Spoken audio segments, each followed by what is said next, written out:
mistakes. I do. But my place is in the classroom. The world is counting on you. This might be very hard for you to understand. But some people are not good at things. You know who you are. You're gonna do great. I conquered zero G in 5 hours.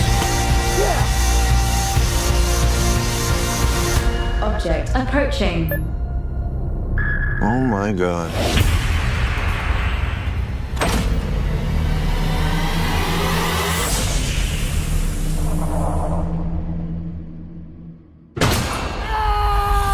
So, I met an alien. He's kind of growing on me. At least not growing in me, you know, which was a concern for a little while.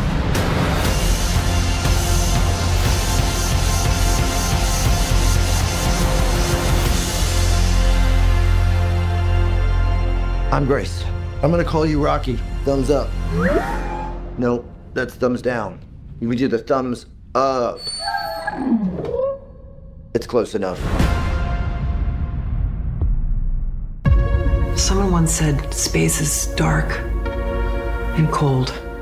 Our job is to bring light, bring warmth, bring life to wherever we go.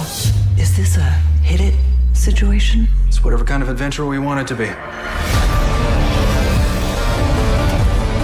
This crew is a team, the finest Starfleet has to offer. Indeed. It's possible they don't know about us. They know about us.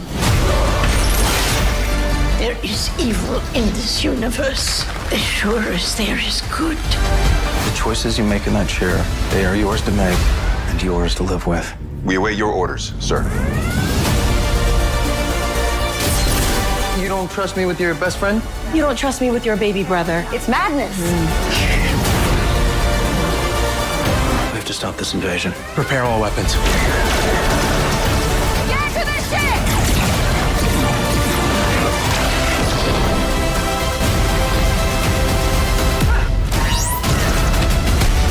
We are going to find our way out of this together.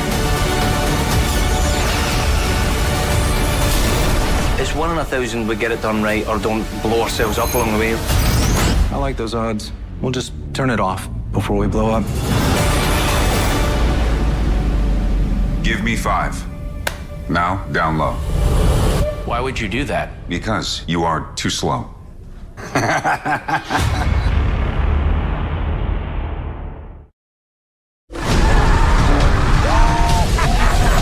Things sure have changed. Not everyone believes it, but the bad guys went good. And we cannot wait for society to welcome us with open arms. Aren't you a notorious criminal? Yes. No. Maybe. Sorry, nerves. It hasn't been easy with a reputation like ours. You want to work at a bank? Why not? Some of my best memories are at banks. You robbed us 3 times. Duh. That was this bank? How are we supposed to get a fresh start if no one will trust us? I'm keeping my eye on you, Doc. What was that? I panicked, okay? I'm a panicker. The name's Kitty, and these are my associates. So you're like the bad girls. We need the bad guys for the biggest heist in history. Maybe you don't keep up with the news, but we're good now. I'm not exactly asking. Don't tell me you guys are bad again. No, we're being set up. We need to show the world we're good. So we're gonna sabotage them. All right, Mr. Master of Disguise, you're up. I promise to play you respectfully. Where's my flowers? Prego, cappuccino. Webbs, do your thing. I'll be your hacker today. Snake, we're gonna need some extra muscle. I'm late for vinyasa. Vinyasa? You think I got this body by sitting around watching TV? And then we just have to Tear them apart, limb by limb, until all they can remember is pain. Wow, okay. I was gonna say stop him, but sure, if there's time, we can do the limb thing.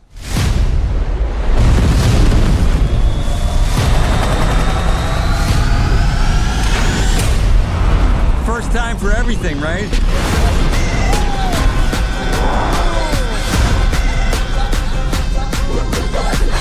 Pull us up, Snake! Vinyasa, baby!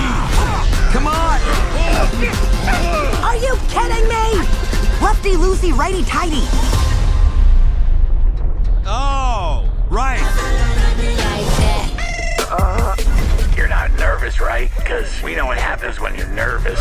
Buddy, I'm sorry. What? No.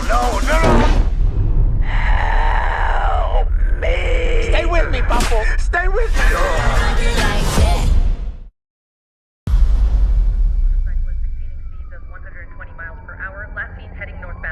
Unit 12, acknowledging dispatch. Already in pursuit.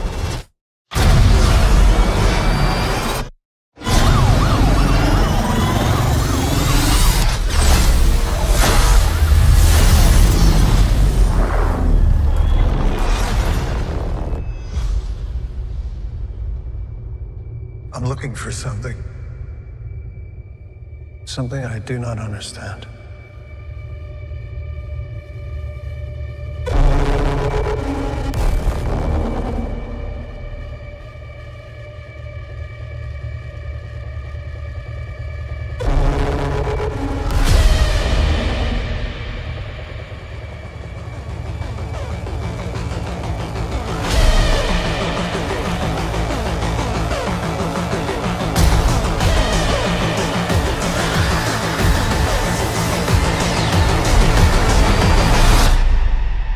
Ready?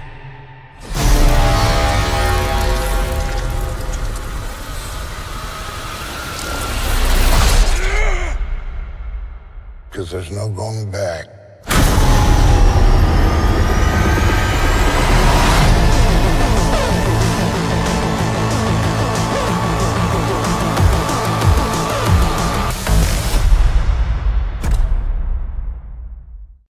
잠시 후 게임을 시작하겠습니다. The secret sauce of Netflix's Squid Game is the crafty way it balances the thrills of a binge-worthy streaming drama with the brutal agony and potent social commentary of its premise.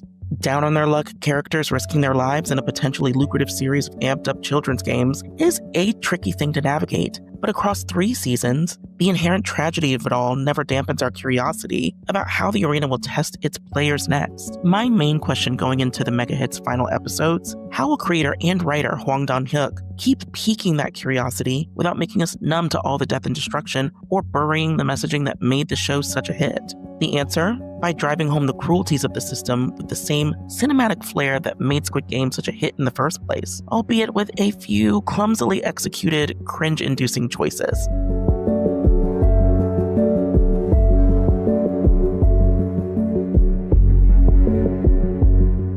The premiere returns us to the arena's bloody corridor immediately after the previous season's shootout between the rebelling players and the pink jumpsuited guards. After seeing the game's frontman order the death of his closest ally, Jung-bae, protagonist Ji-hoon becomes a visibly grief-stricken shell of his former, more determined self. Lee Jung-jae offers a convincingly chilling depiction of a once fiery crusader grappling with his failed mission to end the games for good. 죽였어.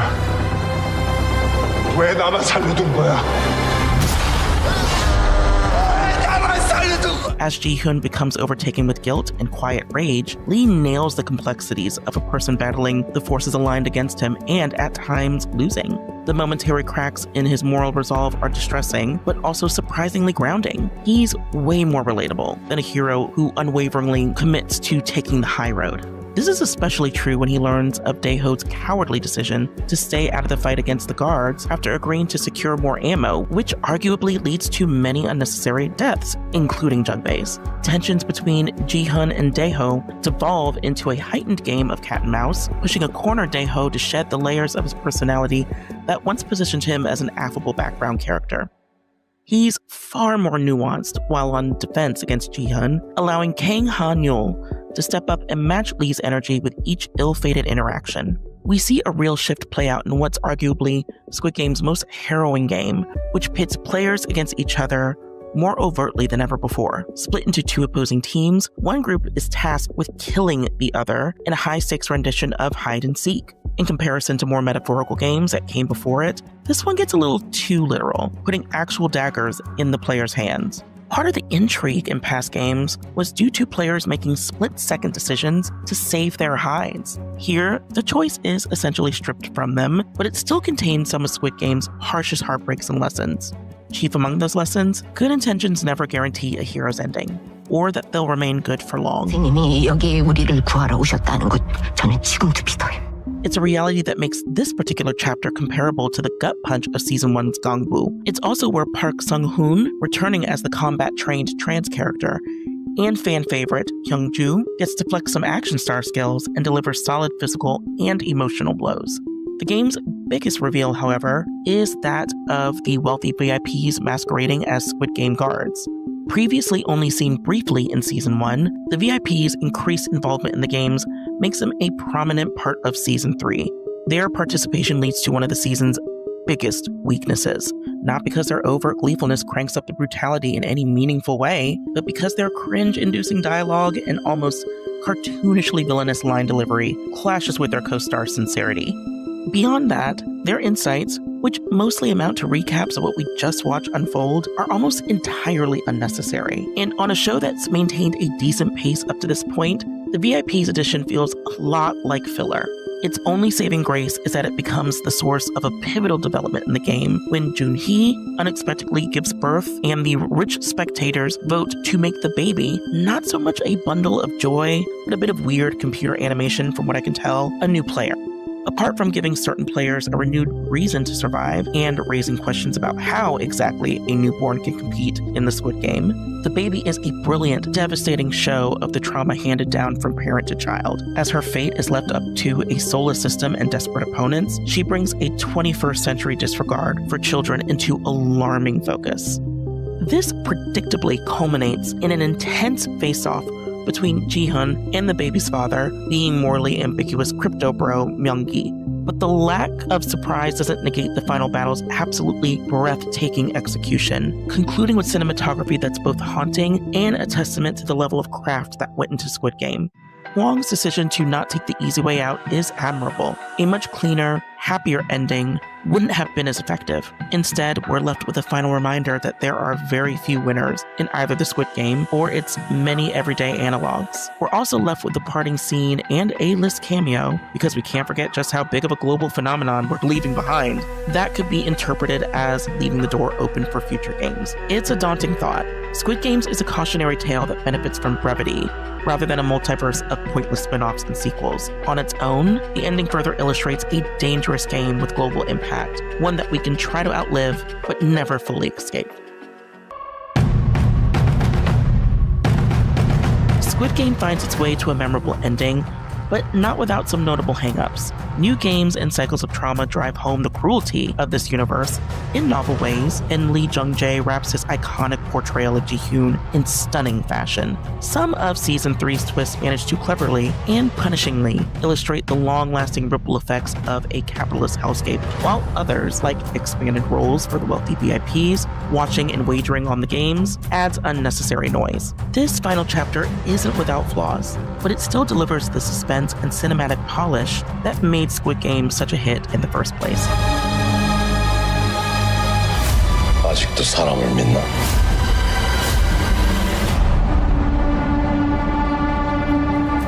For more TV reviews, check out what we thought of Andor Season 2 and The Last of Us Season 2, and be sure to follow IGN wherever you like to watch. Superman is one of the most enduring figures in all of pop culture. A mythic symbol of truth, justice, and the American way, without which the very idea of a superhero as we know it wouldn't exist. Or for that matter, would the phrase truth, justice, and the American way. James Gunn's new big screen take on the character finds itself questioning what place such an idealistic elemental hero could possibly have in our complicated modern world, and how those battered yet timeless values fit into a blockbuster that also shoulders the burden of launching an entire cinematic universe. It should come as little surprise that the man who turned one of Marvel's most obscure teams into beloved roller coaster headlining A-listers figured out how to make Superman soar once again. And the movie gets both the DCU and David Corn Sweat's sure to be long reign as the Man of Steel off to a great start.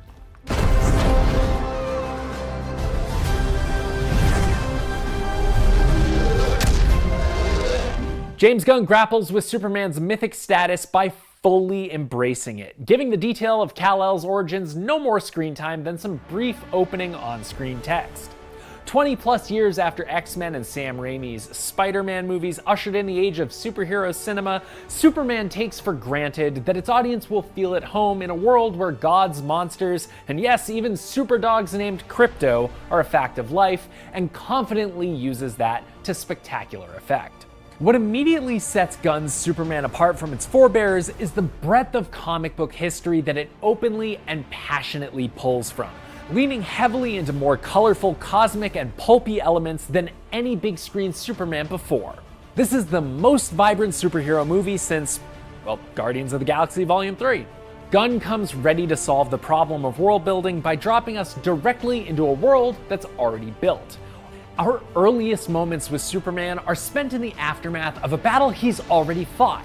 Lex Luthor has already been studying the Kryptonians' strengths and weaknesses from afar for years, and Clark Kent's relationship with his hard-nosed partner in journalism, Lois Lane, is several months old. Even the nuances of privatized superheroism are quickly established in the middle of a kaiju fight as Supes and the corporate capes of the Justice Gang bicker over best practices. This leaves Superman feeling like both Gunn and Warner Brothers reckoning with all of the success they've seen, and in Gunn's case have furthered, on the part of Marvel Studios, and the smart bets they place on how much we'll accept as natural to this new continuity without the need to stop down and explain every little thing pay off. It's an optimistic calculation, and it fits in well because optimism is the name of the game here in Superman. Quit messing around! I'm not messing around, I'm doing important stuff. That hopefulness is anchored by a knockout performance from David Corenswet. He brings a ton of confident swagger to Superman, perfectly balanced with an old-fashioned tendency to slip a good gosh or a what the hey in instead of a curse word. What the hey, dude? I thought you destroyed the whole Superman robots. I thought I told you to keep an eye on him. His take on Superman lives in these idiosyncrasies, frequent reminders of Clark's humble upbringing that do wonders for keeping the question of humanity, and what that means in Clark's case, in the mix. The lines between Superman and Clark are quite blurry here, especially since Clark spends half of his screen time with Lois, and the Daily Planet reporter already knows he's Superman by this point. Rachel Brosnahan evokes Lois's weary, wily personality well, and an early scene where Superman grants her an interview, which quickly spins into a lovely verbal battle where the complicated dynamics that underpin their budding relationship rear their head, does a fantastic job of establishing the two stars' chemistry. Superman. Miss Lane. At the same time, Clark's refusal to acknowledge the downsides to his recent intervention in a foreign border conflict goes a long way to making the God Among Men feel fallible. Getting his ass kicked by a dog in the first scene also has that effect. Ow, ow, stop. Ow, stop it. Crypto, ow, ow, stop it, stop. Sit, stay. Gunn regularly skips over spelling out the background info that even non-comics reading audience members will know by cultural osmosis, so the elements of Superman's personality and mythos that he does stop to underline say a lot about his take on what the character represents to him. When the interview with Lois reaches its fever pitch, with Clark bursting out that people were going to die had he not stepped in, it's an idealistic oversimplification, but the horror that he'd be responsible for those deaths, even if indirectly, is baked into Corenswet's delivery there, and it represents why he works so well as the character. People were going to die!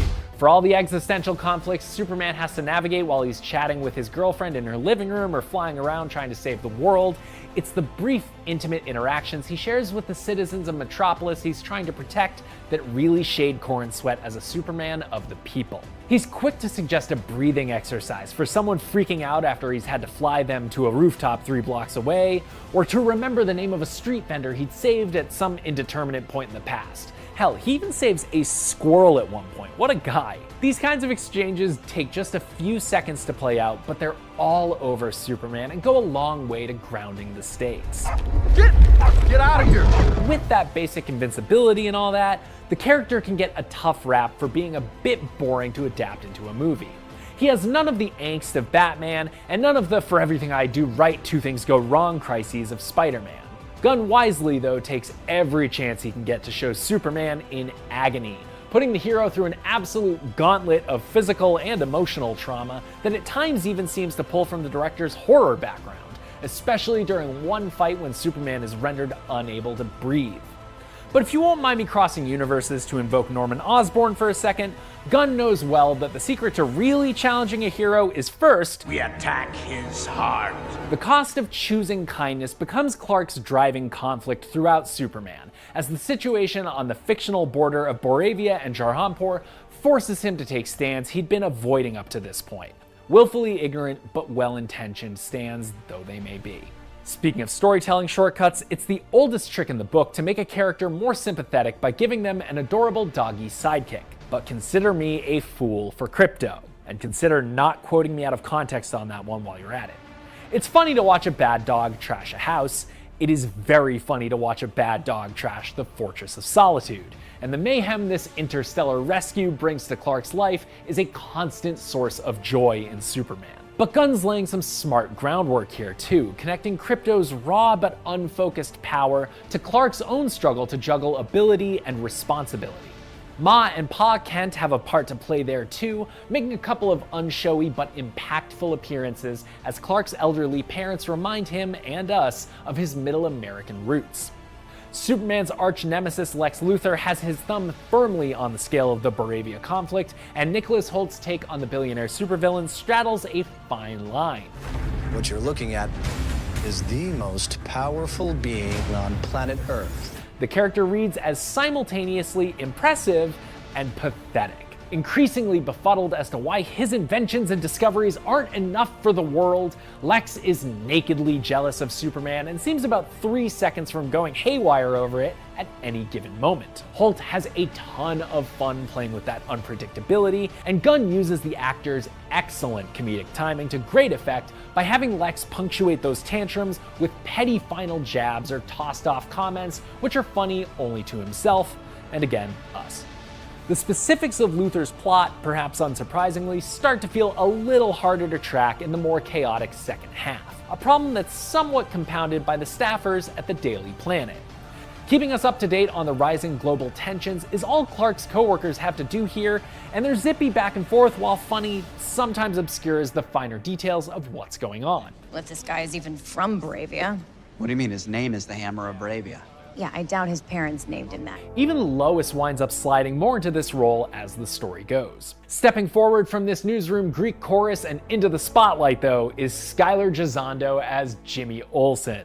Gisondo fulfills the traditional comic relief duties of Superman's pal, while also factoring into the plot in an unexpected and satisfying way as he gets in way over his head with one of his sources.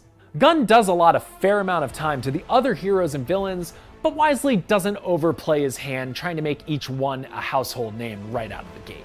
We don't really forge any deep relationships with these supporting characters, but good guys like Green Lantern, Hawkgirl, and Mr. Terrific, bad guys like the Engineer, and unaligned metahumans like Metamorpho enter the fray without ever pulling too much focus from the larger Superman vs. Lex conflict. It's a trick that Gunn perfected across the Guardians trilogy, the Suicide Squad, and Creature Commandos, and it pays off wonderfully here with this ensemble. These characters also add a nice level of variety to the big action sequences. Superman may have a staggering array of powers, but they've lost a bit of novelty over nearly a century of on-screen depictions. And flashy lantern abilities, screaming hawk noises portending big mace hits from Hawkgirl, Mr. Terrific's gadgets, and Metamorpho's head floating around while his body regenerates for another elemental attack all shake up the visual palette well. As for how that action is covered, Gunn reinforces the human element amidst all the mid-air brawls and collapsing skyscrapers. A lot of the camera's movement in these scenes is closely tied to the characters' perspectives in physical space, which gives some of the big fights a more immersive feel than other recent comic book movies. Something also helped subtly by some great lighting choices that blend the visual effects and the practical photography together pretty convincingly. The camera races alongside Superman and carries the momentum of his big punches through buildings and concrete as he tussles with the bad guys. John Murphy and David Fleming's guitar-heavy score gives these scenes an impressive sense of gravity, and that extends to the emotional moments as well.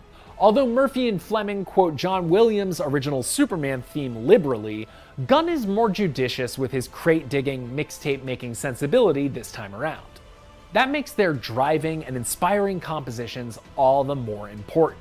keeping the focus on what the stirring music is revealing about the characters and what the dialogue isn't feels like the right move for this story, where sometimes words fail and heartstrings sound out the loudest.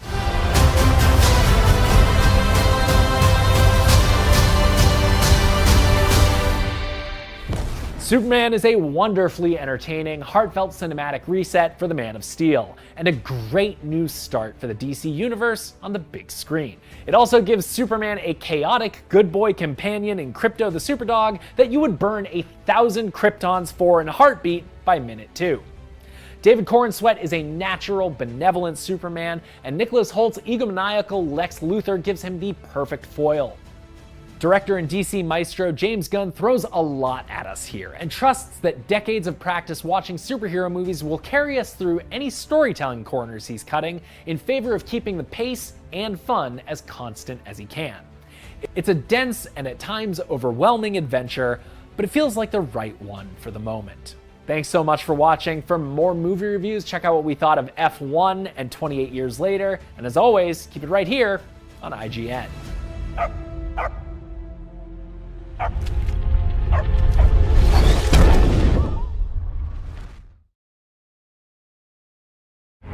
Well, now, aren't you a sight for sore eyes? Platypus semen, a talking crash test dummy, a puppet soaking in a hot spring, this ugly bastard, Norman Reedus' nips. No, these aren't straitjacket blabberings due to another vicious bout of temporary madness. Instead, they're just 10% of the bizarre things I've seen in Death Stranding 2 on the beach. But it would be far too easy to dismiss Hideo Kojima's works as acts of weirdness alone. I think we should encourage such wild creativity, and be excited that someone is willing to show us things we'd never even thought of seeing. When viewed this way, Death Stranding 2 stands as an almighty achievement, a triumphant combination of complex sci-fi storytelling and thrillingly evolved stealth action that impressively builds upon the experimental foundation of its predecessor. It's beautiful, horrific, nuanced, and crucially, a lot of fun. Simply put, it's everything I wanted Death Stranding to be.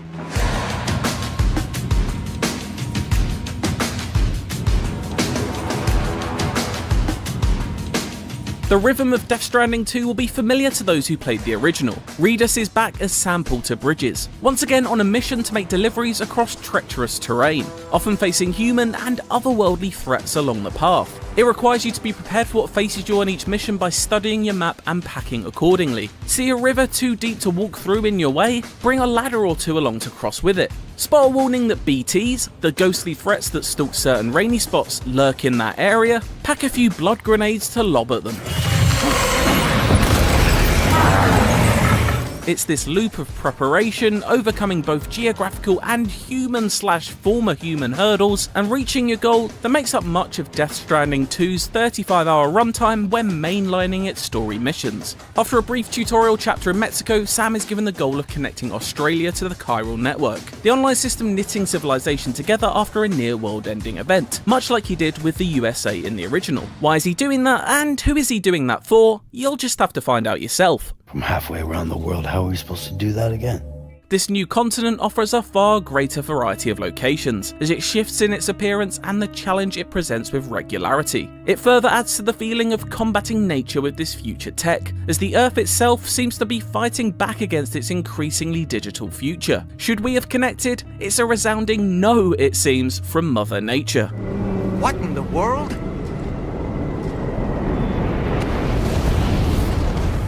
The dangerous desert expanses of The Road Warrior are no doubt an inspiration, and the guest appearance of Mad Max's creator George Miller is more than a mere coincidence. These are not just cinematic influences for the sake of it, as they inform and instruct Kojima's approach to gameplay too, and are reflected in an altogether more action-heavy evolution of the original Death Stranding's template.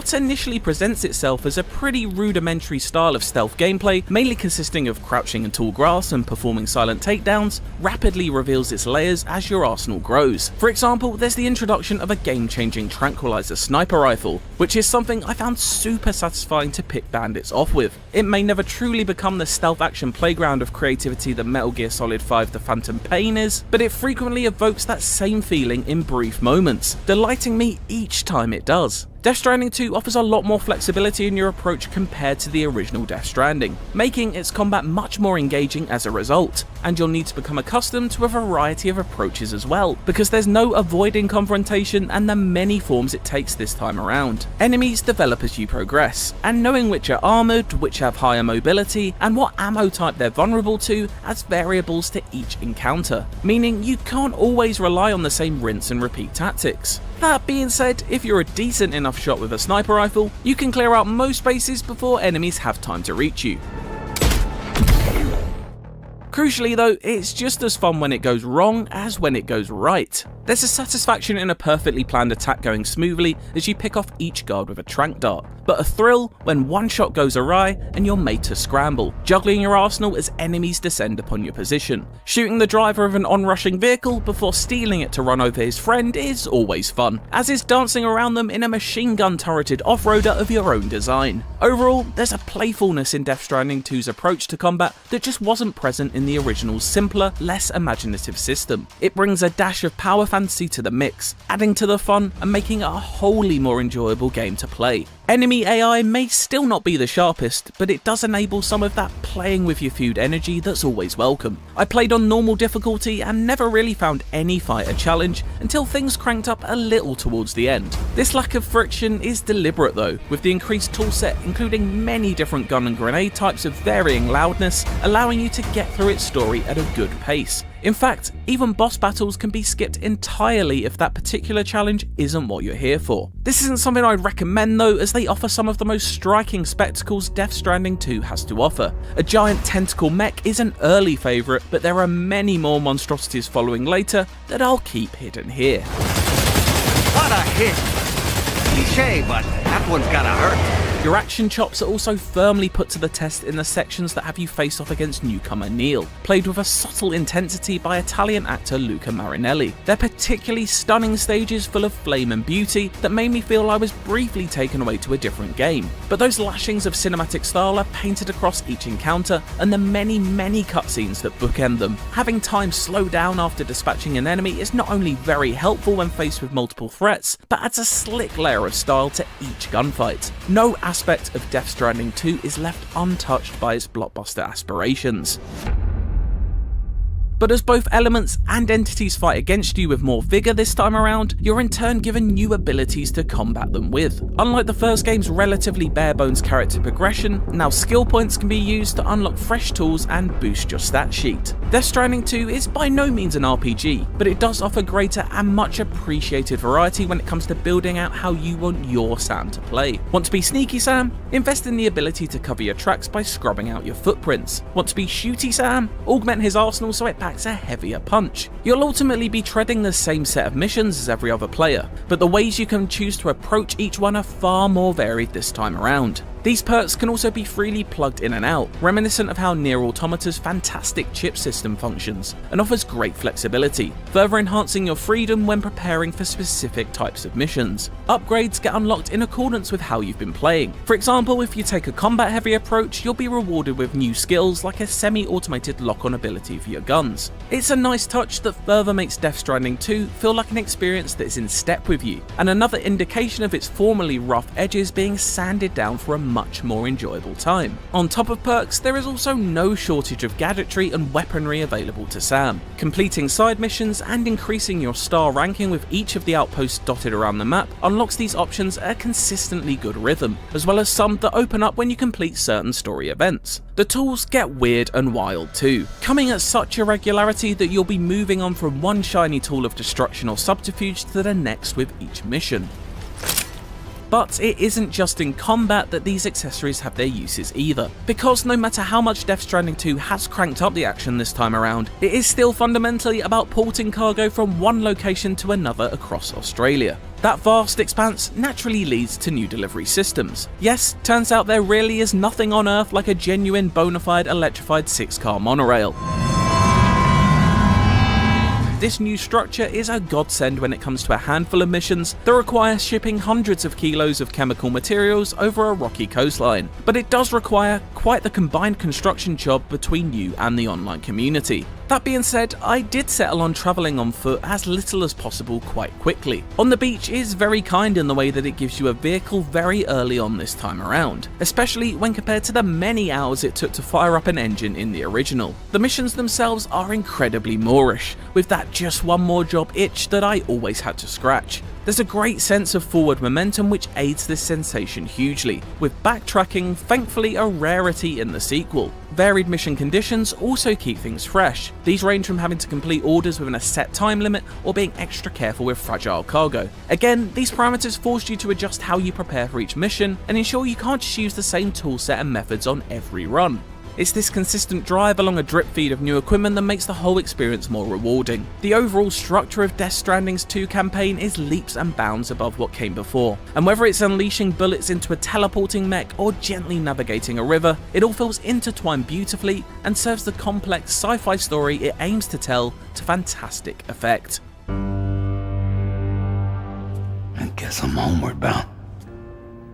Missing little Lou that badly? You know I am. Set 11 months after the events of the original, On the Beach's twisting tale begins with Sam attempting to settle into a quiet life off the grid with baby Lou. Where it goes from there, I won't even dare to spoil, but I guarantee you won't see even half of its reveals coming. I can say though that there's an ongoing trend of viscosity throughout. Tar, sludge, oil, blood, you'll wade through it all. But it's also thick with intrigue, as the secrets continue to be uncovered in a flurry of ideas so dense I struggle to point to its like elsewhere.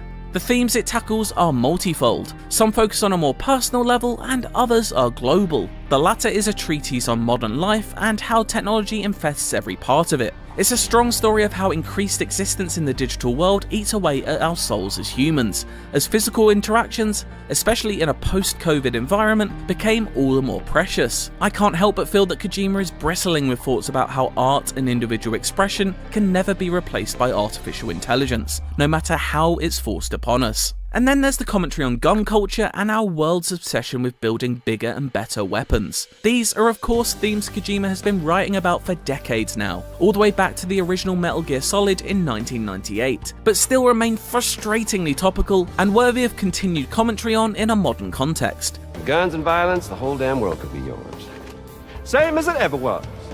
It's a credit to the storytelling that all of these concepts shine through, without getting too bogged down or obscured by the sci-fi trappings they could so easily sink into. But Death Stranding 2 doesn't only look outwards. It's as introspective as any of Kojima's work to date. Metal Gear Solid always looked at geopolitical and nuclear issues on a wide scale, and the original Death Stranding challenged our ability to connect as humans in a digital age. But On the Beach asks questions about the issues posed in that original text. It's self-analytical, but rarely gazes at its navel, delivering a knockout story that works on so many levels. The theme of connectivity fittingly weaves each disparate part together by exploring not only how we connect to each other, but with our own pasts as well, what we choose to hold on to and what we choose to let go. I don't think it's any coincidence that Neil resembles Solid Snake, a character whom Kojima has had to make peace with cutting ties with ever since his departure from Konami a decade ago. Death Stranding 2 almost feels like a funeral for his beloved bandana operative.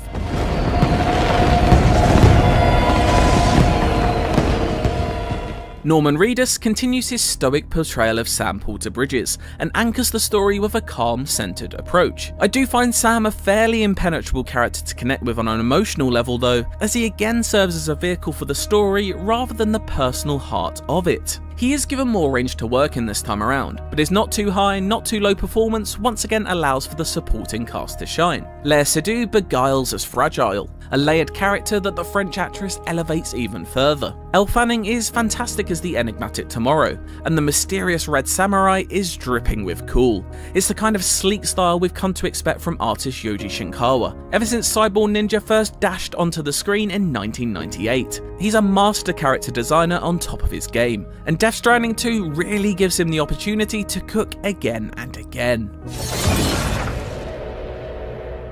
I also have a soft spot for the aforementioned Dollman, who makes the journey a little less lonely by accompanying you at all times on your utility belt. He's effectively a version of God of War's Mimir, but instead of funny retellings of myths and legend, we're treated to high school level interpretations of the themes of Moby Dick, and occasionally telling you that you stink. Sam, been a while since you had a proper shower, wouldn't you say? The standout performer this time around though has to be Troy Baker's return as Higgs, who pretty much steals every scene he enters. He's been given license to bring an even more operatic edge to the character this time around, complete with a chilling mask and crimson electric guitar to match. A ready Van Halen, if you will.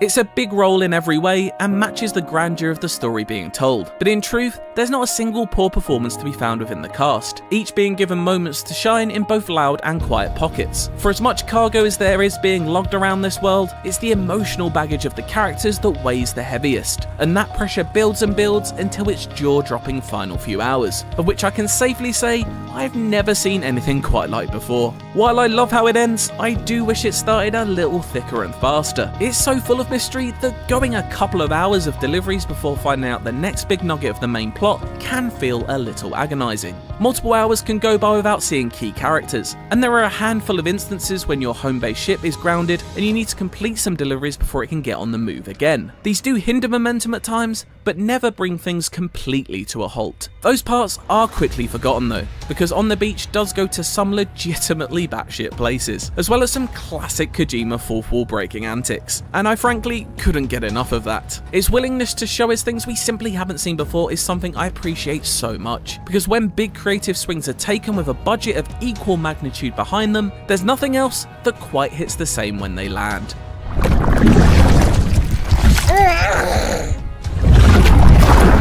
The original Death Stranding held promise, a complex, often confusing but never contrived first draft. A reflective journey across a lost America, it established a world and its rules with a flourish, even if I found it stumbled along the path. But in Death Stranding 2 On the Beach, Australia plays host to an expanded vision and is a more accomplished achievement in nearly every facet. It removes almost all of the friction that weighed down its rookie effort, delighting with a truly unpredictable story full of intrigue and malleable stealth action playgrounds hidden in a vast, hauntingly beautiful version of Australia. Yes, at times it is unapologetically weird, but that isn't what defines it. It's an inventive journey packed full of both shock and awe, the sort of bold work that deserves to be encouraged. No, it isn't perfect, but it's incredibly exciting and original, never once straying from the path less trodden, and I love it all the more for it.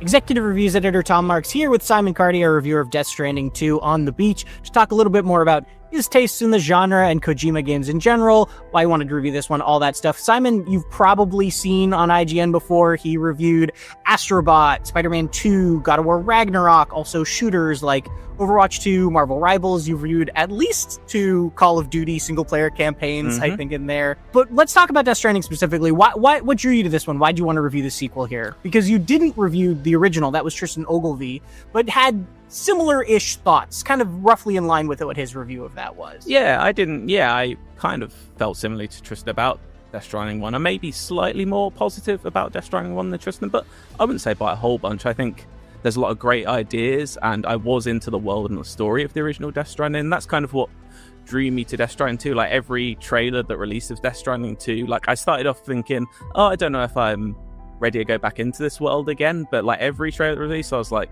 maybe I'm more and more excited for Death Stranding 2, and it got to the point where, I don't know, a month ago, the most recent trailer, I was like, you know what, I want to get my teeth back into this. And it was that promise, I think, of the original game, and there was the real rough draft of a great first game in that first one for me, and that hope that the second one would be able to do it, and I'm very grateful they did, really. In interviews leading up to this, Kojima has even himself said, he's almost disappointed by this idea that this one was testing better, that it was, people were thinking of it as more of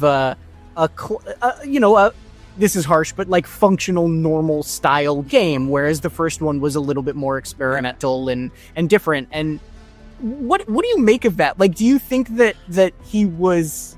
Do you think there is something that has been lost there? Do you think he's overreacting? Like, I think he's overreacting, because I feel like, if you really didn't get along with the first Death Stranding, I don't think this does enough new things or makes it a completely different game to the point where you're going to go, oh, this is, it is making it more welcoming to newcomers and people who already did this the first time. Like, it doesn't spend 10 hours teaching you how to deliver one parcel again. It gets you straight back into it and like gives you an assault rifle and a bite pretty much in the first hour and says, right, kind of do your own thing. It is kind of more, and I do allude to it a bit in my review, there is a bit of, I don't want to go over the top of it, but there is a bit of the phantom pain in there. There is a bit of that sandbox nature and that bit of like, do it how you want to nature, which I feel like kind of was lost in the first one. I feel like there was maybe ambitions in Death Stranding 1 for it to be a bit more do it how you want, but ultimately there kind of was just a few paths you should have taken. But I feel like this has done pretty much everything it should have in terms of making a sequel to the original. This isn't Metal Gear. It is not trying to be Metal Gear. It is its own thing. It's a very different thing. But On the Beach is a lot more of a stealth action game. And so let's talk about your tastes there, right? Yes. What do you like about stealth action games? What do you think makes them tick? What stood out to you about the phantom pain that makes it a game you still sort of reference back to? I think it's the malleability of stealth action games I love the most. It's those moments, because I love stealth action games. I would never say I'm the best at them. So I kind of love when a stealth action game still lets you go and keep going and do your own thing once you inevitably get caught and kind of get back into stealth if you need to. So Phantom Pain is obviously a great example of that. I also think for as much as The Last of Us 2 gets its plaudits in a lot of areas, I think it's actually a fantastic stealth action game. Like, I think the actual gameplay mechanics of that game are brilliant in the way you can get in and out of stealth. I also look at something like Dishonored 2 is one of my favorite games ever. Just, again, the malleability, the different ways you can approach every situation. This, like we said, Death Stranding 2 isn't quite on the level of those games as a pure stealth action game. It is kind of, 70%, Snow Runner or Mud Runner with 30% of the Phantom Pain in there.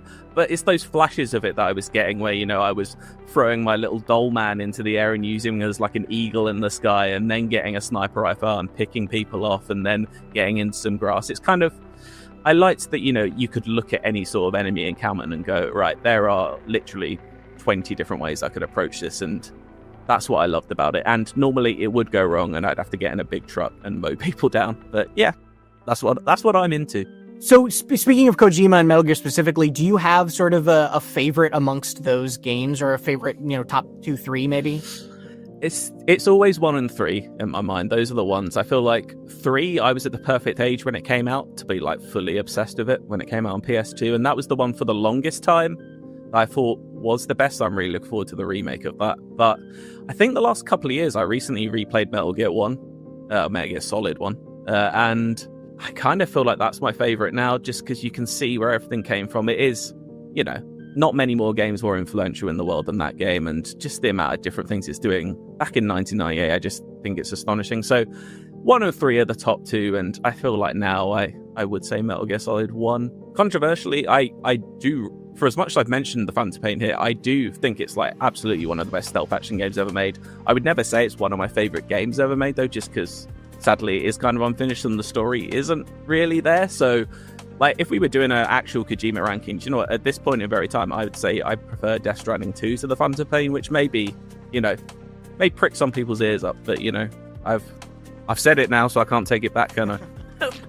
I don't know. It's hard to beat tying balloons to people and sending them off into the sky for me. I'll just say that. Last but not least, I want to ask you about, maybe there's some people who are new to Death Stranding who didn't finish the first one, who fell off in the middle of it, whatever. Do you have to have beaten it? Do you think that it's a okay on-ramp if somebody just sort of wants to get into this this shinier version of it? I'd always hesitate to say, no, you can't play about playing the first, because you always can, really, but there is a lot of terminology and story to catch up on this. There is a recap at the start of the game. It's very brief. It's kind of like a PowerPoint presentation of the first game. Kind of bare bones. You won't really understand the full impact of Death Stranding 2 if you just have that as your intro, I think. But I would recommend, and I think IGN have one, like an in-depth proper story recap of Death Stranding 1 if you haven't played it, like a good 15-20 minutes at least, just to understand, you know, what the chiral network is, what a still mother is, what the Odra deck is. These are all words that don't exist, right? That you will kind of need to know, because they don't get explained to you one at a time in the sequel. But I think there's still plenty to enjoy if you didn't play the first one, so I'd hesitate to say don't give it a go, because I do think it's definitely one of the best games I've played so far this year. Well, Simon, thank you very much for joining me, talking a little bit about your tastes, your stealth action tastes, Metal Gear tastes, all that jazz. If you want a different kind of sci-fi, we have reviews of The Alters and Mind's Eye, and for everything else gaming, keep it right here on IGN. The biggest celebration of pop culture entertainment is back. Welcome back to IGN Live at San Diego Comic-Con. The epicenter of all things fandom. IGN is giving you a front row seat. Great. Tune in for live coverage of the biggest movies, games, and shows. Oh, man, look at that. Return of the dang old king, man. Oh. It's the biggest celebration of pop culture entertainment in the multiverse. Welcome back to IGN Live at San Diego Comic-Con. IGN is your all-access badge to the best it has to offer. It's gonna be great. Coming up today. You ready for the next adventure, pal? Peacemaker Season 2. The Walking Dead Daryl Dixon. The Bad Guys 2. Teenage Mutant Ninja Turtle comics. Scott Pilgrim EX. And finding out where Star Trek Strange New Worlds is boldly going next. Down low. Why would you do that? Because you are too slow. Day 2 of IGN San Diego Comic-Con coverage kicks off right now.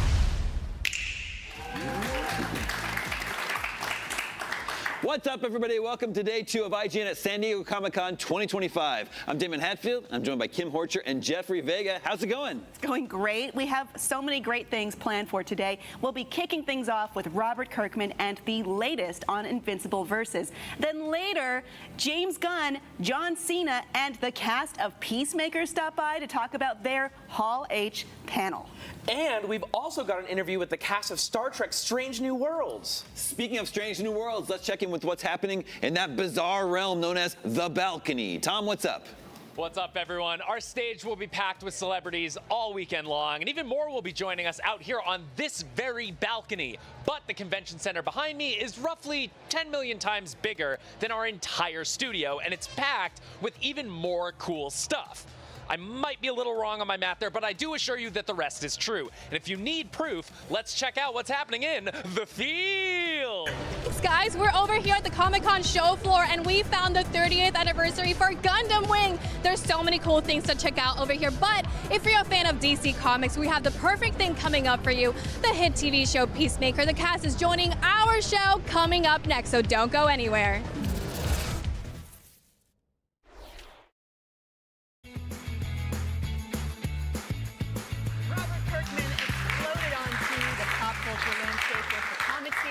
The Walking Dead, which was turned into a successful TV franchise. Invincible, which was turned into a successful TV franchise. And a whole host of other comics like Marvel Zombies, which, if you count a few episodes of What If on Disney+, was also turned into a successful TV franchise. Please welcome to the IGN stage, Robert Kirkman. Yay!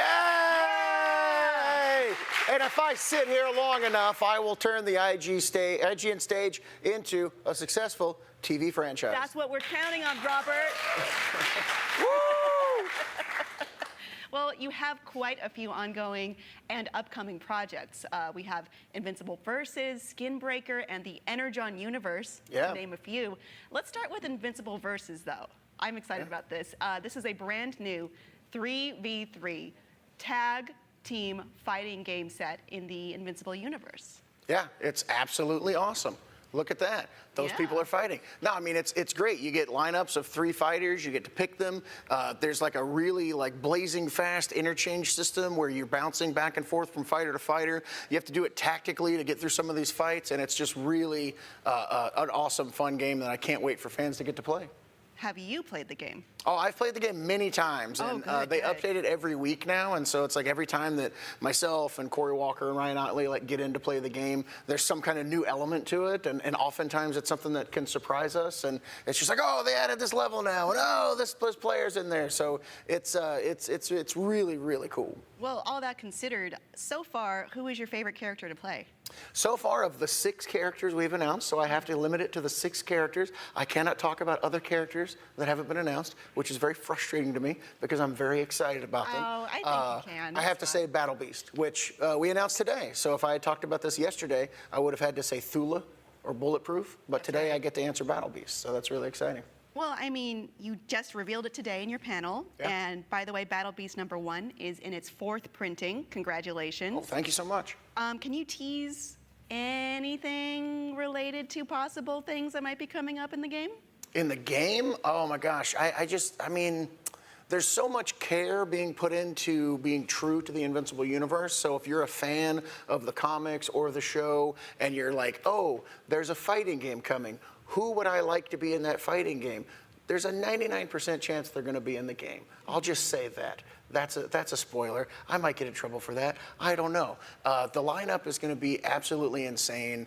I'm so glad that we announced Battle Beast. You can't do an Invincible fighting game without having Battle Beast be one of the playable characters. There are other characters like that will more than likely be in the game. So, we'll see. We've got a lot of announcements to roll out. There's a really great team working on this, and I can't wait for people to see what everything is going into it. Well, it sounds like it's going to be a massive roster based on you saying if there's a character you like, it's probably in the game. We'll see. We'll see. We shall see. So many fighting games have had crossover characters in other games. For instance, Omni-Man was in Mortal Kombat 1. Yes. So if you could pick, what fighting game would you want Invincible Versus to cross over with? I think it'd be cool to do a Mortal Kombat crossover. but I would want to put Ed Boon himself in the game. I think that would be a lot of fun. Just him doing the various Mortal Kombat fight moves, but yeah, that'd be fun. Marvel Sleepwalker, another favorite of mine. I would like to do that just because I think it'd be cool for people to be like, really? Huh? You chose Sleepwalker? Okay. Well, that exposes the world to who is Sleepwalker. But we want to show you. I think everyone watching this knows who Marvel Sleepwalker is. Thank you very much. Okay, I misestimated our audience, but let's get into our something I want to talk to you about. I want to show you a few of the overkills in the game and get your thoughts on them. Oh yeah, looking forward to this. Robert knows, but in case you don't, overkills are the game's versions of a finisher move, maybe what you would call a fatality in Mortal Kombat. Let's have a look at this first one. All right.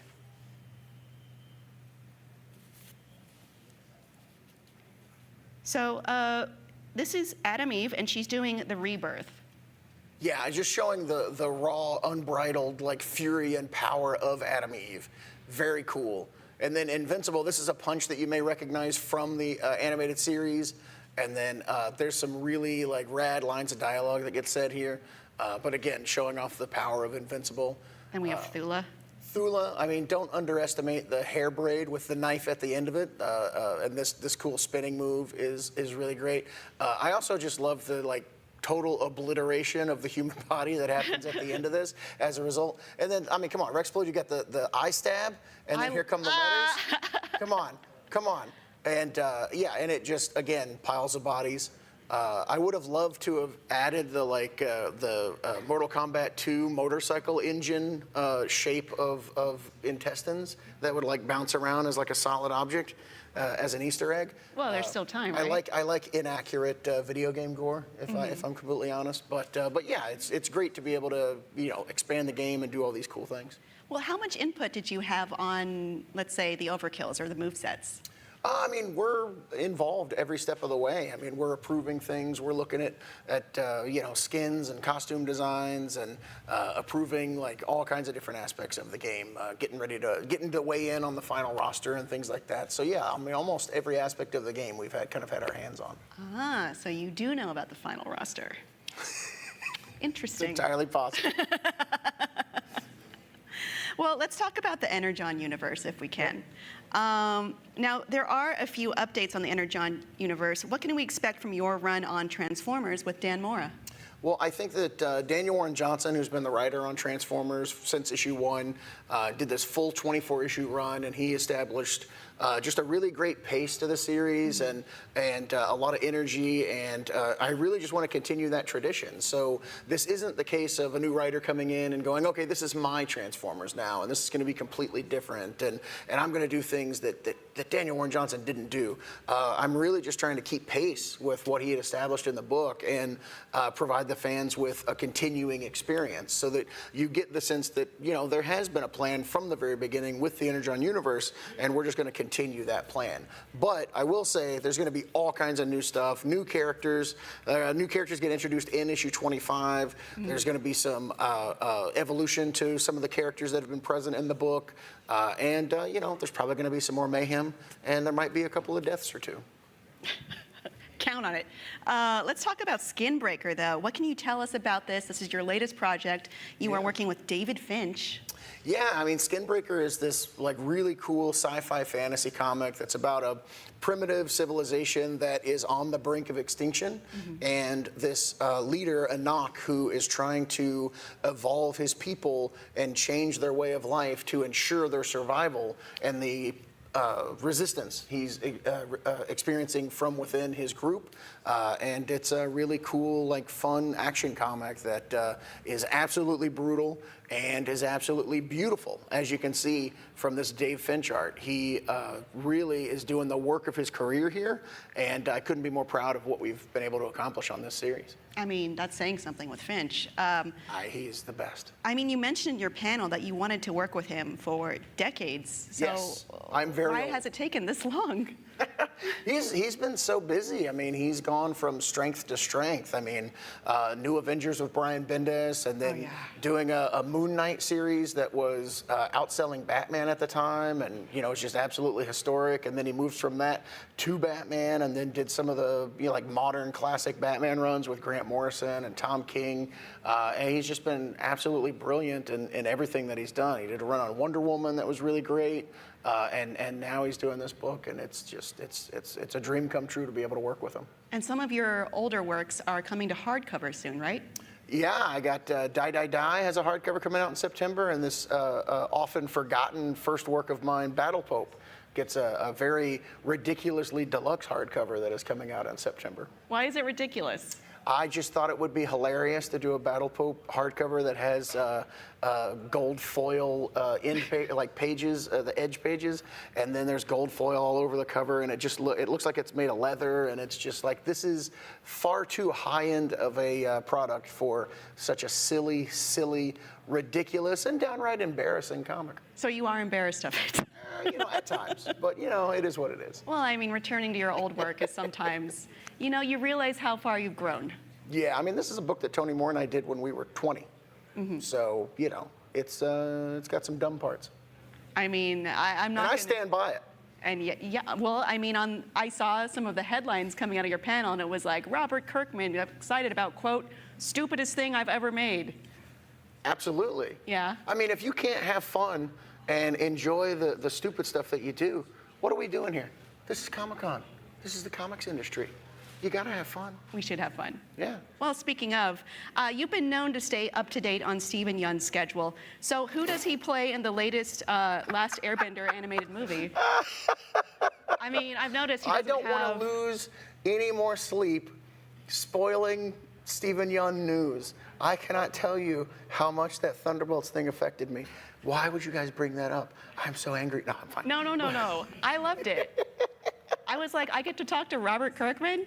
He's going to say things. I love it. I'm kidding, though. The best part is he told me who he's playing in the Last Airbender thing, and I was like, I wish I didn't know. I wish I didn't know. So anyway, no. Yeah. No, it's cool. It's cool. It's cool. I noticed that he doesn't, maybe it's Avatar 1, maybe it's something else, but I'm totally kidding. We are huge fans of your work, and thank you. we are very excited for it all to come out in its various different forms. Looking forward to the hit TV show based on Skinbreaker coming up. Yes, I'm very excited. I'm just joking. Stephen Yeun is in it. He's going to be great. Yeah? Yes, and he's playing Abraham Lincoln. Perfect. Yeah. That is the scoop that I was looking for this entire time. Yes. Hey, make sure you guys wish list Invincible Versus on your Steam and your Xbox and your PlayStation. Let's do that. All right, and that is coming out? Coming out next year. Lovely. Eventually next year. Sooner than you may think, but next year. All right. I'm not being specific. Spoken like a man who got in trouble with the Thunderbolts. Thank you, Robert, for joining us here at IGN. Kevin Feige hates me. But we like you. Nah. We'll see after this is over. But thank you for joining us. You are always a good time, and I so enjoy when you come on the show. Invincible Versus will be out sometime next year. Skinbreaker hits your local comic book store on September 24th, and Void Rivals is available now. And for more from San Diego Comic-Con, keep it locked to IGN. Woohoo! You're watching IGN at San Diego Comic-Con. Scott Pilgrim vs. the World is widely regarded as being one of the best beat-em-up games of all time and one of the greatest movie tie-ins ever made. And now, 15 years later, we're getting a sequel. Here to tell us about it, Scott Pilgrim's creator, Brian Lee O'Malley, and the co-founder of Tribute Games, John Francois Major. Welcome, gentlemen. Thanks so much. Thanks for having us. So I'm super excited for this game. On my podcast, Game Scoop, we refer to games that look like I would really like them as Damie games. Looks like it could be got a Damie game here. How did this all come together? Because we had the original game, 2010, I think, from Ubisoft, and then some members of the team split off and go and form Tribute Games, and now they're making the sequel, or a spiritual sequel, Scott Pilgrim EX. So it feels like a perfect storm. How did all this come together? Yeah, well, we've known each other forever. I mean, go into the history of Tribute, because that's the key. You kind of said the whole story. Basically, we're ex-Ubisoft employees. Right. We worked on Scott Pilgrim, moved on to do our own thing, and we've been kind of nagging Brian, like we're good friends now, and we keep telling him like we should do another Scott Pilgrim game. It's such a great license. We're super passionate about it, so let's do something. Yeah, and fans are still excited about Scott Pilgrim and beat 'em ups, and yeah, they talk about the game to me all the time. A lot of like people that are 30 now grew up playing that game 15 years ago, so it just seemed like the time was really right. Some people that are in their later 40s now also played that game. But you weren't growing up. You were already grown up. I don't know. Ask my wife about that. Yeah. So the first game coincided with the film, but now this time you kind of just do your own thing. So what did you want to do when you set out to make this new game? We just wanted to have fun and make a fun game. So it's like the fun comes first, and then we're kind of letting the story and the characters fall into place based on what feels fun. So we don't, for the first time, I don't have to retell the story of Scott Pilgrim. We all kind of know the story of Scott Pilgrim at this point, so now we can just have fun with the characters. Yeah, and to correct a bit, like it's not really a sequel to the original game. Spiritual sequel. We're trying to do like a separate thing. So we kind of call it more like an adventure brawler. So it's not as linear as the original game. Yeah. There's like a quest system, and you kind of like go walk around the world and do various quests. So I've been following Tribute Games for some time. I like your games a lot. Excellent. One of your recent games, TMNT Shredder's Revenge. Love Classic. that game. Yeah. So I guess should we expect something sort of similar in feel to Shredder's Revenge? I think we're like trying to stay clear from Shredder's Revenge. Like it's a different IP, so we need to treat it differently. I think there's a bit more chaos in Scott Pilgrim. Like we try to embrace it a bit more. There's like just the fighting is much more varied. There's a lot of objects, breakable stuff, and a lot of characters on screen. And it's I kept asking them at first to make it faster and crazier. So it really feels really frenetic at times. What's the process of pitching enemies, bosses, power-ups like? Does it go both ways? It does, yeah, for sure, yeah. And like, there's so many artists working on the game, so we're always just like, pitch something, and it's often awesome. So yeah, I would say like half the bosses came from various artists on the team, and the other half I had a vague idea and I've sketched some stuff. So it's been like a good kind of synergy between me and the whole team. So we know we can play as Scott and Ramona. Are there any other playable characters you can tell us about? And I should point out that this will be airing after your panel tomorrow. So any information you share will not be out there until after the panel. Unfortunately, no, we're not telling anyone what the other players are just yet. What are we showing in the panel? Some gameplay, some fun stuff. People will already have seen it at this point. I literally don't remember what the key thing is we're showing. But yeah, we'll have 7 playable characters. Yeah. So there's still 5 more to showcase. And during the panel, we'll talk about physical versions of the game. I think that's something that's really important for the fans. So we're going to showcase some of the new music too by Anna Monoguchi, the class band that's been doing everything all along. Yeah. Cool. Yeah. I think you referred to it as a beat 'em up adventure. It takes place in Toronto. Apparently, all the levels are all interconnected. Can you sort of expound upon that? Yeah. So basically, like in a regular beat 'em up, you kind of just walk to the right and then meet a boss and then end that level. In this case, the world is fully open. You kind of run around and try to pick up on quests and try to tackle those quests, whichever way like you feel like doing it. So yeah, it's not as linear. It's more open-ended. It's sort of an open world, yeah, and you get to interact with lots of NPCs and fan favorite characters from the Scott Pilgrim world. So I think that stuff will really be exciting for people. Well, Brian, you wrote the story for this. What did you want to do with these characters this time around? I don't know. It's like I always just want to say something about how I'm feeling nowadays, and I don't want to repeat myself. So it's just we're just kind of. I figure it out inch by inch. What do these characters feel like right now? What are they going through right now? And how can we have fun with all that? Yeah, I think I can add also, like, when we started the project, you kind of saw the game as another pillar.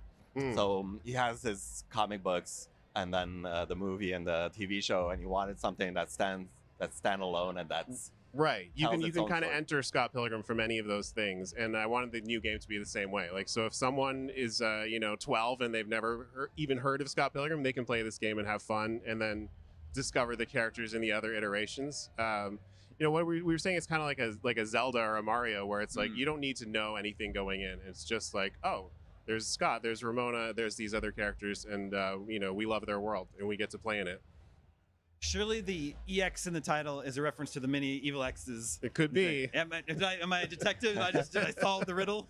We can't say any more about that phrase, EX, but we love saying it. Yeah, it's a good play on word. It works well in video game titles. Exactly.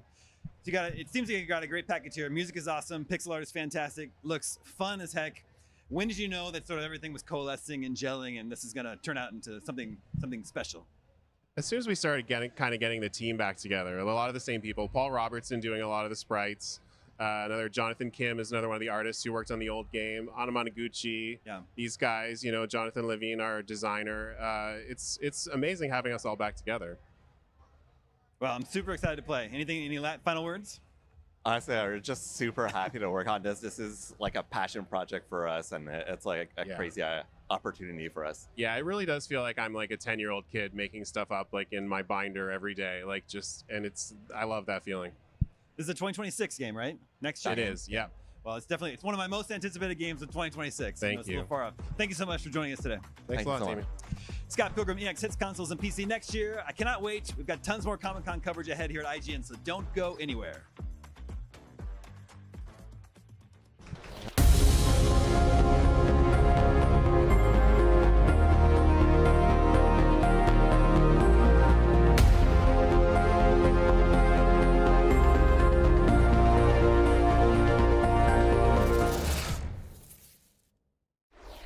IGN Live at San Diego Comic-Con 2025 is presented by FX's Alien Earth. The average Cinefix movie list features nearly 100 different films and approximately 25 minutes worth of wall-to-wall deep dive analysis. To simulate that pace for this 30-second ad, we're featuring 26 different films, and before you say it, no, that math does not check out. We're not math people, we're movie people. We can't even count down from 10 without ending up at, 96. Subscribe to IGN Movies and TV for more Cinefix movie lists. Bad at math, great at movies. Can't find that final collectible you're missing?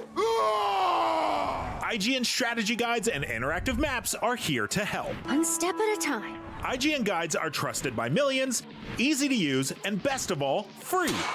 IGN has the very best, most complete and accurate guides for Shadow of the Erdtree, Baldur's Gate 3, Tears of the Kingdom, and so much more. See? It's good, right?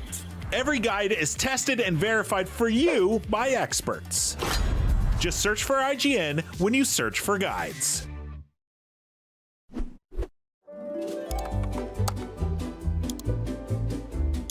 IGN Plus is where your adventure begins. What are you selling? Plus is the place to get unlimited access to all the tools you need to beat your games. Here's what you need to know for bringing down Gloomspawn. Plus, awesome exclusive discounts on IGN Store. Maybe this would tease open your money pouch. Plus, ad-free browsing on IGN.com. Plus, unlimited game help tools like premium interactive maps with your own custom map markers, filters, marker notes, and more. This will come in handy. Plus, access to sweepstakes, giveaways, and free game keys. Wow! Exactly. Want more? Head to IGN.com/plus and start your adventure today.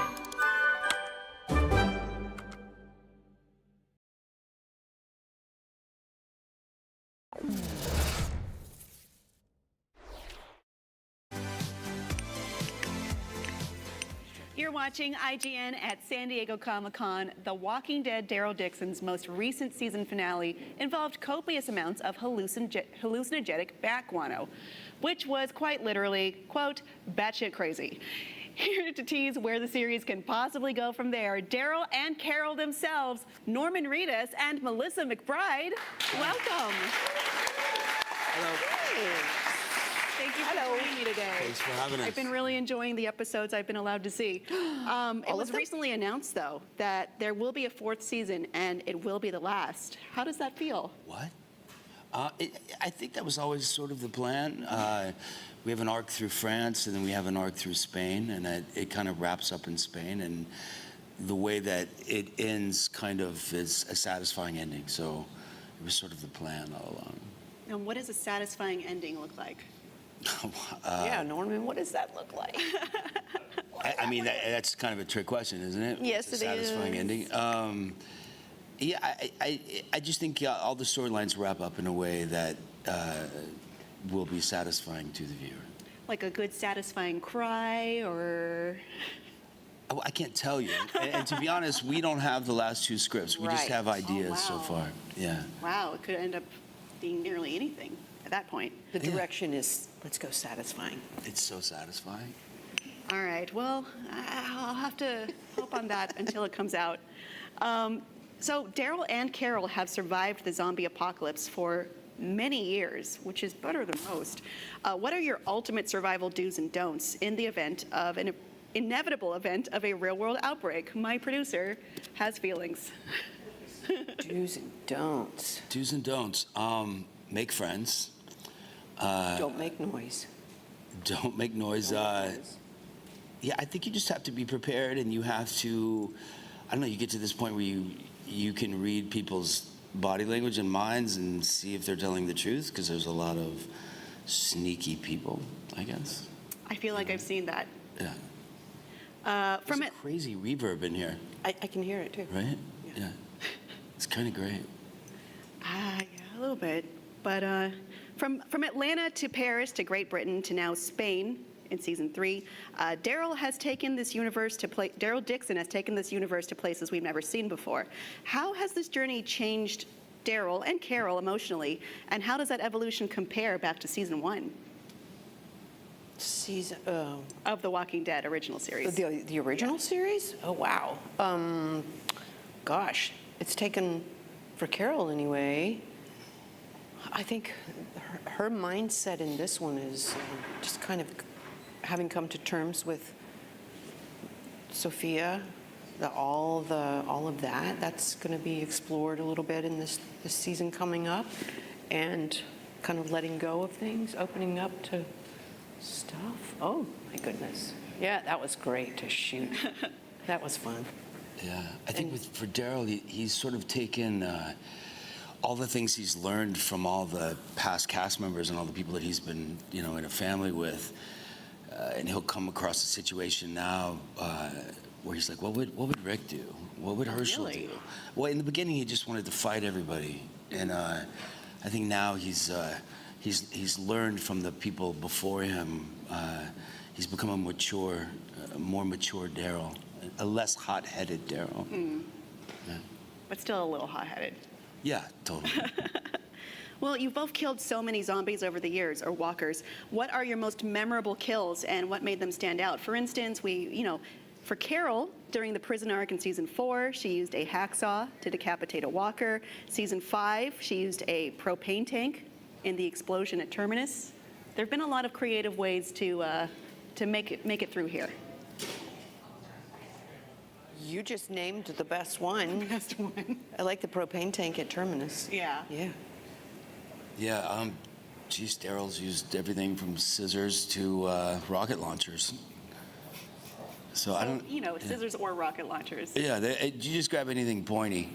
Well, honestly, what is your favorite weapon? My favorite weapon, I think, is the mace. Nice. The mace is wild because you have to kind of swing through camera, right? So you don't really get to stop it. We've had a few instances where I've swung through and hit myself in the head with the mace. And sort of, you start to see like little cuckoo birds from above your head. I've done that a few times. The crossbow was great, but I've given myself like multiple black eyes with that thing. How? I had so many black eyes on that show, they wrote them into scenes. So because you go through a doorway or something and you hit the edge of a doorway and it clocks you in the face. So yeah. I'm always hurt. She's always hurt too, actually. How are you hurting yourself on set? If he's going to blow up your spot like this. I trip over things. Yeah. That's pretty much it. So I got to see a little preview of the new season, and it's really great to see you two and the crossbow, even though it is harmful, to back together. Even though things are never easy, I really love the balance these two characters bring each other. For instance, you'll talk through something and have very different points of view, and maybe that'll evolve over time. Please tell me you're going to stay together. What are Daryl and Carol going to do if they lose each other again? I don't know. I think there's a bond there between them that they probably won't ever really lose each other. You know what I mean? Yeah, lose. I don't think they're going to lose each other. Yeah, they won't accidentally misplace each other. Yeah. That's interesting wording you've used, Yeah. and I'm going to keep that in mind. Okay. The Walking Dead universe is massive, and fans have grown incredibly attached to many characters across all the series. Are there any reunions that really meant something to both of you personally, whether as a fan or a performer? I liked the reunion with Rick when I see that Rick's still there. What season was that? Everybody broke into tears.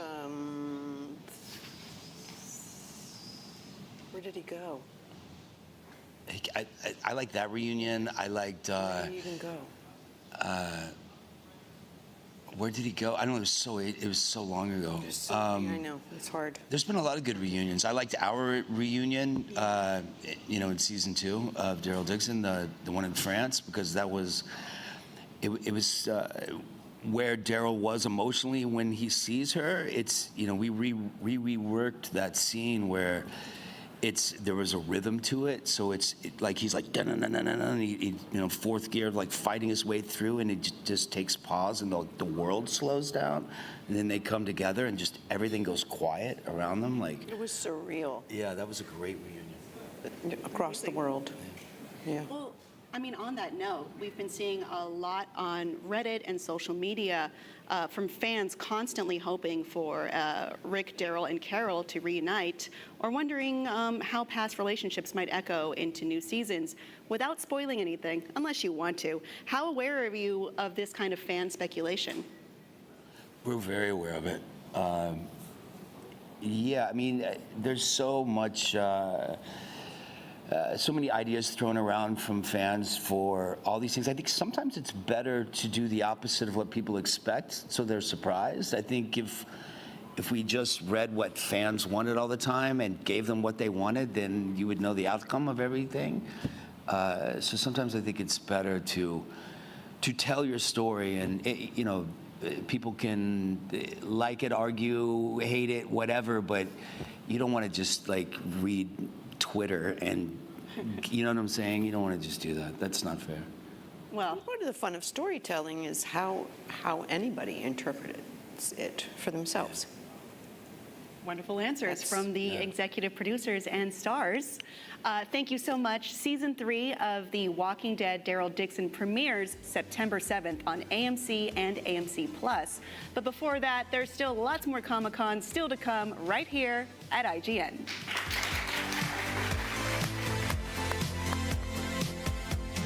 Hey everyone, here we are at San Diego Comic-Con where my man Tom Jorgensen just got out of the Tron Ares panel.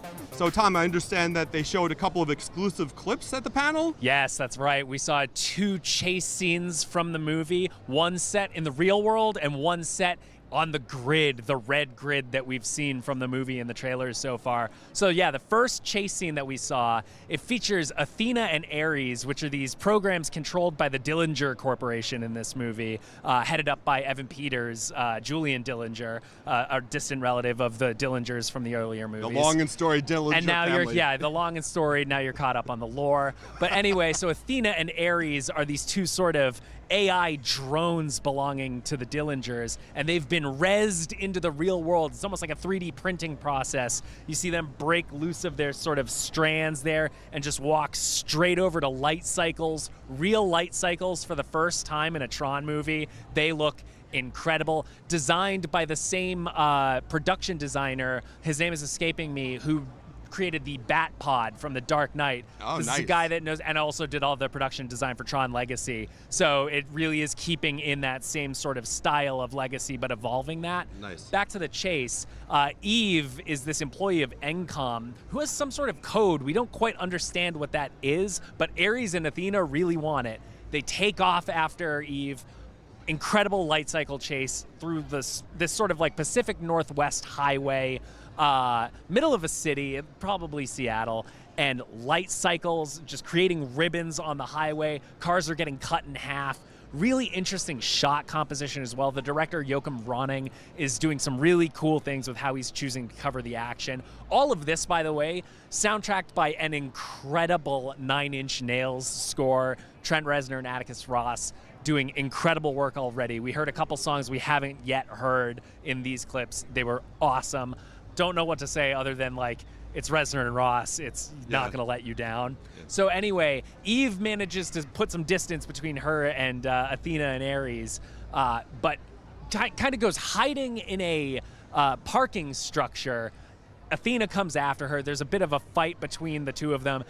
Eve ends up stealing Athena's light cycle and riding it herself, kind of figuring out as she goes, manages to get away. That's about where that clip ends. Very cool to see cars getting cut in half by light cycle ribbons. And picking up on where the last movie ended, which was the idea of the computer beings coming into the real world. Exactly. Yeah. Cora, that ISO from Tron Legacy, becoming a real girl at the end. The second scene we saw, also a chase scene, but whereas Ares and Athena were chasing Eve sort of antagonistically, here Ares seems to be helping Eve in the computer world. I don't know how she got in there exactly, but whatever is happening, Ares has created some sort of water vehicle. There's digital water in this movie that looks like sort of pixels. Very cool, like little tiny ice cubes. But there is a chase scene where Athena is sending drones after Ares. Very, very cool. Again, the coverage that we're seeing here is really inventive. We're flying through the air and, in and out of recognizers, solar sailors, everything you could expect to see in a Tron movie was included in these clips. Very well represented. And the way that scene ends, Eve and Ares go down this sort of whirlpool of that pixelated water, and where they've gone, who knows? Okay. But that's everything we saw. Well, real quick, I know you're a huge Tron fan. I am. Are you more excited now? I am more excited now. I think the visuals are on point. The music was incredible. And so I think fans definitely have a lot to look forward to in October. If you've been looking forward to the return of Tron, there's plenty for your eyeballs and your ears to enjoy. Awesome. All right. Well, for even more from San Diego Comic-Con, be sure to keep it locked to IGN.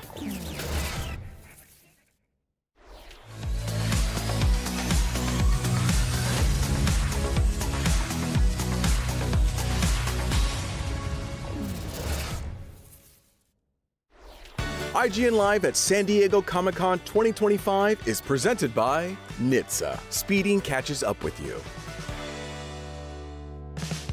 Hey you! Looking for a way to wear your fandom with pride? The IGN store is the ultimate destination for awesome merch and collectibles from the biggest games, movies, shows, and everything in between. Cruise the wasteland in style with a Vault Dweller hoodie and replica Pip-Boy. Kick back and relax to some of the best game soundtracks ever pressed on limited edition vinyl. Or level up your whole wardrobe with a massive selection of officially licensed apparel. From iconic properties like Star Wars and The Legend of Zelda to newer fan favorites like Atomfall and Expedition 33, the IGN store has you covered. You'll also find hats, jewelry, action figures, board games, model kits, art books, and even snacks. Whatever you're into, you're bound to find something. See for yourself and head to store.ign.com today. Catch up on all your favorite shows with up-to-the-minute gaming and entertainment news with Geek Media Podcasts. Welcome to a very special episode of IGN Game Scoop. Game Scoop has you covered for all things gaming and the latest game releases. Tune into Podcast Beyond for the biggest PlayStation news. Man, this is a cool looking trailer. Everything Xbox on Podcasts Unlocked. This is Steve Downs, the voice of Master Chief. Catch up with your Super Nintendos on Nintendo Voice Chat. Switch to pre-order Mania. It was chaotic last night. And get all the latest console news and rumors with Next Gen Console Watch. Now Xbox and Phil Spencer are even saying that a mid-gen refresh isn't even necessary. The Cinefix Top 100 podcast picks a movie every week to celebrate and debate. It's kind of every movie's grandpa. Geek Media Podcasts, the best podcasts from around the world. The Cinefix Top 100. A list so secretive even we don't know what movies are on it or where they rank. What do you mean you don't know? Each episode will reveal one of the movies. Did I rush it? Felt like I rushed it. That was good. I liked it. Talk about why it belongs and finally find out where it ranks. Are you not entertained? Are any of the movies we've shown here even on the list? I have no idea, and it drives me crazy. Join us as we find out on Cinefix, IGN, and wherever you get your podcasts. Why so serious? Interviewing famous people on camera can be nerve-wracking, but it's unlikely they'll bite you in the neck and drink your blood. Interviewing vampires, that's another story. Here to tell me about Anne Rice's interview with a vampire and hopefully keep their fangs to themselves, the stars of the show, Jacob Anderson, Sam Reed, and Eric Bogosian. Welcome, you guys. Hello. Can I just say you ate that? Oh, thank That you. intro was incredible. Yeah. That was so good. And you have a nice neck, too. Oh, thank you. We really appreciate necks. Thank you. That's Wait, really, am I really supposed to kind. say that? I think I'm just sorry. you. Cancel. Just you. Cancel me. Canceled already. So Sam, let's start with you. Yeah. You played kind of a back seat in season 2, and now it is all Lestat all the time. Are you happy to be front and center again? Oh, that's complicated. Not. I mean, not overly. But you know, I'm just doing the books. We're following the books. And I suppose that's how it's kind of going. Yeah. I just go where they tell me to go. Yeah. Yeah, that's fair. That's fair. You know, Jacob, the story so far has benefited heavily from Louis' perspective, and now you do not get that in the show. How are you feeling going into that with it's all Lestat's story now? I mean, I think Louis still has his perspective represented, but I think that's what, like, you want to get another side to every story, you know? Like, I think that's exciting. And also the tone of the show now is so different, and it's heightened in such a different way that I think that it's like, it's apples and oranges, but they're also telling the same story. I think it's a good thing. I think it's yeah. So, Eric, your character is watching all of this from both sides. And you have called out Louis as an unreliable narrator from the start. How's that going to work now with the more aggressive Lestat? Lestat, pulls a lot of tricks and doesn't want to tell me the truth and goes to great lengths to do that. So it's my job to, I'm a dog with a bone. I'm gonna get it. Only problem is I'm going through an adjustment period as a vampire, so that complicates my situation for these first episodes. Vampire bowling. Yeah. A lot of bowling. I have to do a lot of bowling, yes. And a notoriously self-centered, shall we say, sire? Like you're doing it around Lestat, who is so like, figure it out yourself. I'm not his sire, though. Well, that's true. You're just around him.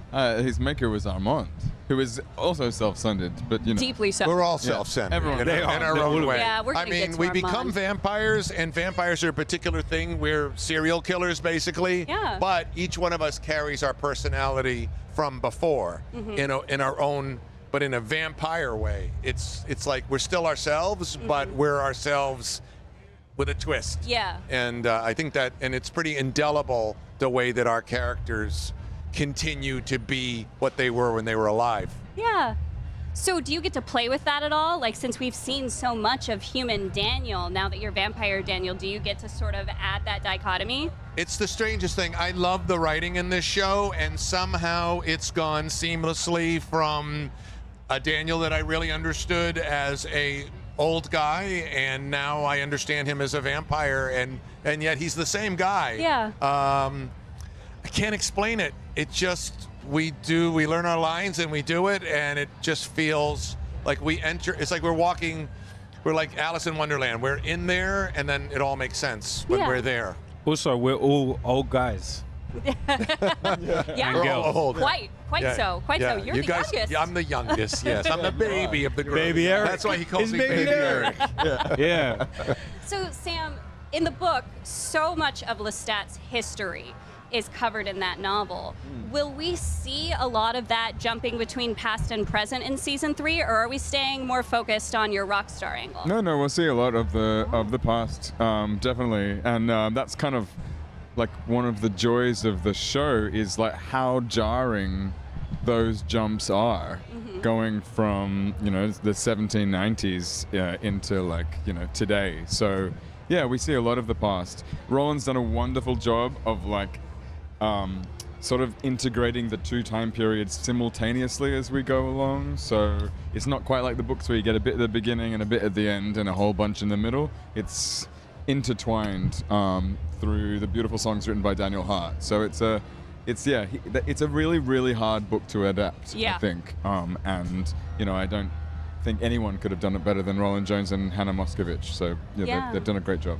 So, speaking of the past and the present and the extreme difficulty of adapting the vampire Lestat, you've also got the added depth of Claudia, which obviously happened in the novels as well, but in the timeline that we're following here, like, it's so front and center for both of you. Will we see you dealing with that in a third set of timelines, or will we get anything about the fallout from the loss of Claudia? Single word answer? I was going to say, I think they will never not be dealing with Claudia's death. Yeah, but that's a better answer. Yeah. Claudia is a huge part of the books and these characters. I should have just left it with your answer. It was better. No, go. Cook. I wanted to give one word. And then I'm going, let me just riff on that. Yeah. That's perfect. So, Eric, we already kind of touched on Lestat being a much more confident vampire and Daniel very much being a dog with a bone trying to get his story. How challenged will you be from, like, the journalist perspective in season 3 as you're dealing with this guy? I'm very challenged. It's very hard to pull off. There's an angle that we're doing, which I don't know whether I can say it. He switches gears a little bit. He's not. I don't know. I actually don't carry the. I think it was in the thing. I can say that. I didn't read the It's the thing. basic assumption, because in the novels he writes the book, and then in here we assume that you're ghostwriting the book for him. So. Oh, that's a misconception. Oh, yeah. ooh. All kinds of. But at any rate, this guy Lestat gives me a lot of trouble, and the other thing that Daniel Malloy doesn't like is he doesn't like bullies. and you push, I push back. So we do a little pushing. We did a little pushing the other night. It was a lot of fun. Yeah. Some mutual pushing. Yeah. He doesn't even remember it. Yeah. It means nothing to him when I push back at him. It's just like a flea. Shove love. So, speaking of bullies, Armand, Yeah. we have left things off where we did in season 2. Louis is now out of the spell, very aware. Lestat is now back in the picture. You are now a vampire, all of which is fallout from this character. Now, he will play a major role in Lestat's history, but how are we going to see the fallout from Armand play out in the present? Oh, wouldn't that be fun to know? Wouldn't that be fun to know? I said, I'm a dog with a bone. I had to try. I had to try. I think very satisfyingly. Okay, all right. Stop. Stop. Yeah. Full stop. Before Eric can say anything. Yeah. These two guys are just, the whole time Everybody we do interviews, they're just waiting for me to say something I'm not supposed to say. Yes, correct. They're watching me very carefully. I think I also really like talking in riddles. I think Yeah. it's like quite satisfying when you ask us a question that we're not allowed to answer, that I kind of like am enjoying wasting time. Watching, there's fun to it, like watching somebody else try and get around it. Like, how are you Yeah. going to answer that in a way that's not going to get you yelled at? I've discovered I just slow right down and just have a huge pause between each word, and it seems to work. And I can see the interviewer being very annoyed that I'm eating up all of the time by doing a lot of pauses between words. I'm going to remember that for next time. Also, you give away more than you think you are. Really? Yeah. Damn. Yeah. That's why he's there, to just be like, stop. Shut up. So, Sam, you're in very rock star vibe with the sunglasses, and you basically get to record your own album this season. Right. How is that? It's pretty wild. Yeah, I mean, it's not me, it's Lestat, definitely, recording an album. Yeah, look, Daniel Hart is an incredible songwriter. And I feel wildly fortunate to work with a man, who's opened for Radiohead, that's played with David Bowie, that's written these extraordinary songs. And he writes beautiful music, very complex music. He's an incredible rock star in his own right. His own music is extraordinary. And yeah, he's given a whole new voice to the character that has just been a utter joy to play. So yeah, it's been really fun and stressful, but why not do things that terrify you or things that you're contractually obliged to do? You can't not do it. Yeah. I would also say, as like a outside observer, that like fictional music can be really bad. Yeah. This is like good music. It's like it's good food. It's like it's real. It feels like real. It is real music. Yeah, it's real. I mean, you know what I mean? I was kind of shocked. Bangers. Yeah. There's some real like earworms. I mean, I was shocked. I was kind of hoping like that maybe we'd be going down a more Mr. Like I love them, but like Mr. Bungle kind of like crazy, silly route. Even though Mr. Bungle is amazing and Mike Patton's obviously extraordinary, but yeah, no, Daniel Hart's ended up writing like really good songs, which was probably more confronting. I get home from set and I can't stop. I'm like humming the tunes to myself, and they're in my head, and I love them. And then I have to go to my computer, and because we have like these little bits and pieces that have been let out, like the trailer and from last year, and I'll like put it on again. I just want to hear some more of it. It's weird. It's actually. You can stream. Sorry. No, What can I go. stream? Oh, You can the full stream song. the song. Oh, Yeah. You can't. You shouldn't technically be able to stream it. On Spotify. It's on Spotify. Longface. No, it's not on Spotify. Is it not? No. You can. I think something will be emerging soon again, right? Yes, But there's some new stuff about to pop. Yeah. On YouTube. You can Maybe get it's it just on on YouTube. YouTube. Yeah, you can get on You YouTube. heard it here first. Yeah. The number of times I find myself just humming last year's preview, and you're just like, it's not even about Interview with a Vampire. It'll just, there it is.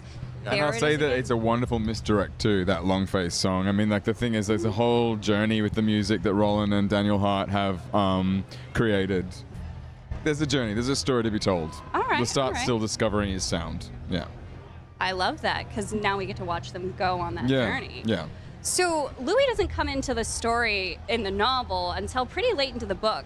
Will we actually see the three of you share a scene in this season? What did you say? Wouldn't that be Wouldn't that be nice? Wouldn't you like to know? Wouldn't that be an exciting thing to know? 3 of us all at once? Don't elaborate. I don't know. I don't remember. I don't remember anything. I have to watch the show to see what I've done on the show. I think that's totally fair. And like sometimes all 3 of you are there, but you're not really there. Because we had Sam last year, but he wasn't actually there. He was in Louis' head. So like, how can I know? The show's like a dream. I dream when I'm doing it, and then I forget when I wake up. It's like leaves my mind. I have to watch it to see what happened. Really? Yeah, that's a great way. That's just the way it is for me. I think that is 100% fair. Yeah. And on that is all the time that we have Great. today. Thank you guys so much for your time. Season 3 of Anne Rice's Interview with the Vampire premieres next year on AMC and AMC+. But right now, there's lots more Comic-Cons still here to come here on IGN.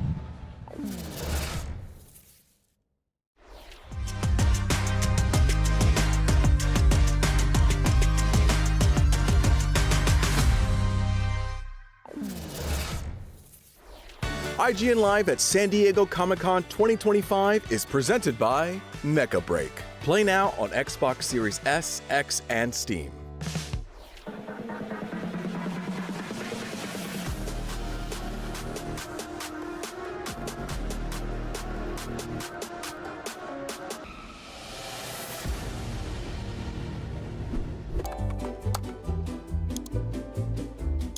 IGN Plus is where your adventure begins. What are you selling? Plus is the place to get unlimited access to all the tools you need to beat your games. Here's what you need to know for bringing down Gloomspawn. Plus, awesome exclusive discounts on IGN Store. Maybe this would tease open your money pouch. Plus, ad-free browsing on IGN.com. Plus, unlimited game help tools like premium interactive maps with your own custom map markers, filters, marker notes, and more. This will come in handy. Plus, access to sweepstakes, giveaways, and free game keys. Wow! Exactly. Want more? Head to IGN.com/plus and start your adventure today. Hey you! Looking for a way to wear your fandom with pride? The IGN store is the ultimate destination for awesome merch and collectibles from the biggest games, movies, shows, and everything in between. Cruise the wasteland in style with a Vault Dweller hoodie and replica Pip-Boy. Kick back and relax to some of the best game soundtracks ever pressed on limited edition vinyl. Or level up your whole wardrobe with a massive selection of officially licensed apparel. From iconic properties like Star Wars and The Legend of Zelda to newer fan favorites like Atomfall and Expedition 33, the IGN store has you covered. You'll also find hats, jewelry, action figures, board games, model kits, art books, and even snacks. Whatever you're into, you're bound to find something. See for yourself and head to store.ign.com today.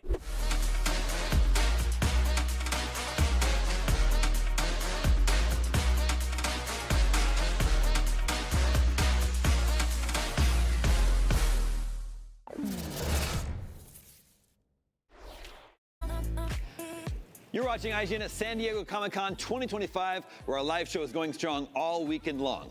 In a bit, we'll be hearing about everything that went down at the Coyote vs. Acme panel. After that, we're talking with James Gunn, John Cena, and the cast of Peacemaker. But right now, let's find out what's going on at the Mecha Break booth down on the convention floor. Seth Macy coming to you live from the San Diego Comic-Con Mecha Break Space Station. There's going to be a cosplay show every day. There are game stations set up everywhere for you to come and play. There is a 4D gaming chair over there, which is absolutely insane. There is merch. There is so much to do and see here. Let's get after it. Presented by Mecha Break.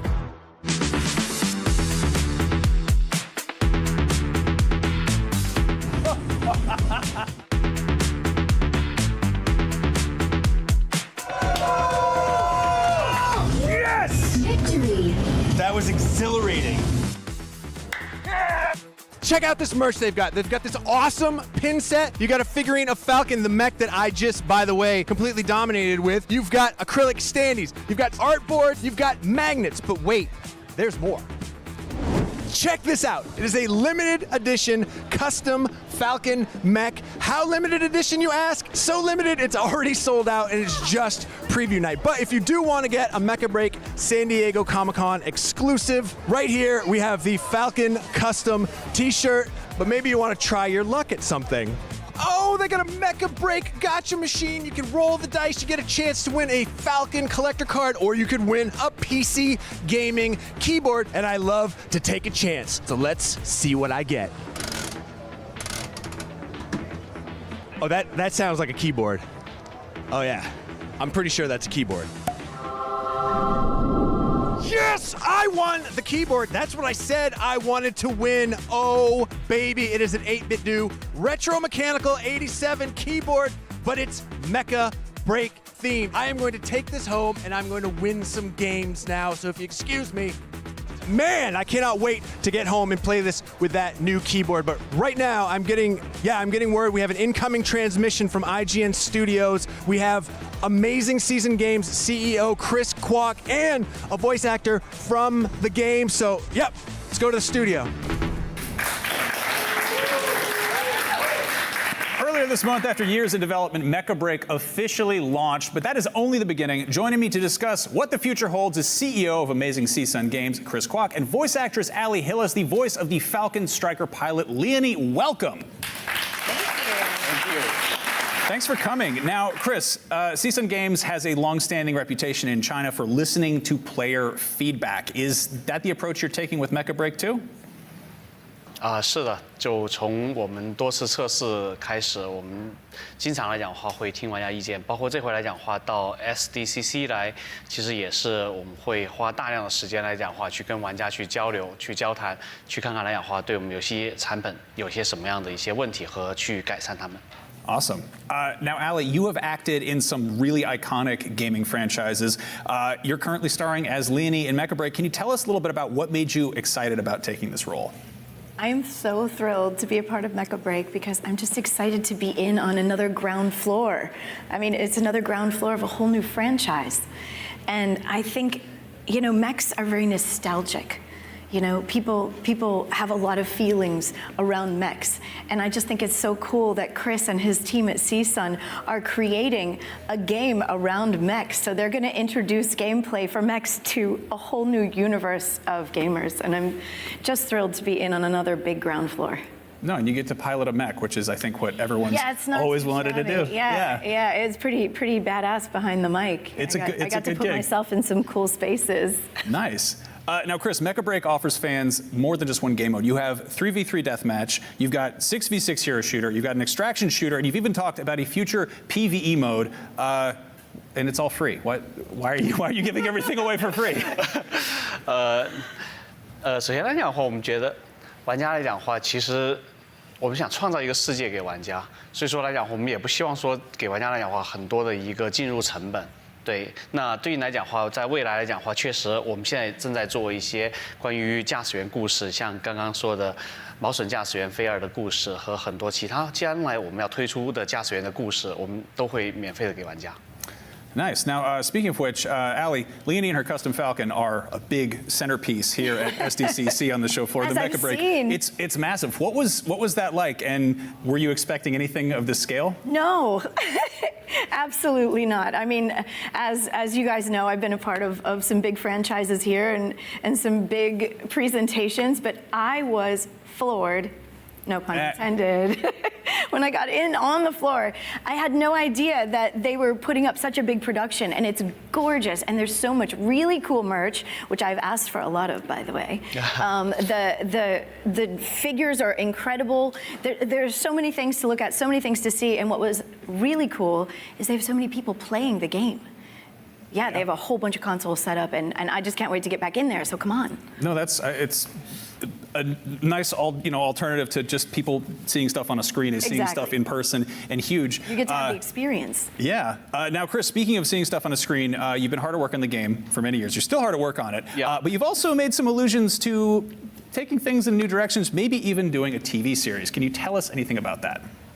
对，那应该是再过几天来讲的话，我们其实会发布对应来讲我们014就是新的驾驶员的短片。那其实未来来讲的话，除了短片之外来讲的话，我们也会给就是玩家喜欢的驾驶员来讲的话去做动画的一个长番。对，所以说我们正在努力中。I mean, it's exciting. It's fun. It's also like, you know, Mecha franchises historically are, you know, they're games, they're toys. Speaking of which, Ali mentioned this. There are some very cool striker figures on the show floor. Can you tell us a little bit about them? 当前来讲的话，可能我们现在只能给大家看到的，实际上是我们的白色的毛笋。但是我们在金色毛笋来讲的话，其实北美早就已经售罄了。对，未来来讲的话，其实除了 figure 这个品类之外来讲的话，其实我们还有很多的新的品类。那包括来讲的话，拼装模型也是我们计划中非常大的一个类别。所以说，很快来讲，可能在下一次的展会上来讲的话，我们就会带来更多的关于模型还有 figure 的产品。No, it's part of it. It's all about fandom. Now, Ali, when you play a character like this, how do you get into character? Because I feel like if you're, you know, near a big replica mech, if you're getting, you know, up front with that kind of stuff, it's one thing. But like, you know, how do you bring her to life? How do you get into it? Yeah. That's a really good question. I think for any of them, I walk into the studio, into the booth, you know, primarily we record alone voice artists. I walk in and they give me a description. In this case, what was really cool is I got to see the graphics. I got to see the art in action. It looked so good. It got me so excited. And after I kind of get to see something like that, because a lot of the games that I've worked on, like Mass Effect, I didn't get to see really much of the art except some renderings before it began, whereas in Final Fantasy games, I got to see kind of finished product, and this was cool because I got to see it in process. I got to get excited about it, which even feeds the soul more as you're coming up with a character, and it's almost like we're in there in front of a green screen, and they talk us through, you know, their genius is fed into our brains, and hopefully we come up with a good product, but so far so good. Nice. Well, like you said, you're getting in on the ground floor. Now, Chris, if you had one message for Mecha Break fans watching this stream, what would you like to say to them? Mecha Break 上线是一个新的开始。那其实作为一个长线运营的游戏来讲的话，最重要的其实就是长线运营本身。所以说来讲的话，除了听取玩家意见之外来讲的话，我们也会考虑说带给玩家更多的惊喜的玩法。同时来讲的话呢，我们也会在 building 整个 universe 上面来讲的话，会有更多的一个周边。那像动画、像短番、小说、漫画这些，我们都是会做的。Cool. Now, I imagine at Comic-Con, you're seeing a lot of people playing Mecha Break for the first time. A lot of people are discovering it. What kind of reactions have they had? 其实今天上午来讲的话，我们拦截采访了，就是做了一些玩家的一些访谈，其实挺有意思的。我觉得，因为我们展会人确实比较多，那很多时候来讲，他们需要排30分钟的队才能玩到我们的游戏。但我觉得来讲，玩完之后，他们的脸上都是很开心、很欢乐的。那也是我也能得到非常大的一个满足感。Yeah, that's got to be a lot more fun than just, you know, reading comments online, which is good, but, you know, like getting FaceTime, that's huge. That's exciting. Now, final question, is there anything you can tell us, more than you already have, but what is coming to Mecha Break in the future? OK。那新的赛季来讲的话，我们会有几个新的玩法。首先来讲的话，一个是关于 PVE 上面，我们会带来一些故事模式。那另外来讲的话呢，就是大战场的24对24的大战场模式。那另外来讲的话，我们也会去尝试做一些新的挑战关。然后在活动上面来讲的话，我们也会有更多的内容。You've been keeping busy, I think. There's a lot going on there. Very cool. Well, I'm excited to see what is coming to the future of Mecha Break. Thank you both so much for joining us here at Comic-Con. I hope you're having a good time out there. You can play Mecha Break for free right now on Xbox Series X and S and on Steam, and you can look forward to getting your eyes on an anime series soon, and you can get your hands on a very own Striker replica in the near future, if you can find one that isn't sold out. But in the meantime, we've got more IGN at San Diego Comic-Con coming up. We got to take a quick Mecha Break. Hey, it's Brian and Max here at San Diego Comic-Con, where we just got out of the Hall H panel for the once canceled, now actually coming out to theaters, Coyote vs. Acme movie. I'm so happy. I was just beaming with joy for that entire hour. I might have teared up a little bit. Yeah. So, if you're unfamiliar, this is a movie based on a 1990 New Yorker article about Wile E. Coyote suing the Acme Corporation for its many defective products that have caused him to explode and fall off cliffs over the years. It got announced as a movie by Warner Brothers back in 2018. And then in 2023, it was announced that Warner Brothers was going to shelve it as a tax write-off for $30 million. And then there's this whole thing where they decided they would put it on the market, but they wanted like $100 million for it. Long story short, it is actually coming out. We have a release date. It is coming out August 28th, 2026. It's being distributed by the same company that put out The Day the Earth Blew Up. And we got to basically see a bunch of clips from the film, and yeah, I'm really glad we're going to get to actually see this movie. It looks incredible. Yeah, so the panel was moderated by Paul Scheer, and he brought out Will Forte, who is the lawyer in the movie. Very sort of like cumbersome, clumsy dude who is not really good at being in court.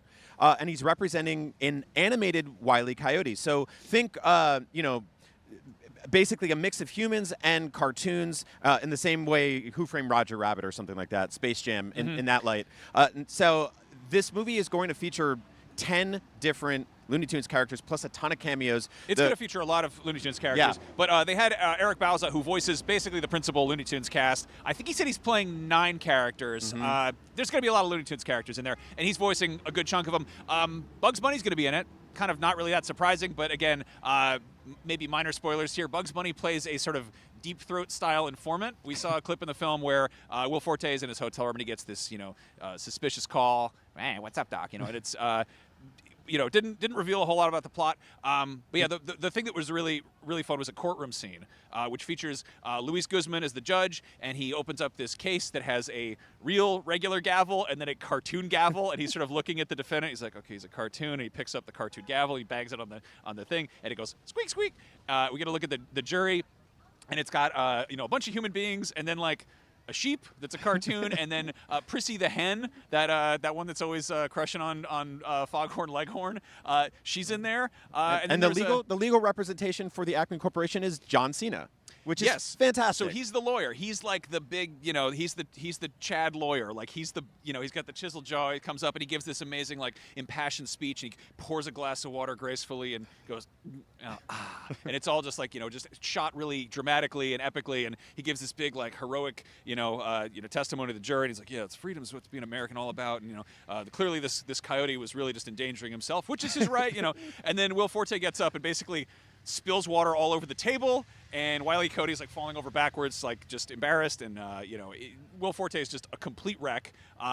And then he tries to demonstrate that, the Acme Corporation has defective products. Wile E. Coyote hands him a jet-powered roller skate. And he's like, as you can see, the ignition switch on this doesn't work at all. And he flicks it on, and he's just holding it. So anyway, and then it just lights up and starts shooting all over the room, and it runs into Wile E. Coyote, who catches on fire, and he starts running around, hits the judge in the head, and then it cuts to like a news story about the first day of court proceedings, and it's showing a bunch of police sketches, or courtroom sketches, courtroom drawings of the things that are happening, and it's just, it's funny seeing human beings in cartoons interacting. It is even funnier seeing like bad courtroom sketch caricatures of those things happening. It's awesome. This is going to be a really funny movie.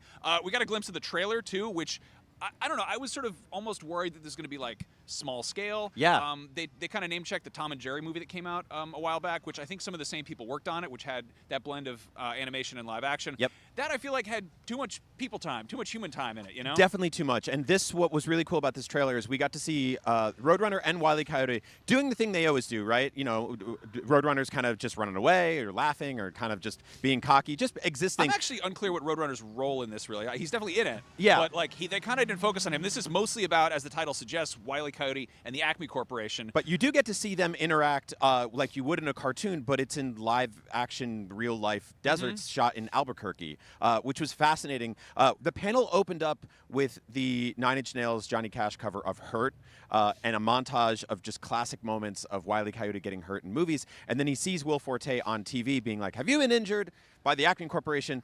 Call this number. Have you ever covered a road with dynamite, and when you try to hit the ignition blows up? Give me a call. Have you ever opened a parachute and nothing but silverware falls out? It was genuinely very funny. And the panel itself was just wonderfully meta, because they started talking about this stuff in the beginning, and then P.J. Byrne, who's an actor who plays an Acme rep who's there in the courtroom, he shows up like in Hall H with a stack of papers. He says, you have to stop this panel right now. I'm here from the Acme Corporation. And that's the thing, is that the Acme Corporation in this context really works in a fascinatingly meta way, because the whole movie is kind of lampooning big evil corporations. They're kind of the bad guy. And I mean, not to put too fine a point on it, but WB is kind of the evil corporation here. Yeah. They were trying to write this entire movie that people had spent, thousands and thousands of hours making, and just be like, oh yeah, it's a tax write-off. And luckily, everyone kind of came together and got really pissed off at them, and they backed down, and now the movie is actually coming out. But yeah, there was a lot of very much kind of tongue-in-cheek, like, yeah, the Acme Corporation really tried to put a stop to this movie. They didn't want us to show people how much the Acme products could hurt people. They very specifically did not mention Warner Brothers by name as like an evil corporation that stopped this movie from coming out or tried to. Instead, they just repeatedly said the Acme Corporation didn't want you to see this movie. But now a distributor named Ketchup had got rights to it. This will get a worldwide global release. They repeatedly made the joke about how you could go to a theater in Singapore on the same day as any other time, any otherwhere on the planet, and watch this movie. They said it's going to be big in Singapore. So if you live in Singapore, make this movie big. I want this movie to blow up. I want this movie to be a huge hit. You know, obviously, what I want doesn't necessarily materialize box office results in the real world, but like, I don't know. This just is already a really cool underdog story. There was kind of like a palpable energy in the room of just people who were just stoked that they're getting to see anything from this, and then it's showing signs of life because, I don't know, there have been, you know, WB canceled a bunch of stuff. They like canned a bunch of things. That's been kind of the running theme with just across media in general, is things getting, you know, cut down and shut down and shoved away. But hearing that this was basically finished and then it was just, no, you can't see it. So yeah, since the sort of streaming era has begun, we've seen a lot of like finished, completed products just get stripped off of streaming services. We saw the show Willow come to Disney Plus. Everyone worked on that for like years and they just deleted it one day. So this happens now. So if you're a fan of things actually making it to the finish line and coming to life after almost being canceled and cut off for tax purposes, buy tickets for this movie when you can and go see it. Go support movies like this because it's awesome. Also, it's really good looking. Like, it's everything gorgeous. We saw, the color grading is gorgeous. The cinematography is amazing. The scene that Max talked about like, you know, Luis Guzman pulling up a gavel, it reminded me so much of like, you know, when they pull out the pistol in Who Framed Roger Rabbit. It is extremely Roger Rabbit, but it also has a lot of modern sensibilities. Like, I would say it's probably going to look a little bit more like the recent Chip and Dale Rescue Rangers movie. Yeah. But it also just seems to be more kind of theatrical, more action-packed than that. Dave Green, who's directing it, he also did the second Ninja Turtles movie, Out of the Shadows, which we both love. Yeah. I feel like not enough people saw that. But yeah, he's got a little bit of experience having animal people getting hurt in a live-action space. So I'm excited to see how they handle that. And they talked a little bit about the challenges of having, you know, a principal character who doesn't talk at all being somebody that they have to engage with on set. And the one way they worked around that is they did rehearsals with a Wile E. Coyote puppet.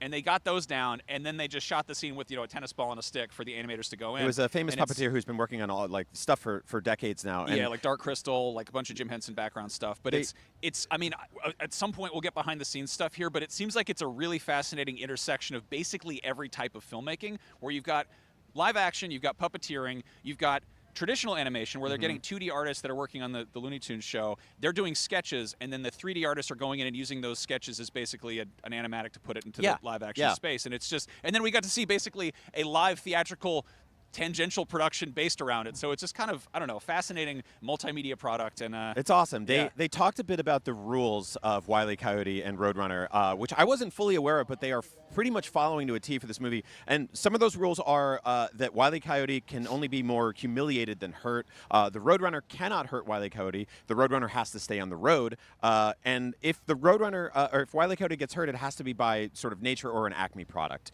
And that Wile E. Coyote can't talk. And so in this movie, you'll see him hold up signs and stuff like that. And they had a character. I think they said no dialogue. No dialogue, but like, he does occasionally talk. You know, he says, like, my name is Mud or whatever. Or super genius. But yeah, the gag with the signs is going to be used a whole lot. Actually, on the stage, they did have somebody in a Wile E. Coyote costume come out. I feel like maybe they wanted to get John Cena there, but he was busy with other stuff because he's also doing Peacemaker and whatnot. But they brought out Wile E. Coyote instead, and they asked Wile E. Coyote a few questions, and he held up signs saying yes and no, and they were like, something you're excited about, blah, blah, blah. And then he holds up another sign that says, only so many signs, or limited number of signs, which is like very cute. John Cena could have been there. You know, he's notoriously hard to see, so who's to say? But I'm really excited to see just his side of the performance. We got a tiny glimpse of that in the scene they showed, and I think it's going to be a really good time. Yeah, this movie is going to be awesome. I'm so happy it's finally coming out. So yeah, Coyote versus Acme, August 28th, 2026, finally getting a release date. Hopefully you all get to see the trailers and the clips soon. They said that they were exclusive to the panel for now, but hey, you know how these things go. So for all things Coyote and Acme and Roadrunner and everyone else, keep it locked to IGN. That's all, folks. Meep, meep.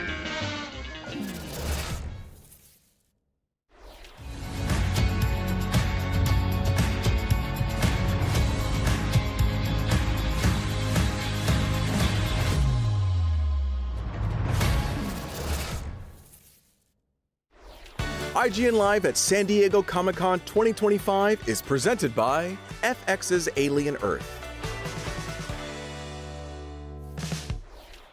The average Cinefix movie list features nearly 100 different films and approximately 25 minutes worth of wall-to-wall deep dive analysis.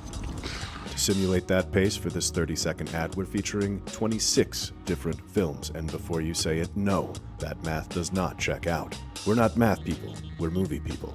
We can't even count down from 10 without ending up at, like, 96.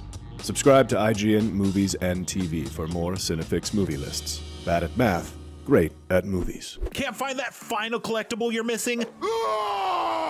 IGN strategy guides and interactive maps are here to help. One step at a time. IGN guides are trusted by millions, easy to use, and best of all, free. IGN has the very best, most complete and accurate guides for Shadow of the Erdtree, Baldur's Gate 3, Tears of the Kingdom, and so much more. See? It's good, right? Every guide is tested and verified for you by experts. Just search for IGN when you search for guides.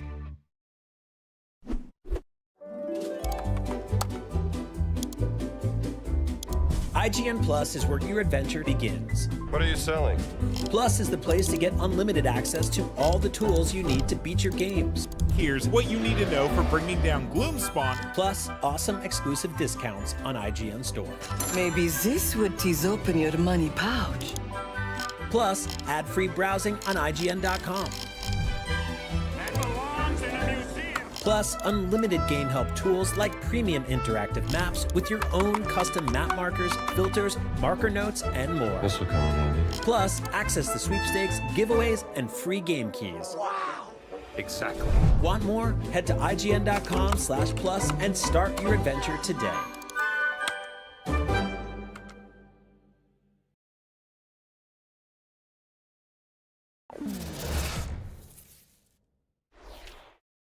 No, I'm not. You're watching IGN at San Diego Comic-Con. With so much violence in the world, it's nice to have a hero who's committed to peace. It's just a shame he has to kill so many people to get it. Here to give us a taste of what's in store for Season 2 of Peacemaker, please give it up for writer-showrunner James Gunn and the stars Frank Grillo, Tim Meadows, and Sol Rodriguez! Yes! I say yes. This is a great group to be with. Yes. Like, this is our, and we haven't done anything together. No. So we made this show together, right? We had this is my favorite thing of all time is Peacemaker, right? Everybody knows it. I love it the best. A lot of fun. And these guys, we worked together all season. They're all new cast members, and we just had this great time. And we haven't done any sort of, well, no, we haven't done anything. You and I have done stuff together for Creature Commandos. Right, but not for this. But we've never done anything for this. So this is the beginning. This is this is the hymen of the Peacemaker show. Thank you. I love it. James, I'm going to start with you. You revealed at your panel that Peacemaker Season 2 takes place about a month after the events of Superman. It does, yeah. Can you talk about how the events of the movie changed Peacemaker's opinion of Superman and what Chris's place will be in the new DCU? Well, that's a lot of spoilers, but I mean, I think that probably, I actually think that Peacemaker probably admires Superman a little bit more than he did. You know, we see him in the movie, and he's talking crap about Superman, and I think he probably admires him a little bit more than he did beforehand. But also, he really wants to get in with the Justice Gang. Yeah. So he's not going to say any more mean things about Superman, knowing they're his pals. Right, yeah, I'm imagining, like, would he double down or would he walk it back? I mean, you know. Oh, he'd walk it back. He's got no backbone with stuff like that.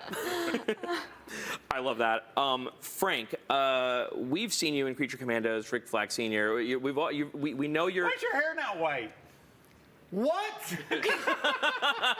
Continuity error. He dyed it. It's fine. He's young again. That's canon. Yes. Rick Flag Sr. dyes his hair. That's canon. Yeah. Yeah. Oh, great. He is a vain son of a gun. He is. I'm not.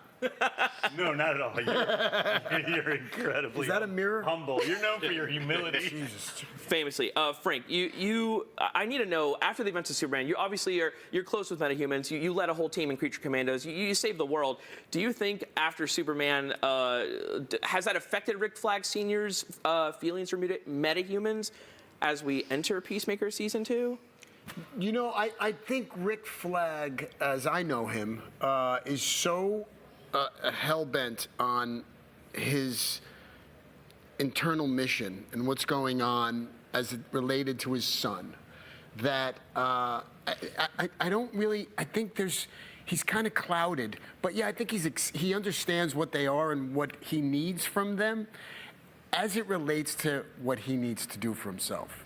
If I'm trying not to say anything by saying something. Right, no, for sure. It's like talking to my therapist. Yeah. But you hate Peacemaker. I hate Peacemaker. Because he killed your son. Right, I can say that, right? I despise you can say that, Peacemaker. I want to see him dead. Right, yeah. Is he here? He might be in the room. Yes, he might be. Back there. Well, yeah. Tim. Yo. You are so funny. You are so good. You're so talented. Wow. I love Nobody you. else got that. Yeah. I didn't feel the same for them. You passed those guys. You didn't say that. Yeah. They said about you.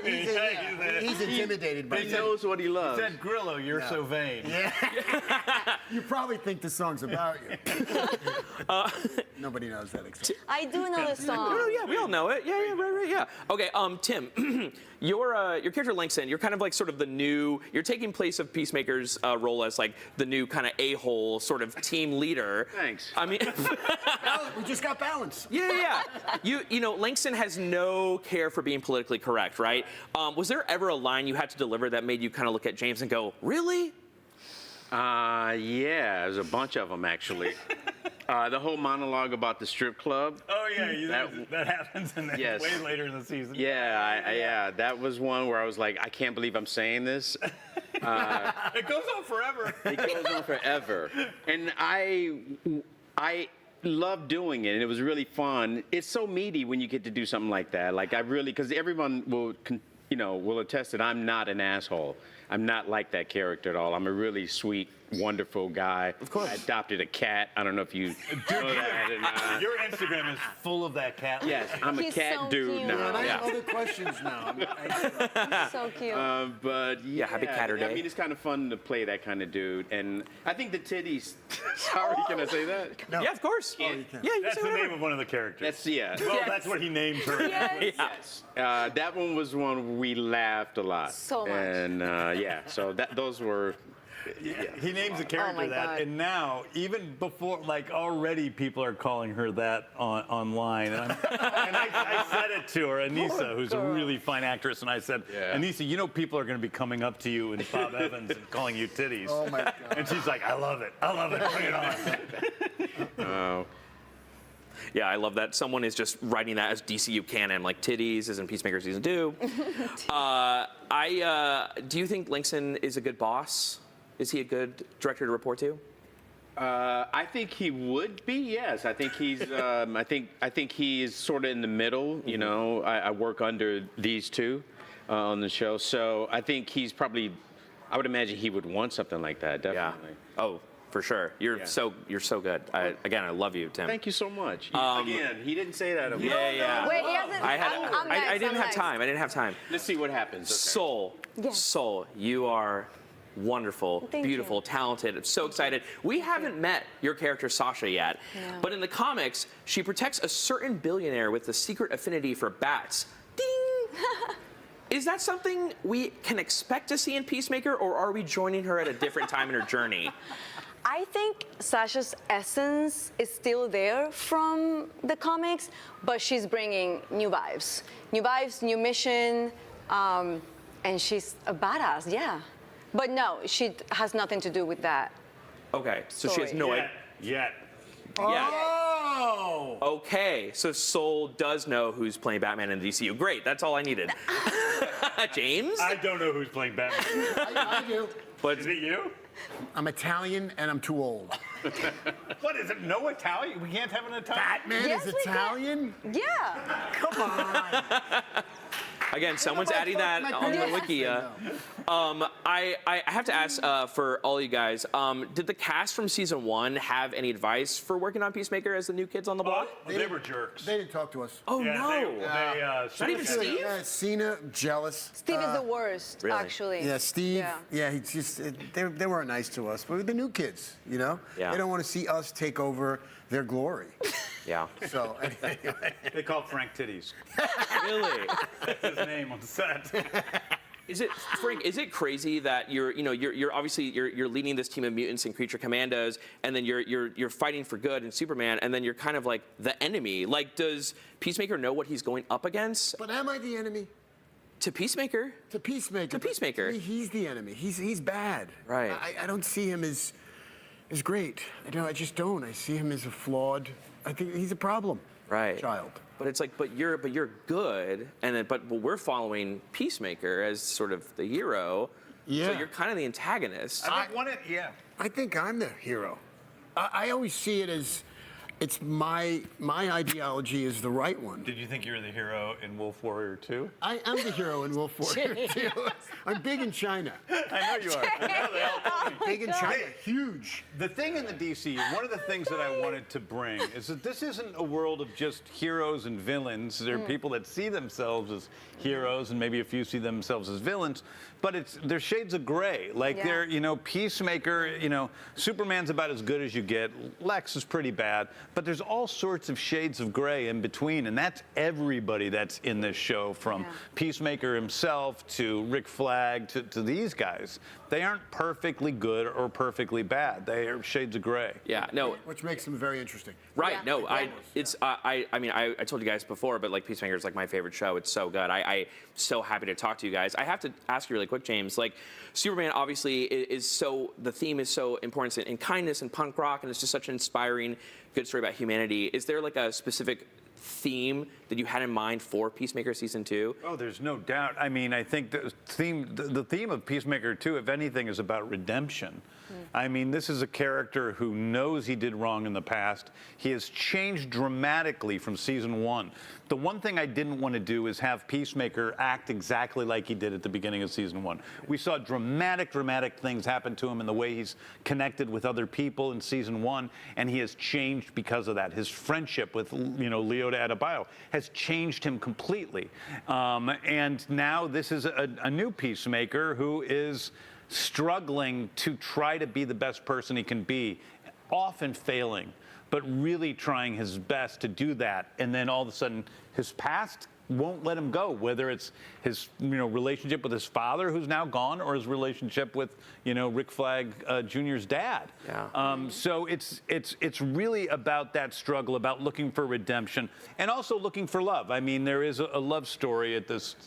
If the first season was about the relationship between Adebayo and Peacemaker, this in a lot of ways is about Peacemaker and Harcourt in their relationship. So, God, there's so many cool, fun twists. I know. I have a million questions for you guys. I have one last question that I have time for. James, you sent fans in a frenzy by releasing the mural from the Hall of Justice in Superman. If you could give fans one hint about any kind of other secrets they can unlock from it, what would that be? Listen, fans have done a pretty good job. I think they've found all of the different characters, but I will just say that in one of our scripts we're working on, 2 of those characters are kind of important. So. Okay, which are? Not going to tell you. I had to try. Why are you so pushy? Yeah, good for you. He always pushes his luck, doesn't he?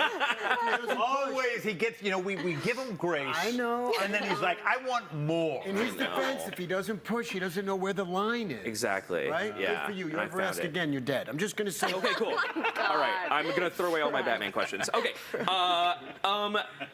Thank you all so much. Peacemaker premieres August 21st on HBO Max. But if that's too long of a wait, stick around because John Cena and more of the cast are joining us shortly. IGN at San Diego Comic-Con continues after this quick break.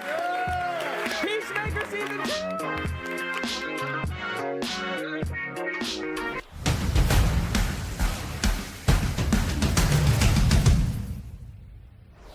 IGN Live at San Diego Comic-Con 2025 is presented by Mecha Break. Play now on Xbox Series S, X, and Steam. The Cinefix Top 100. A list so secretive even we don't know what movies are on it or where they rank. What do you mean you don't know? Each episode will reveal one of the movies. Did I rush it? Felt like I rushed. That was good. I liked it. Talk about why it belongs and finally find out where it ranks. Are you not entertained? Are any of the movies we've shown here even on the list? I have no idea, and it drives me crazy. Join us as we find out on Cinefix, IGN, and wherever you get your podcasts. Why so serious? Catch up on all your favorite shows with up-to-the-minute gaming and entertainment news with Geek Media Podcasts. Welcome to a very special episode of IGN Game Scoop. Game Scoop has you covered for all things gaming and the latest game releases. Tune into Podcast Beyond for the biggest PlayStation news. Man, this is a cool looking trailer. Everything Xbox on Podcasts Unlocked. This is Steve Downs, the voice of Master Chief. Catch up with your Super Nintendos on Nintendo Voice Chat. Switch to pre-order Mania. It was chaotic last night. And get all the latest console news and rumors with Next Gen Console Watch. Now Xbox and Phil Spencer are even saying that a mid-gen refresh isn't even necessary. The Cinefix Top 100 podcast picks a movie every week to celebrate and debate. It's kind of every movie's grandpa. Geek Media Podcasts, the best podcasts from around the world. IGN Playlist is the best way to track your game collection. Now you can even import your entire Steam library to Playlist, making it easier than ever to review games, show off your collection of the world, and finally chip away at that massive backlog you keep meaning to get to. IGN Playlist, check it out. Can't find that final collectible you're missing? IGN guides are trusted by millions, easy to use, and best of all, free. IGN has the very best, most complete and accurate guides for Shadow of the Erdtree, Baldur's Gate 3, Tears of the Kingdom, and so much more. It's good, right? Every guide is tested and verified for you by experts. Just search for IGN when you search for guides.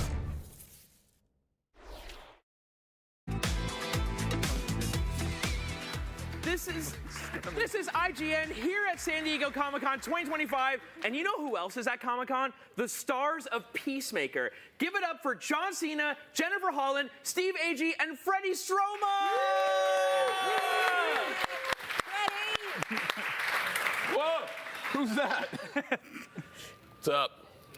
Oh my God. I said John Cena, but I guess it's Christopher Smith, Peacemaker. Well, I mean, it's Comic-Con. In the spirit of Comic-Con, we got some Peacemaker lookalikes going on out there. We have a lookalike activation later on today. I think I'm going to stop by that just to make sure the costumes are authentic. Right. So, might as well get in the spirit, right? I love it.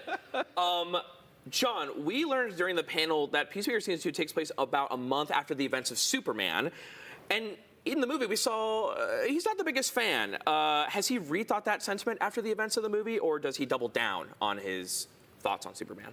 Well, that's one of those you'll have to wait and see in the show to find out. But I'm very grateful that I was able to sneak into the Peacemaker prequel that they call Superman. Thank you very much for that. Nice. And express my opinion on Superman. Okay, great. Because, in the trailer, obviously, we see you're sort of trying to, audition for the Justice Gang. And we want to be able to see if you get in or not. Yeah, I think do we spoil that by saying that, probably, I don't know, yes, no? Can I get a yes or no from the peanut gallery? Do we spoil that? It may or may not. There is a world back there. You guys don't see it. It is sold out. We have 200 people. Yes. Back there. Yes. So, yes, I think this is the Peace Fist. I think it goes from being very high on my priority list to very low on my priority list, just ahead of eating spaghetti for dinner. I love that. Boom. Nailed it. Nailed it. Jennifer, I need to know, is Harcourt and Economos, are they still being punished by disobeying Waller at the end of season 1 when we catch up with them in season 2? I mean, a lot happened in that finale, and I'm wondering, where do we find them at the beginning of season 2? Well, that's a great question. I don't think that Economos is really being punished anymore. I think Economos has sort of skirted under the radar of all of that. Like he excels at that, at sort of scamming and skirting under the radar. I'm a valuable asset to Argus. But Harcourt... I'm the only one that can type. Harcourt is definitely... She is in a bad way. She has completely lost her job. I believe on her way out, Amanda Waller made sure that Harcourt was not, she's blacklisted, basically. Right. So, you know, Harcourt's not able to work. She's having a really rough time, and, you know, she's a little bummed out with Adebayo for putting her in this position, but at the same time, I think she forgives her. So. Right. The text group for the 11th Street Kids has got to be interesting at the beginning of this. I mean, it is. Yeah. It is. It has been lately. Yeah, right. it's good. Yeah. It's good. Man, yeah. I assume you guys have real thing, by the way. Real thing. Totally real thing. Yes. You guys have it. Yeah. We have as right. Yes, that's and right. who's sending the most merman emojis? Is that still you? No, that's me. I think it's John. Yeah. It's me. It's all inclusive. Yeah. Yeah. It's for everything. Yeah. It's beautiful. Glad you remember that. Good score. Oh my God. Right on. Here it is. I gotta send that to my mom. Freddie. Yeah. You're amazing. Vigilante, you know, he idolizes Peacemaker. You know, you were an outsider brought in. You're obviously a big part of the team. How does your character change with Chris being kind of less of a jerk this season, and how does that affect Vigilante? Who's less of a jerk? Yeah, who said what? Oh yeah, Freddie wrote that question. Oh, cool. Right on. Yeah. Appreciate you. I think he's always there to. I think if wherever Chris is at on the moral spectrum, I'm always kind of trying to pull him in one direction. But yeah, he's just, you know, being a busboy, eating spaghetti and living life, you know. But that's. Freddie's British, by the way, in case nobody knew that. Still blows my mind. Yeah. Still. But he's always got the love for Peacemaker, so there's not much he could say wrong. I do love that, like, everyone's having trouble finding new work, but you're still at Fennel Fields just as a busboy. Yeah.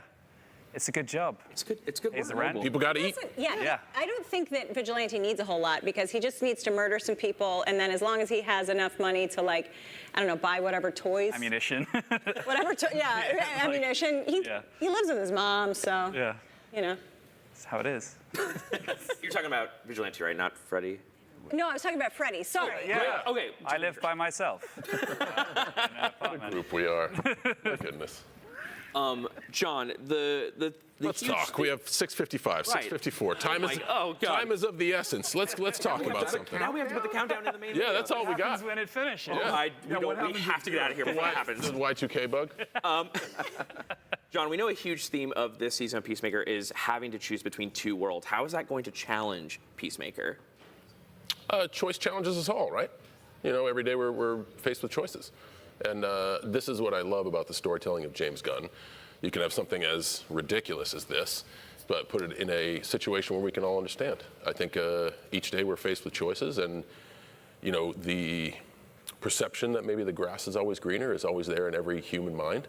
And again, here I'm sitting here in a chrome helmet trying to talk philosophy, but that's indeed what I love about the storytelling of James Gunn. He takes these crazy, larger-than-life personalities and somehow finds a way to tell stories that we can all relate to and understand. Right, it's beautiful. The things that the range. I mean, this just got close. Right. Yeah. My glasses are fogging up. Yeah, man. I don't feel. I feel okay. I feel all right. Yeah. Okay. Yeah. That's great.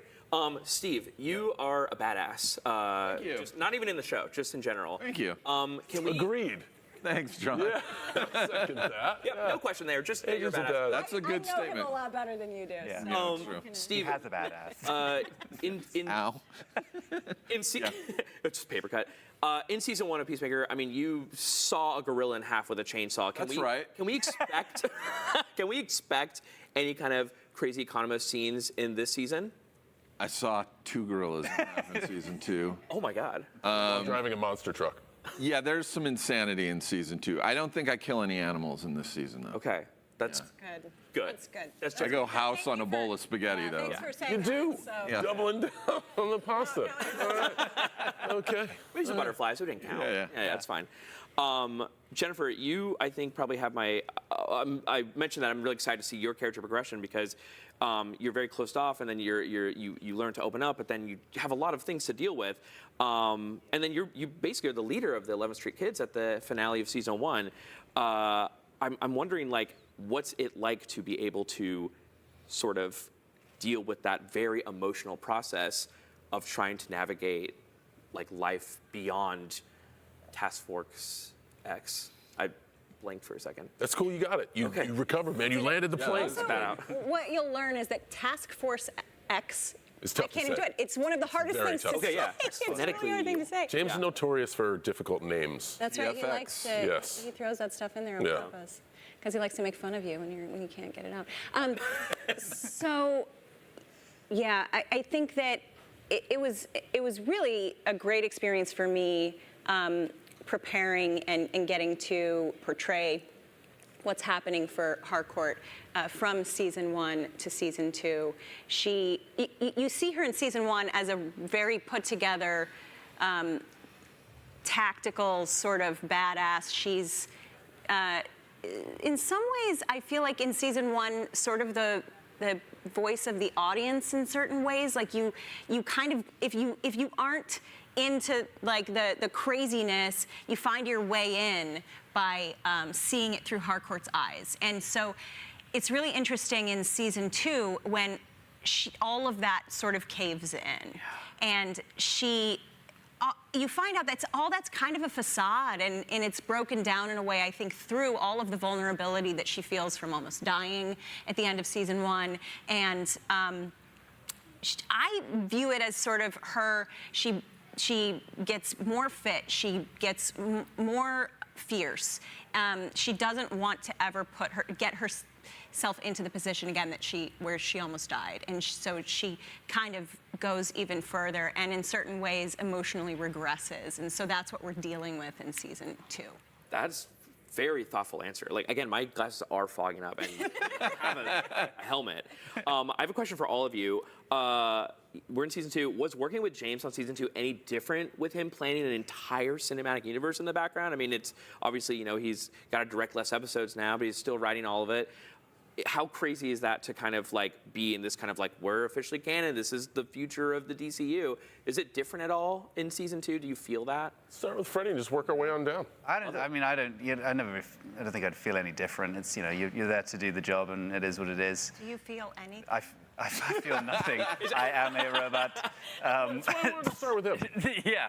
Well, yeah, James was just distant all the time. He called me Gigante or something instead of Vigilante. No, it was yeah, it's I'm sure it was very different for James. For us, yeah, I mean, for us, it's, yeah. Still, you get scripts, you learn your lines, you try to learn your lines, and you show up and try to say them and make James proud. Try to say it. But yeah, I'm sure it was much different for him. Yeah. Yeah, I don't know how, it didn't feel any different while we were filming it. It just felt like going home in some ways. Like, I love this cast so much. This is our team. We're so lucky to have all these amazing people that we get to work with over and over again. We really do love each other, right? Yeah. Except for me. I think maybe that I'm learning right now that they don't agree with what I'm saying, so this is very awkward. Do we know? No, you're in. Yeah, this is totally cool. It's such a great group of people. So we had a great time. It didn't feel any different. No, it felt great. But now we're much cooler than we were. Right. Because we're official. I think the winner here is the audience. And when you get a standalone project that resonates is one thing. But when you get the first chapter, the first installment, and you know that it's part of something greater, and it resonates, that's special. Yeah. And with James to put forth such a strong card on Superman and have the world re-energized and re-excited about not just the Superman IP, but the whole universe. Yeah. Knowing that, gosh, we get to follow that. They laid a nice foundation for us. We get to follow it. I think that's great. And I think the real winners here are the folks walking around these halls and the people that care about the work we do, because now it is all integrated, and you'll find less just standalone episodes and projects that we can all get together and be entertained by.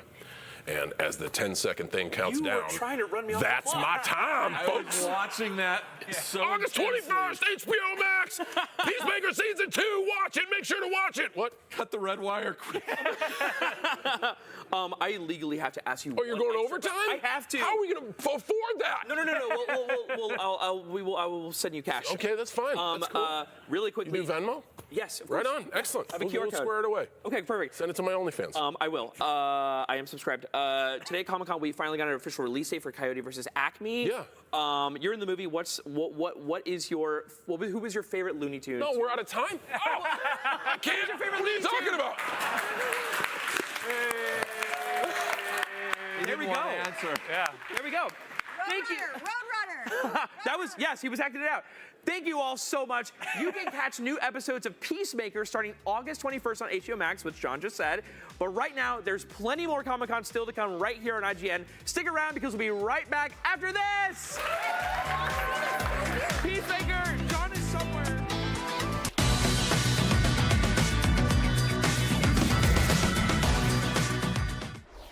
IGN Live at San Diego Comic-Con 2025 is presented by NHTSA. Speeding catches up with you. The average Cinefix movie list features nearly 100 different films and approximately 25 minutes worth of wall-to-wall deep dive analysis. To simulate that pace for this 30-second ad, we're featuring 26 different films, and before you say it, no, that math does not check out. We're not math people, we're movie people. We can't even count down from 10 without ending up at, like, 96.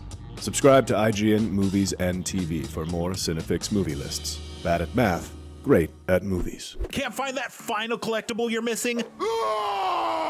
IGN strategy guides and interactive maps are here to help. One step at a time. IGN guides are trusted by millions, easy to use, and best of all, free. IGN has the very best, most complete and accurate guides for Shadow of the Erdtree, Baldur's Gate 3, Tears of the Kingdom, and so much more. See? It's good, right? Every guide is tested and verified for you by experts. Just search for IGN when you search for guides.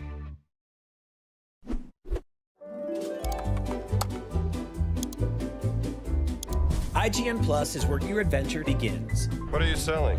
Plus is the place to get unlimited access to all the tools you need to beat your games. Here's what you need to know for bringing down Gloomspawn. Plus awesome exclusive discounts on IGN Store.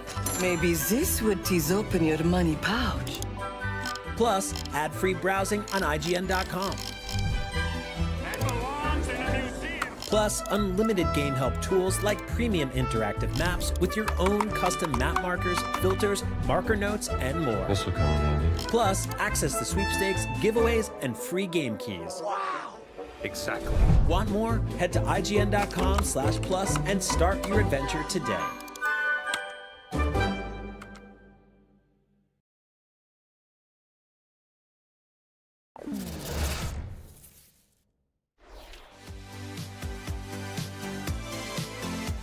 You're watching IGN at San Diego Comic-Con 2025. In just a bit, we're beaming up with the cast of Star Trek Strange New Worlds to see what they're up to this season.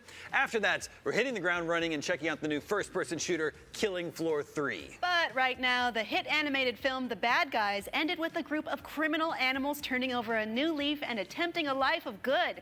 But how long can they possibly keep that up? We're sitting down with the cast of the upcoming film, The Bad Guys 2, to find out. Take a look.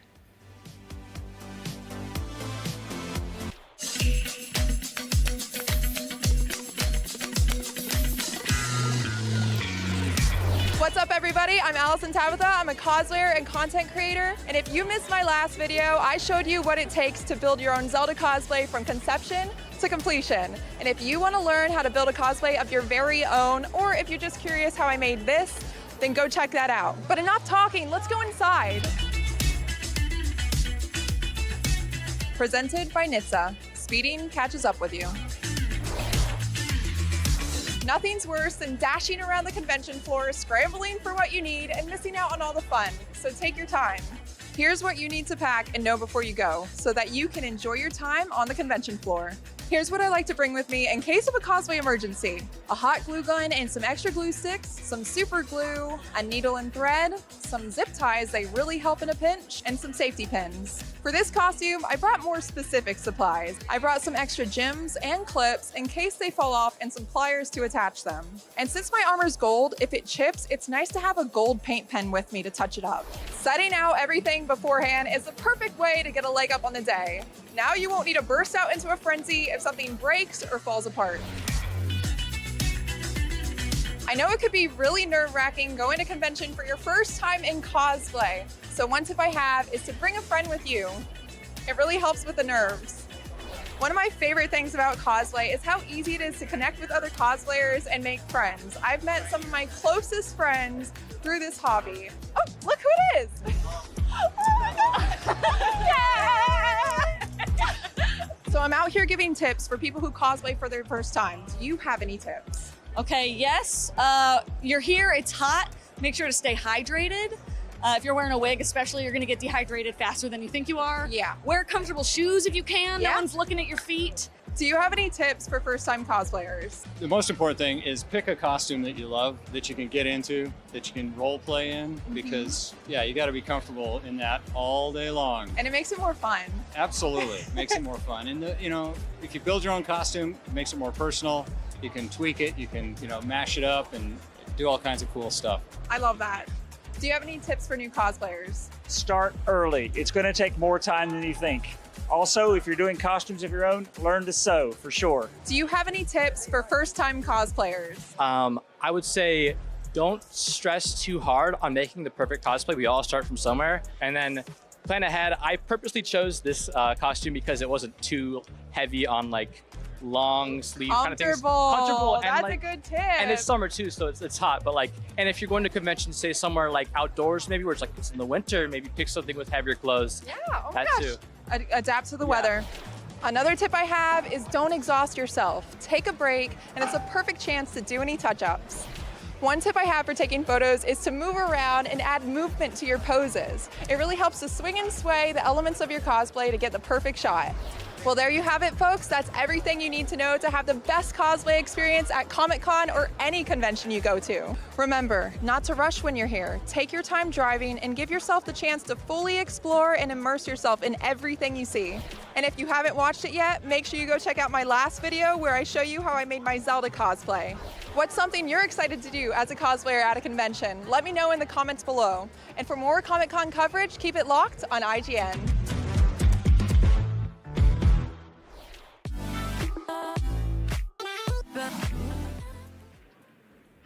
You're watching IGN at San Diego Comic-Con. Just when you thought you were out, they pull you right back in. Here to tell us about getting the gang back together for just one more job, please welcome the cast of The Bad Guys 2, Sam Rockwell, Craig Robinson, Awkwafina, Mark Maron, Maria Bakalova, Anthony Ramos, and Natasha Lyonne. What a cast! Wow. There's 200,000 people behind these cameras. Right. Wow. Okay. I love all of you guys. The first movie is one of my favorites. It's so good. The animation, it's incredible, and I can't wait to see you guys in the sequel. In this one, sequel. Yeah, it's probably not canon to say that. No, it's all good. So in this movie, you have two rival crews. You have the bad guys and the bad girls, which Maria's character is a part of the bad girls. And Natasha's. And Danielle. And, oh, right, Danielle's not even, she's already doing crimes right now, Danielle Brooks. Definitely not. Maria and Natasha. Sam, I'm gonna start with you since you're sort of the leader, Mr. Wolf himself. What's got the guys working for the girls? Well, they're younger and they know what's happening, and we're kind of past it. We're trying to go straight, and, it's not working. We're trying to get a real job. Yeah. It's Awkwafina? Oh, no, we are. I second. Is that true? Okay. Oh, yeah, okay. no, I second that. Yeah, okay. for sure. It's very relatable, though, to kind of see you guys trying to, find jobs, because, I feel like that's, a real scary thing that we all do.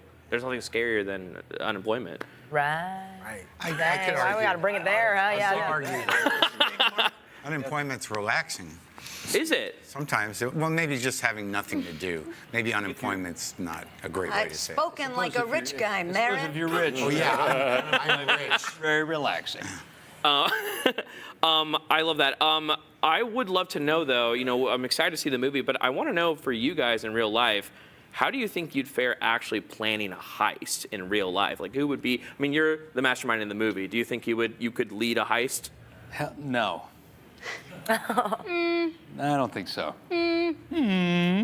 I follow you anywhere, Sam. Yeah, same. Yeah. Thanks. All of us. Guys, I appreciate that. Yeah. That's really nice. I broke into a junior high school one time. What? There he is. You what? You broke into a junior high school. 100%. When it was closed. I was lying. When it was closed. It was close. No, it wasn't closed, but it was Actually, I broke into a zoo when it was closed. Did you see what I'm saying? Come on, stop playing with it. Somebody acting like they're innocent. I stole a watermelon. Recently. Recently. Really? How'd that happen? Oh, let me guess. It was self-checkout, and you were like, I don't got time for this. No, I do that too, but the... No, I mean, it was right, they put him right in front of the store. Right, like in front of the supermarket. Look at you. Are you talking about like in New grab and York go. at a bodega? No, I'm talking about like Ralph's. It's your local Kroger. Oh, man. No, Just they the didn't local miss Ralph's it. They checking didn't the miss it. camera. It was heavy. What do I got to go in and pay? At least since Mark's unemployment, he's really become a kleptomaniac. Yeah, a little bit. Yeah, no, that's fair. No, okay, any other crimes you guys want to admit? I mean, the statute of limitations is, I think, fair and fine, Greg. I broke into a car once. You did? Oh, you What? Wow. Just go keep the One list time. and stuff. You already admitted to a crime. You don't have to. pretty You don't good. have to keep saying crimes. New York. Oh, you asked, and it was silent. That's fair. I did sell pot in high school. There you go. Really? Yeah, and no, it wasn't legal. Okay. I did a little shoplifting. This- Yeah. Really? Oh, wow, here it's all As a coming out, kid, huh? As a misspent youth. Really? Yes, yes. Do you remember what you took? Salami and beer, I think, probably. Oh, wow. It's a big heist. Yeah. The beer feels like 2 crimes, but hey, I don't know. Well, that's true. It's not my. I said he was one of my clients back in high school, you see, so he got I love that. I want to know. Yeah. Again, we won't tell anyone about this. Yes, okay. Nobody's watching this. I need to know, like, in these heists that I imagine you guys, like, do you guys imagine yourselves as like different roles? Like, who would be like the getaway driver? Who would be the muscle? Who would be? I feel like you guys have to have fantasized about committing crimes. Not this bunch. Oh, no way. Definitely not this bunch of car thieves. Yeah. Who's the driver? Anthony. Not me. I'm pretty good. I'm pretty Natasha's a good. good driver. No, not good enough for this crew. Really? Craig, please. I will be the guy on the headphones going, okay, make a right. You know, this exit is open right here. You're the GPS. Yes, I'm the GPS person. I'll drive. Yeah, you should drive. I'll do it. I've got a Toyota. Just what year? 2019. Is there a problem? No, I just. Guys, whoa. Oh, I'm sorry. I just want to make. Comic-Con. Okay, sorry. I just want to make sure the emissions and everything are good. Who's the strongest? Who would be the muscle? I feel like Natasha, Maria. I'm so sorry. Did you say I'm the muscle? You could be. Yeah. One You muscle. can be. Maybe with some brass knuckles. I've never even thrown a punch in my life. It's just an attitude, you know. Okay. You never had to sort of. I'm like barely a Zazi's buck. she's pretty fierce. Young Yeah. squad. Zazie, maybe Zazie. Yeah. Yeah, maybe Zazzy, yeah. Okay. I love this. I'd love to go down the line and kind of, if you guys have like a favorite heist movie or TV show, any kind of property that you kind of like, maybe like whether you just loved growing up or like maybe even drew inspiration for I your. love Double Indemnity, and we don't talk about the grifters enough. Remember that? Angelica Houston and Annette Bening and John Would that be considered a Cusack? con artist movie or a heist movie? Maybe more like a con. How about Thief? Thief is Michael Thief is Mann. a good one. Ooh, Yeah, James that's a Gunn, good one. yeah. What about that Steve McQueen one? What was that one called? The Getaway. The Getaway. Oh, Getaway's good. really good. Town was a good one. The Town. Town's good, yeah. Town's very good, yeah. Animal Kingdom. Yeah. Can we watch some now?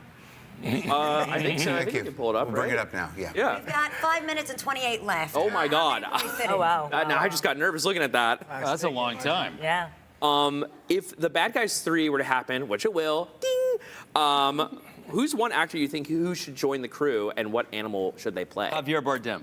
Okay. I don't know, I just pulled Good that out of my idea. butt. That's What animal, quick. right? That was quick. Yeah. Quick, right? Yes. I Yeah. didn't know what animal he'd play. An ocelot. That counts as a pitch. What is that? An ocelot? It's a pitch. An ocelot? Okay, yeah, like a cat, like a kind of a Javier Bardem. Does that fit your? Sure, why not? I'm sorry, Sam. What do you want to No, I don't know. You guys pick. You brought it up. Yeah, you have to. You've really been fantasizing about this for months, Sam. I like Javier Bardem, all right? He's great. Sue me. I don't want to. Sue me. I have no legal experience. I think we need a gorilla. Yeah. A gorilla would be good. Javier would be, yeah, he'd Or a seal. A seal. Seal. Who would play the seal? How Javier. about Seal? Seal. Can we get Seal to play Seal? Yeah. Yeah. He did it. Two on the He did- nose. yeah. He's two on the nose. Two of them. Universal He did a has to be Super Bowl a- commercial. Have to be a singing seal. Yeah. He did that already. He did do that already. Yeah, it's a Mountain Dew thing. He did it? He was on a rock, yeah. Oh, for real? Yeah, it was sick. That's funny. No, you've seen all the commercials. I've seen all the commercials. I'm a commercial aficionado, if you will. Wait, Seal had a job and he lost it within 30 seconds. Really? Yeah.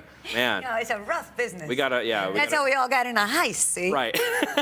I love the very, like, you're sort of, see? Like, again, I'm thinking about you still selling pot still. I'm kind of nervous about it. One more question before we look at pictures of... What's that? No, say it. No, I didn't say anything. That doesn't even matter. I don't have any on me. I gave up that life a long time ago, guys, but... And you can get it at anywhere. Yeah, it's true, I gave it up so long ago, it's legal now. We are in California. Last question before we look at some pictures of animals. Maria, you voice Cosmo the dog in the MCU. How do you think she'd get along with the bad guys' crew? Because she's famously a good girl. Do you think she would be a help or a hindrance?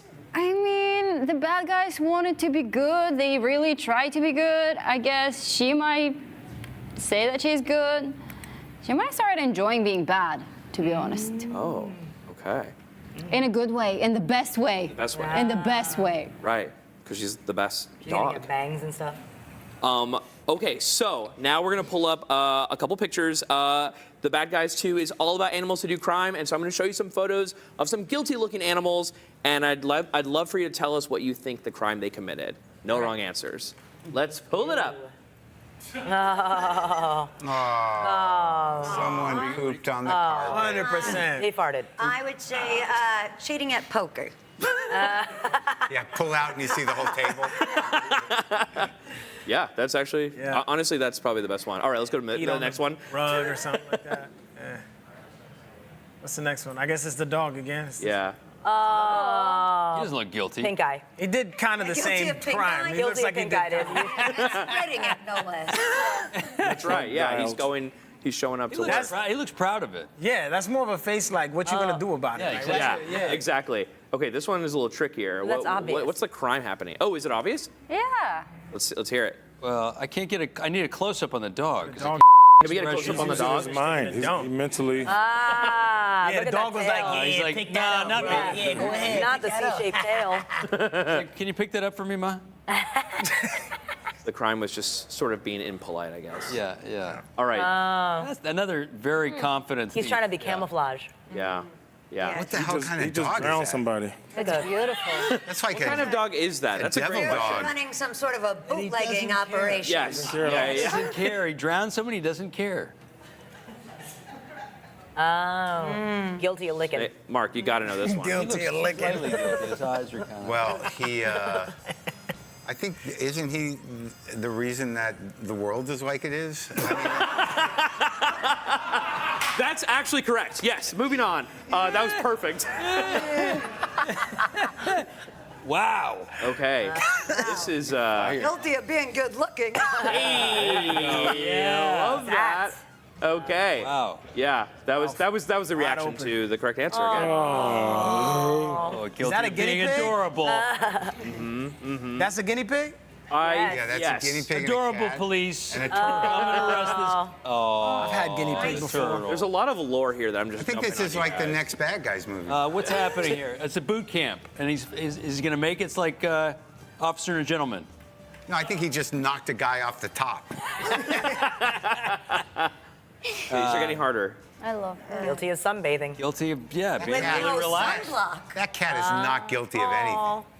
These Look are at that again. guy. Guilty of being Is that hungry. someone's like personal pet or something? Being a cutie. Why is this photo like? I like It that. looks like someone snapped this photo in it. This Yeah, is this is just the producer's dog. Looks like a Dave Franco. Guys, thank you so much. This is going to help me in all of my detective work for The Bad Guys 3, which I'm going to cast myself in right now. The Bad Guys 2 hits theaters August 1st, but right now there's more Comic-Con still to come right here in IGN. Give it up for the cast of The Bad Guys 2! Thank you guys so much. Thank you.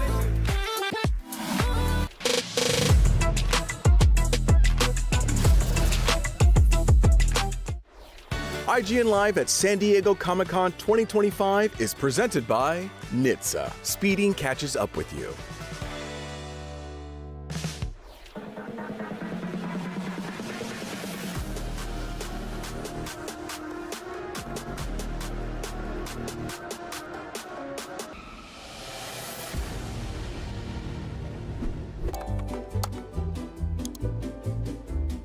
IGN Plus is where your adventure begins. What are you selling?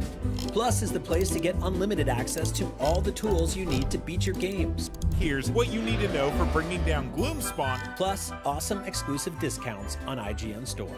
Maybe this would tease open your money pouch. Plus, ad-free browsing on IGN.com.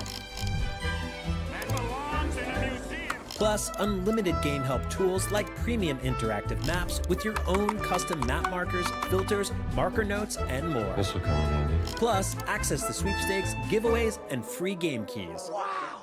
Exactly. Want more? Head to IGN.com/plus and start your adventure today. Hey you! Looking for a way to wear your fandom with pride? The IGN store is the ultimate destination for awesome merch and collectibles from the biggest games, movies, shows, and everything in between. Cruise the wasteland in style with a Vault Dweller hoodie and replica Pip-Boy. Kick back and relax to some of the best game soundtracks ever pressed on limited edition vinyl. Or level up your whole wardrobe with a massive selection of officially licensed apparel. From iconic properties like Star Wars and The Legend of Zelda to newer fan favorites like Atomfall and Expedition 33, the IGN store has you covered. You'll also find hats, jewelry, action figures, board games, model kits, art books, and even snacks. Whatever you're into, you're bound to find something. See for yourself and head to store.ign.com today.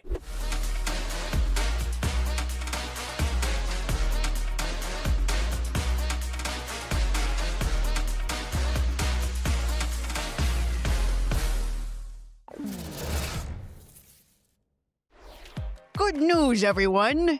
Futurama is back for its 13th season overall, 3rd on Hulu, and that is happening September 15th. To celebrate, I am talking to the stars of Futurama, Billy West, Lauren Tom, Phil LaMarr, David Herman, and Maurice LaMarche. Thank you guys for coming. So a big change this season is that all the episodes are dropping at once. What went into that? It's my preferred way of watching any show, actually. I hate waiting week after week for the things that I binge. So I'm happy for this. I'm glad that if somebody wants to stay up all night and get all 10 episodes of Futurama, more power to you. You know, indeed. There's not a ton to go off of based on what Hulu released of what is going on this season. I've heard Fry will have a rival for Leela's affections, which hasn't happened in a while. Billy, can you talk about that relationship that's been a recurring thread over the many years? Do you like them together, or do you I do. I love the dynamic that they have, because originally Fry was written where he's needy and he's kind of all over the place, you know, but his heart's in the right place. So he's a perfect match for Leela, who's so strong and decisive, you know, and, you know, she's kind of the boss in that relationship. I mean, do you think Leela is out of Fry's league? I don't know. I mean, he has to hold some place in her heart, like a big place. Let's put it that way. Yeah, because it's lasted so very long. Mm-hmm. I think she likes him. He's charming because he's pure. He has an innocence about him. As wise-assy as he tries to be and funny as he tries to be, I think there's a purity to him. Yeah, That's a sweet answer. I think most women like that. Most women. Yeah. My producer had a follow-up that says, same question, but Amy and Kif, and a third time with Hermes and LaBarbara. Well, with Kif and Amy, you know, Kif started out as very much a very funny, but one-note kind of character. His job was to roll his eyes at everything that came out of Captain Brannigan's mouth. And, you know, he was the long-suffering employee that we've all been in our lives when we had a job and, you know, we know we're much smarter than the boss. But then when they wrote that Titanic episode, there was this romantic spark and this romantic side that came to Kif, you know, after he rescues Amy, and the next season he's a mess. He's no, I can't make the call, and he is just so smitten with her, and for them to have done this entire romantic arc over the long, you know, cancellations of the show, and for them to end up married with children it's so wonderful. And I think they have a very equal relationship. Yeah, I think that it reflects real life too, where sometimes the best relationships are opposites attracting. So I feel like Kiffy really grounds Amy because, you know, she's kind of all over the place, extrovert and then introvert. And then I think I kind of add more of a social life to you and pull you out a little bit. I think it works. But I love that they're both so sweet. And you could tell they're true partners. I mean, that's the thing, that they've written these characters as real partners, and something that we should all aspire to in our own relationship. And as far as Scruffy and Wash Bucket, it's a Phil's up. Yeah, you and LaBarbara, baby. well, Hermes and LaBarbara, from the beginning, were the most official married couple. That's true. I mean, it was the only relationship in Futurama that wasn't starting. It wasn't, even though she had that guy on the side who was coming after her. Oh, they're just friends. Barbados Slim, they're just friends. But, you know, Hermes and LaBarbara have always been fine together and still are, even with their kid. Do you find it's, I mean, you've sat with these characters and worked on them and they've grown and evolved over time. How has that been following that? Where do you go from where you've already grown the characters? We depend on the writers for that. Yeah. Yeah, they're the ones that come in with these really great ideas, and you know, we'll honor the script and honor the words and their hard work, and then they'll ask us, "Is there anything you'd like to try?" Because we might have an idea about the character that they hadn't touched on, which is very rare. But every now and then they let us run with something, and you know, you hope that it makes it better. You keep your ideas to yourself, all right? You just do the talking.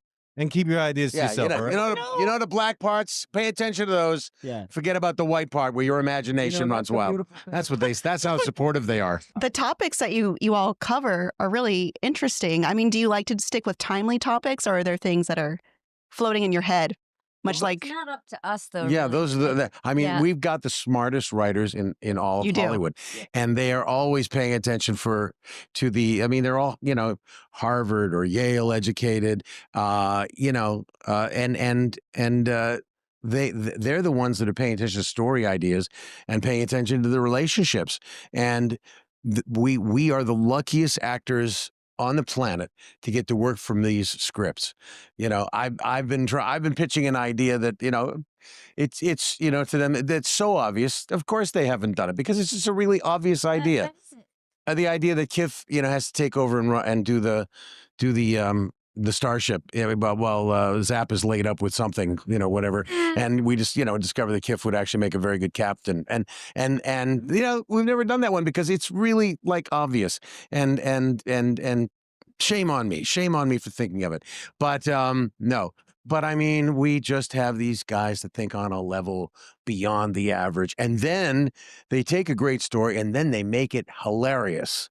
You know, it's dialogue, it's relationships, and it's the actual theme of the episode. So hats off to the writers. You know, that's Maurice is selling himself short. You got straight A's in clown college. Well, I have a question that's more related to the environment we're in, which is what do your fans shout at you about your characters the most? What's Billy West really like? What is Billy West really like? That's all about him. Yeah. Oh, what I know about him. They all just want to know about Billy. Oh. You know, usually surely there's lines. They just want us to do the voice. Yeah, we do the voice live and in person for them, you know, whatever it may be. We get stalked for autographs, though. That I guess that's a mark of success. You get a lot of what's his problem? What's his problem? I get a lot of he's not all there. Oh. Yeah, that's okay. I like being like that. You learn a lot by playing dumb. Well, that's Fry. Well, do you have favorite moments or lines that you usually go to in those moments? I like that one.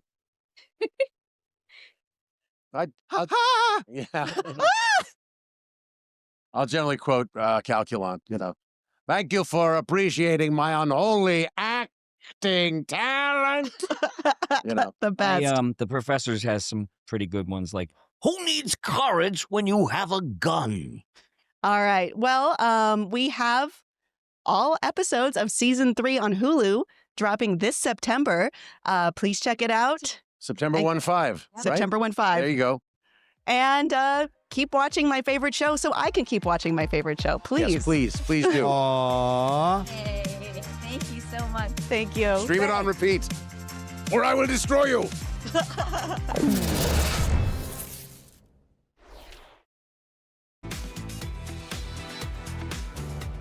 I'm just gonna keep waving at people. Yeah, that's fine. You're watching IGN at San Diego Comic-Con. He's popped up in Dune, Oppenheimer, the MCU, had multiple roles in the DC multiverse. It's always a pleasure to run into him here at San Diego Comic-Con. David Dasmalchin, welcome. Hey, how are you? Pleasure to speak to you, So David. good to be here with you yet again. Thanks, man. Yes. You're one of my favorites. Oh, dude, we love you here. Now, first off, we got to talk about something that us at IGN are so excited about. You have just been cast as M. Bison in the Street Fighter movie.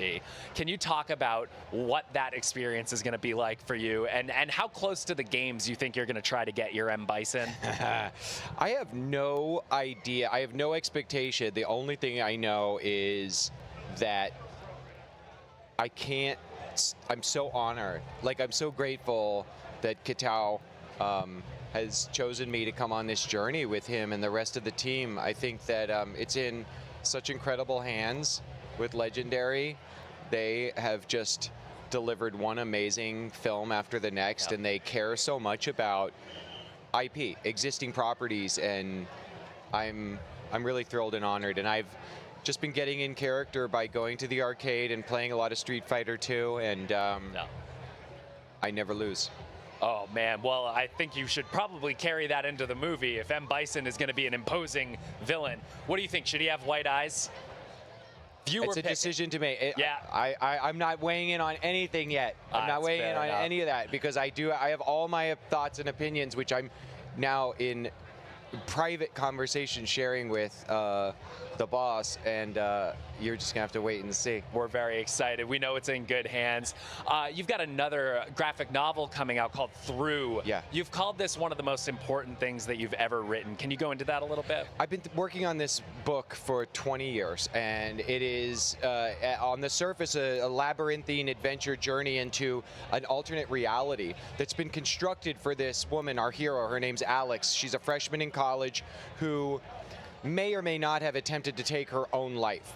And when she was rescued by this old mysterious man, it leads her down this pathway into discovering another reality, like Alice going through the looking glass. And this world through that she discovers seems to have been almost constructed based on her own life, her own secrets, her own struggles. As I was writing the book, I realized I wrote it for myself. I mean, I wrote it for others. I hope everyone who reads it has an incredible experience with it, but I never realized how much I needed to write a story about going into the labyrinth that's inside of me and finding all the clues that go all the way back to when I'm 8, 9 years old and trying to unlock the doors to these places that I haven't allowed myself to go yet as an adult, both emotionally, psychologically, spiritually. And the fantastic art, the world that's created by Kat Staggs, is so beautiful, so mesmerizing. My dream is that when you experience the book, it's like the first time you watched Pan's Labyrinth, maybe, or watching a Terry Gilliam film, or something like that. Well, you know what, you say something that's so interesting to me about how, you know, horror gives you this chance to enter this labyrinth within ourselves. You're also a writer on DC's Creature Commandos. Can you talk a little bit, I know that's been a big, you know, run for you since you were a kid. Can you talk a little bit about how horror, your love for that came out in that run? There's so many different forms of horror. If horror is like love, the spectrum is so wide and ranging, and I am so grateful that I get to explore so many of the different spectrums of my love of horror. So in the Creature Commandos space, the horror, the body horror, and the violence horror, and the military horror all goes back to this concept of self and identity and agency. And each of these monsters, although they are in their conditions, afflicted with something that makes them bad monsters to society, these are still human beings who are struggling with a condition that they carry which others them, which sets them aside from what the, you know, kind of normative society would have them be. And although they have used that power for, you know, mostly sometimes not great ends, they have an opportunity right now for redemption to do something that they think is going to help humanity. And what they find out in the journey that I got to create with Creature Commandos, at least in our first volume, was that maybe what the government asked them to do wasn't exactly what they thought they were going to do. Yeah. They're disposable. In a similar way to the Suicide Squad, which I got to be a part of James Gunn's, the polka dot man. So movie hero, a superhero movie making, he changed the game. He changes the game every time he makes a new movie. Obviously, Superman has just changed the game again. Peacemaker changes the game again. But with the Suicide Squad, I fell so in love, and I went back to this idea of like taking those marginalized people who've been so villainized, giving them a shot at redemption, but the manipulation that is still happening and the fear. I thought we could really explore a cool story, and I'm grateful DC lets me write cool stuff for them. Well, a lot of monsters in that one. You got a lot of monsters in another book you're writing, Count Crowley. Yes. That puts kind of a unique spin on the idea of monster hunting. Can you talk a little bit about that? So in Count Crowley, Jerry Bartman wants to be what you are. She wants to be a news person. She wants to deliver information to people, and unfortunately, she struggles with alcoholism. She's had a traumatic experience in her life and a number of traumas before that, and instead of processing them in a healthy way, she's turned to alcohol, which has ruined her career. So the only job she can get on camera is putting on the makeup of the late night horror host for the local TV station, Count Crowley. It turns out the guy she replaced was actually a real life monster hunter. Monsters are real. They've been manipulating the media with fake news and information from powerful places. What does that sound like? Yeah, I know, crazy. What? Trying to attack women, marginalized people, trying to go after those who don't have power and keep the power separate from them. And so Jerry not only has to figure out how to be sober, because no one trusts her anymore. Her family, if she says to them, "Oh my God, I saw a werewolf," they're gonna go, "Well, you were wasted again." So now, those people are excited. Yeah. This is so cool. I love being here. This is Saturday at Comic-Con. Anything can happen. So she picks up the mantle and becomes a monster hunter. And I think any of us can. The world is filled with good monsters. The world has some bad monsters in it. And we got to protect the good monsters and stand up for the good monsters and stick together and battle the bad monsters. I'll take you calling me as a good monster. You are a good monster. You are. Thank you. Yeah. Now, you mentioned, Late Night, and Late Night with the Devil is one of my favorite horror movies of the last few years. Thanks. An incredible spin on the found footage genre. I've had people tell me that you are a big fan. Like, that's how big of a fan you are, which... Thank you. I am such a champion for that movie. I am always a fan of seeing, especially a single location horror movie done really well. Yeah. When you look back at that experience, what's the thing that you really take away? And actually, I have another question for you to follow up on that, which is maybe if you could comment on how you see Late Night with the Devil now that there's this conversation going on about the death of late night. Yeah. It's very interesting timing that the film took place just on the cusp of what's happening right now in the death of late night. And I see there's a poster for the movie, like right here on the street. Yes. Oh my gosh. Something about focusing on story, performance, and character first before you worry about world building, before you worry about crazy special effects, even before you worry about crazy kills. And God knows, I love the crazy kills in horror movies. Yeah. But really getting in there and focusing on what is the purpose of this, and the purpose of this story that I think people could relate to was the idea of here's a guy who every night gets in front of a camera like you do and has to present a version of himself to the world. Well, internally, what do you do today? Honestly, Tom, like what do you do if on your way to work today you get some terrible news or something horrible happens? You still have to be here and smile. Keep working. You do. So Jack has been doing that for so long that now he's twisted inside and he's so broken and scared, and as this evil entity starts to arise on the set of his talk show, all of his dark truths start coming to the surface. Now, speaking of dark truths, is late night really dead? Is it dying? Are there people in power who are so scared of one of the only places where it seems like people can speak out against them anymore that they're coming after them? I don't know. Maybe what we're about to see is the resurrection of the late night form. Maybe it's going to take another shape, but the fact that we have such, insanely obtuse, just wildly brazen bullies sitting on thrones who then can't take an ounce of criticism without deciding that they're going to destroy people's careers. It's a scary time we live in. It's its own horror movie, and I think we're watching it play out in real time. But the great news is, you guys, it doesn't have to end horrifically. We can unify, we can stand up, and we can make sure that people who oppose things that they disagree with still have a voice, because that's what this country is all about. Yeah. We may not love this government, but we love this country, and that's what this country stands for. I'm off my soapbox now. I'm Dave Desmalchin. I'm here at San Diego Comic-Con, and I approve this this message. Sure does. Now, let's end with this one. I know you are a lover of horror. You popped up in The Boogeyman in the opening scene of that. I'm sure you are a massive Stephen King fan. If you got to take a crack at starring in another Stephen King adaptation, what would it be? Oh my gosh. I think I could be a really great rabid dog if we got to remake Cujo. Maybe I could do the motion capture. Smaug. Yes. Yeah, I'll be the Benedict Cumberbatch. When I watched what he did with Smaug. Yeah. And I got to do some motion capture with Veb in Quantum Mania. The dog. Honestly, though, truly, there's so many amazing Stephen King works over my lifetime. When I think about getting to go play in the world of like Dark Tower, of course, getting to do something. Be a pretty in that good Man in space. Black. You're already dressed for it. Come on. I may or may not have asked him to ask me this question just so I could stand here today and hope that somebody out there is watching. And how cool is it that right now, in the hands of the most capable Mike Flanagan, Carrie is happening. Yes. There's so many cool effing things happening in the Stephen King verse. My dream is to actually get Stephen King to come lay down in the casket with me on my show, Grave Conversations, where we lay in coffins and talk about life. So, Stephen, please come join me. I'd watch that conversation. David, thank you so much for joining us. You're the best.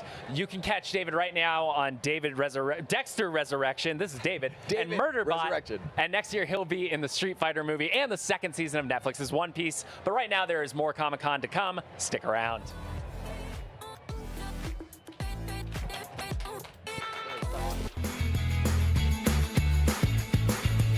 One of the best parts of Comic-Con is being able to dress up as your favorite fictional characters without anyone looking at you funny or contacting the authorities again. However, if you're looking to add some fandom and fantasy to your fashion on a daily basis, you might be better off accessorizing. Here to reveal a brand new piece of jewelry based on Claire Obscure Expedition 33, designer and founder of Rock Love, Allison Semino. How are you doing? I'm so good. Thank you for joining us. Thank you. I'm personally really excited about this because in my game, Lune is the main character. Please tell us about your piece. Yeah, well, and as you said in the beginning here, jewelry is one of those great pieces because no one looks at you funny if you wear the same piece of jewelry every day.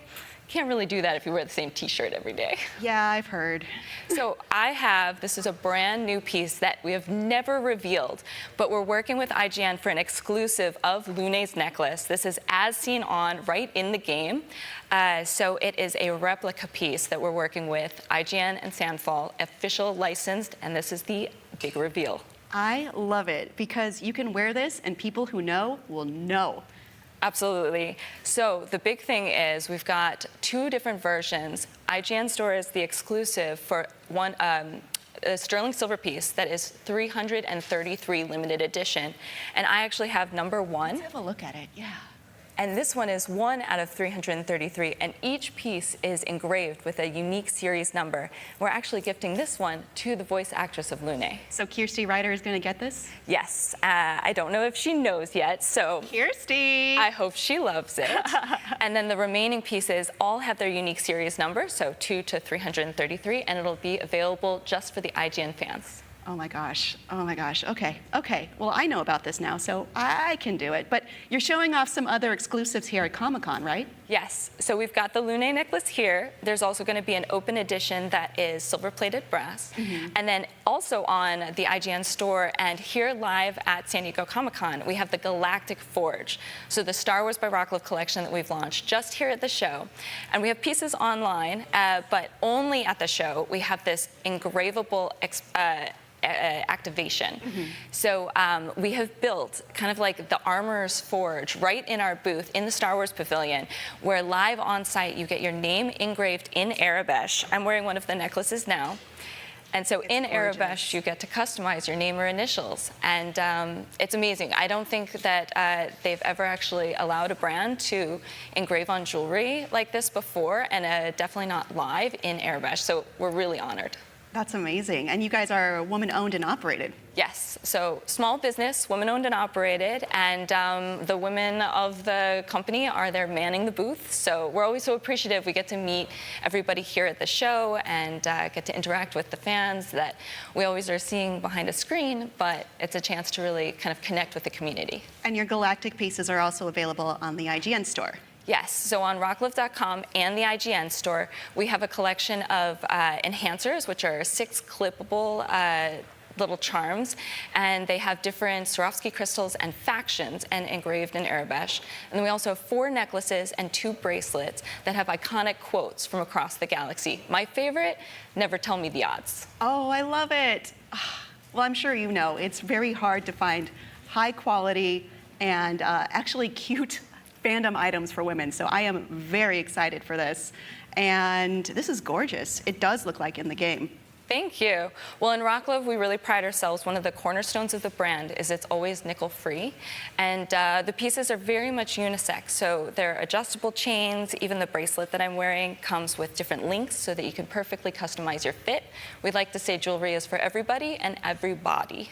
I love it. Well, thank you, Allison. Thank you so much for joining us today. And for everyone watching at home, head on over to store.ign.com and join the wait list so you can be one of the first people to own this fantastic IGN store, exclusive Rocklive jewelry. Maybe I'll be number 2, we'll see. We've got so much more IGN at San Diego Comic-Con 2025 up ahead, so don't go anywhere.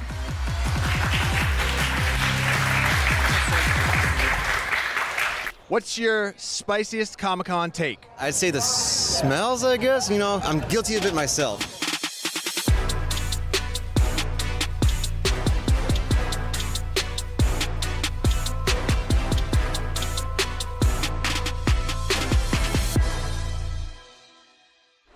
I am here with Banana Man at San Diego Comic-Con 2025 to find people's most bananas takes. Are you ready?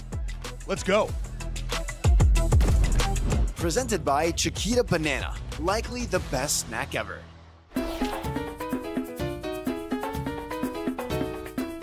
right, I need to know, what is your hottest Comic-Con take? Fantastic Four, the movie isn't going to be good. I'd say the smells, I guess, you know. There's a lot of people. The Marvel panels and fandom are ruining Comic-Con. Let's see some of those moves. What is the best snack when you are on the go? A Chiquita banana. That's the only bananas I will eat, okay? All right, Evie, what is your Comic-Con hot take? My hot take is the best thing ever. Woo! What do you think about Labubu's? They're the new Beanie Babies, but uglier. That's like half the reason I come here. The best. Gotta have it. At first, I hated it, but now I am loving the idea. Oh, if they made a live-action Pokemon movie, who should play Ash? Halle Berry. We might have to cut right there. I have to retire. Okay. And what is the best video game of the last 10 years? Twilight Princess. The Legend of Zelda Twilight Princess. Gandalf, I need to know, what is your Comic-Con hot take? Keep it secret. Keep it safe. Sir, what do you think about Robert Downey Jr. as Dr. Doom? They need some more viewers. They need to bring him back. Hey, recyclables, you know what I mean? Like it and don't like it. Who should play the next Wonder Woman? Bring back Natalie Portman. I definitely don't want Gal Gadot. What is the most overrated movie of all time? All genres, all time. Back to the Future. I gotta go with The Notebook. Twilight. I said what I said. I think, Star Wars, Star Trek, all of this science fiction dribble. What is the most underrated movie then? Revenge of the Sith. Come on. Back to the Future. It's one of the best movies ever made. I don't feel like it gets enough clout. Terminator 2. Valerian and the City of a Thousand Planets. Oh, okay. That was the intro to that movie made me cry. What is the best snack on the go? Obviously the banana. I'm gonna say banana. Banana. Well, if you take a s'more and you wrap it in pita bread and then you deep fry it and let it cool, it becomes a handheld, little slice of fried gold, and it fits well into most overhead compartments. That's a good answer, but I think you're overthinking it a little bit. Deep fried bananas.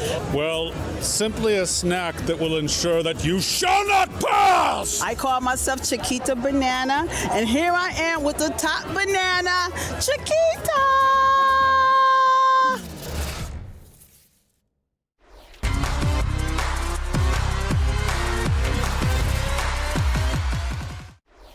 IGN Live at San Diego Comic-Con 2025 is presented by FX's Alien Earth. Hey you!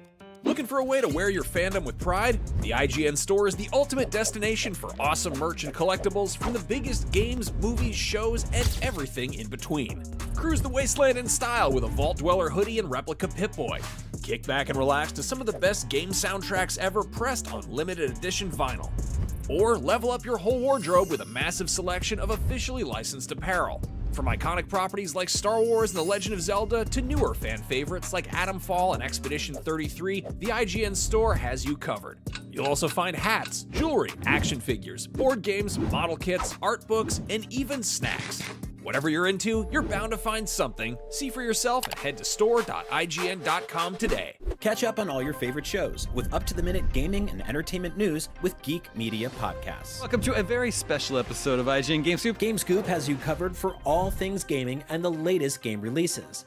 Tune into Podcast Beyond for the biggest PlayStation news. Man, this is a cool looking trailer. Everything Xbox on Podcasts Unlocked. This is Steve Downs, the voice of Master Chief. Catch up with your Super Nintendos on Nintendo Voice Chat. Switched to pre-order Mania. It was chaotic last night. And get all the latest console news and rumors with Next Gen Console Watch. Now Xbox and Phil Spencer are even saying that a mid-gen refresh isn't even necessary. The Cinefix Top 100 podcast picks a movie every week to celebrate and debate. It's kind of every movie's grandpa. Geek Media Podcasts, the best podcasts from around the world. The Cinefix Top 100. A list so secretive even we don't know what movies are on it or where they rank. What do you mean you don't know? Each episode will reveal one of the movies. Did I rush it? Felt like I rushed. That was good. I liked it. Talk about why it belongs and finally find out where it ranks. Are you not entertained? Are any of the movies we've shown here even on the list? I have no idea, and it drives me crazy. Join us as we find out on Cinefix, IGN, and wherever you get your podcasts. Why so serious?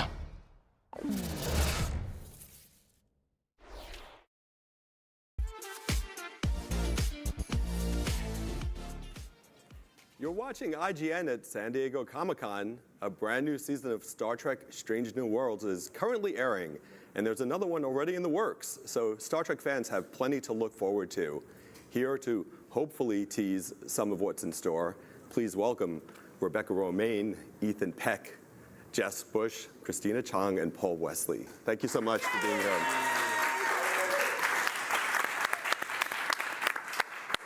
Okay, so I didn't have this question on my card until a little while ago, but I have to ask you, puppets. What's going on with the puppets that we were just teased in Hall H? Well, we know Pike is a puppet. Yes. And that's all we know. That's all we can reveal. Yeah. Even though you just wrapped on season 4 yesterday. Yeah. Okay, fair enough. Okay. We shot the episode, but we can't tell you anything about season 4. Okay.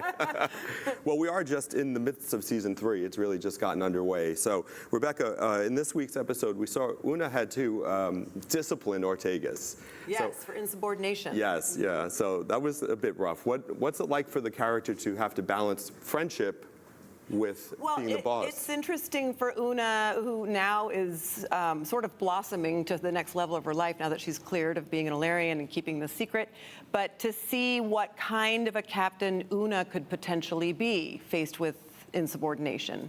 And, you know, being fair yet firm, being on the right side of history. So yeah, it's fun to get to discover that side of Una. Yeah.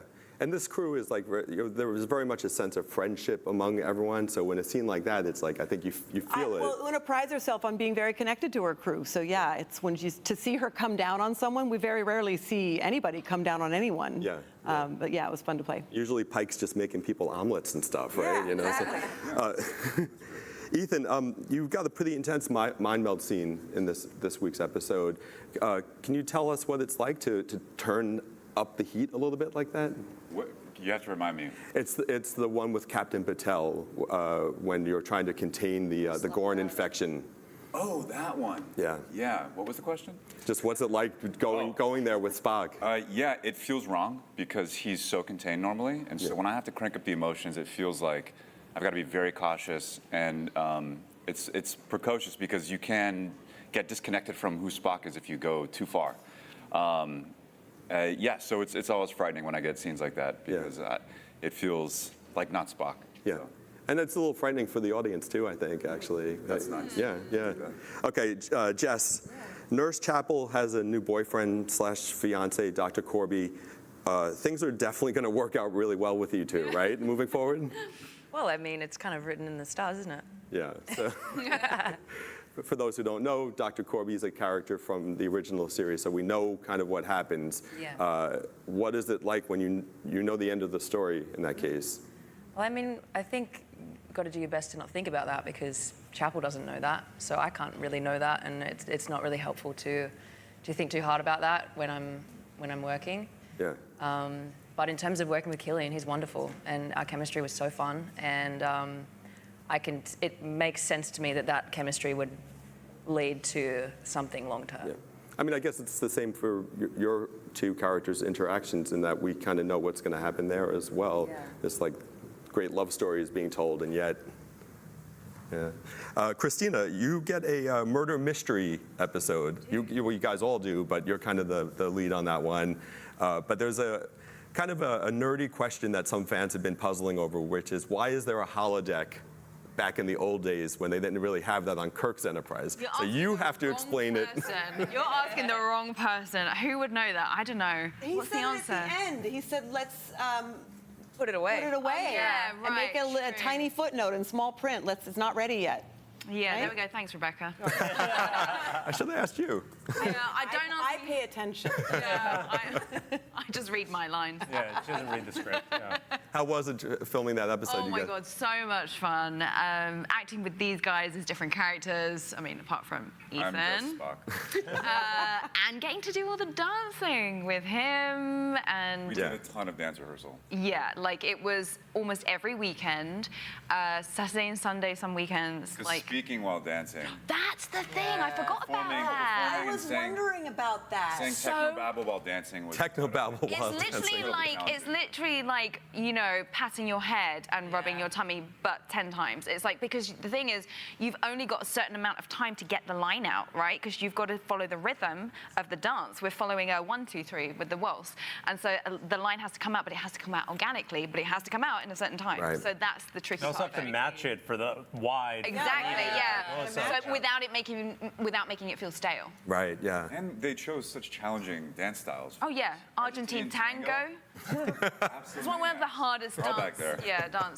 Latin dances. Well, you have a dance background, I think, but... Yeah, I used to be a professional dancer. Okay. But I never did Latin ballroom. But Ethan, were you a dancer? No. But you studied some dance, no? A little bit. Yeah. In college. So good. Thanks. So yeah. Thanks. Yeah.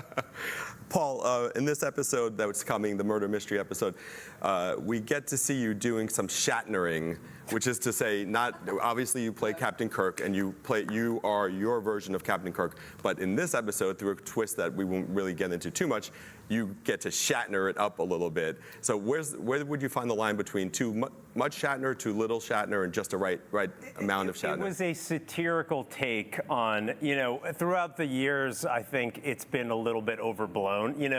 The whole sort of, the Kirkisms are sort of like exaggerated through kind of like pop culture. And I wanted to sort of play into that and nod to the audience a little bit while, so there's an absurdity to what I'm doing. The character's absurd, but he's also not, his name's not William Shatner, he's a guy named Maxwell Sain. So it's based on it's a bit of just like an actor in the 1960s who's, totally full of himself. And then I wanted to just sort of sprinkle in a little bit, some of the pauses and sort of the cadence and the dialogue. And, let's see if people like it or if they're like, what is You this? pitched it so well. You pitched that I level. pitched it? So well, where you were like, Thanks, Chris. God, she's being so nice to me this time. Just a few nights, I'll I'm Venmo saying you. Yeah, thanks. Keep it going. you will? Yes, I will. $20. Yeah. Well, we'll negotiate. We'll negotiate. So we know that the show is going to end with season 5 now. This was announced recently. And we know where a lot of you guys are going to end up, which is on the Enterprise. But you two, Christina and Rebecca, we don't know what happens to your characters except that they're going to leave the Enterprise. Have you talked to Akiva and Henry, the showrunners, about this? You know what's going to happen. They're about to tell you right now.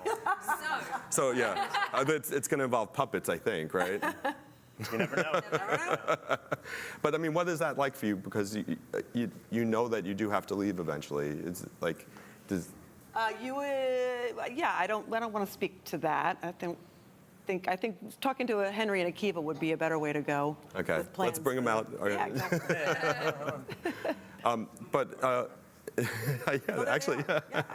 So, but Paul, does this mean that you will, and you can just confirm, since we're doing full spoilers at this point, the last episode of season 5, you'll be in the chair as the captain? I plead the fifth, but no, I genuinely don't know. We don't really know anything other than what Henry and Akiva have sort of insinuated, but we don't know. I mean, obviously, canonically, is that's correct word? It's thanks. Canonically, that's what happens, right? But we don't know. I mean, we haven't read a script. We don't know anything. But so we're as excited as the viewers to find out, how it all ends. Yeah. / begins. And Ethan, does that mean that you're going to be getting more Nimoy-ish now that you know the end point is coming? Are you going to continue to tweak the performance to get to that Spock? Yeah, I'm going to try to. Yeah. It's funny, since the very beginning, I've done my best Nimoy. And the writing, I think, really has a lot to do with it as well, because the writing makes room for emotion. And I guess they'll write it in a way that will make less room for it, and it should be much more computational. Yeah, sure. Yeah. Jess, who's Christine's best friend on the ship? Oh, and Benga. Yeah? Hands down. Yeah. Yeah, we have a really special relationship. Yeah. Well, you have that history too. Yeah. Right? Yeah. And I love working with Babs. He's so beautiful. Yeah. But yeah, I mean, Christine and Benga are very close. Yeah. Yeah. Paul, what have your interactions with Shatner himself been like? Have you? I have a hilarious history with Bill. I'm going to say Bill.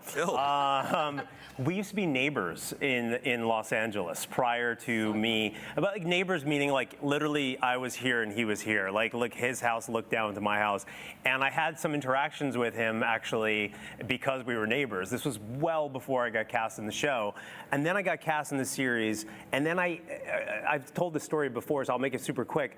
I got on an air. It wasn't announced that I was playing Kirk yet, but I had just shot my first episode, and I got on an airplane, and literally he was on the plane, and my seat was next to him, and I sat next to him, and we chatted. He had just gotten back from space. I mean, the whole thing was so weird. I thought it was like, I literally thought it was like a hidden camera, like Paramount had like, the flight attendant could be like, surprise. But it was just this bizarre coincidence, and you were cast as Kirk? I may have insinuated, and then the news broke, and then he tweeted, "Take care of my crew and my ship," which I thought was such a classy move on his part, because he didn't have to do that. And I've since seen him at a couple, Comic-Cons and things, and he's always very supportive and lovely. We've had conversations, and I'm just grateful for his support, honestly, more than anything. Yeah, for sure. Yeah. Rebecca, we've had a musical, we've had an animated crossover. We're getting puppets. We've got a murder mystery. Is there a genre that you would like to tackle that you guys haven't done yet? I mean, full-on Western. Christina goes in and pitches more than the rest of us. New ideas about what we should do. But there are so many. I mean, in season 4, we've got several other things that are so exciting. The RoboCop episode. That one. I'd love to do Federation Olympics. Yeah. Oh, that's right. That's right. Yeah. It could be, do you guys remember the old show from like the 70s? Where the sitcom TV stars would compete against each other? It was Yes, what was that called? Really? Battle of the Stars. Yes, Battle of the Network Stars. That's right. Yeah. You gotta bring that back. A speed episode, like a chase. Oh. That'd be good. Oh yeah, like Keanu Fast and Reeves Furious. style speed? I wanted to do an inner space episode where somebody gets miniaturized and put into somebody else's blood. Like Honey, I Shrunk the Or Inner Space. Did you ever see Inner Space starring No. Dennis Quaid? Oh God, it's such a good movie. Wow, that's a great idea. Now I got to see it. All right, let's do it. Let's have Henry, Akiva, let's do it. Okay, well. Season 6. Thank you. Thank you so much, guys. It's always a pleasure to talk to you. You can catch new episodes of Star Trek Strange New Worlds every week on Paramount+, and you can catch lots more coverage of the strange new world that is San Diego Comic-Con right here on IGN.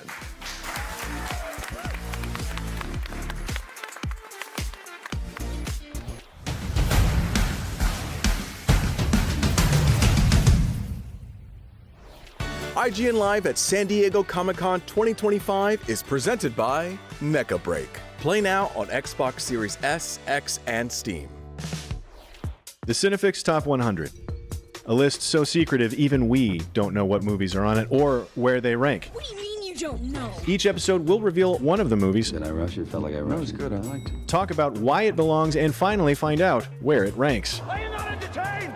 Are any of the movies we've shown here even on the list? I have no idea, and it drives me crazy. Join us as we find out on Cinefix, IGN, and wherever you get your podcasts. Why so serious? Catch up on all your favorite shows with up-to-the-minute gaming and entertainment news with Geek Media Podcasts. Welcome to a very special episode of IGN Game Scoop. Game Scoop has you covered for all things gaming and the latest game releases. Tune into Podcast Beyond for the biggest PlayStation news. Man, this is a cool looking trailer. Everything Xbox on Podcasts Unlocked. This is Steve Downs, the voice of Master Chief. Catch up with your Super Nintendos on Nintendo Voice Chat. Switched to pre-order mania. It was chaotic last night. And get all the latest console news and rumors with Next Gen Console Watch. Now Xbox and Phil Spencer are even saying that a mid-gen refresh isn't even necessary. The Cinefix Top 100 podcast picks a movie every week to celebrate and debate. It's kind of every movie's grandpa. Geek Media Podcasts, the best podcasts from around the world. IGN Playlist is the best way to track your game collection. Now you can even import your entire Steam library to Playlist, making it easier than ever to review games, show off your collection to the world, and finally chip away at that massive backlog you keep meaning to get to. IGN Playlist, check it out. Can't find that final collectible you're missing? IGN guides are trusted by millions, easy to use, and best of all, free. IGN has the very best, most complete and accurate guides for Shadow of the Erdtree, Baldur's Gate 3, Tears of the Kingdom, and so much more. It's good, right? Every guide is tested and verified for you by experts. Just search for IGN when you search for guides.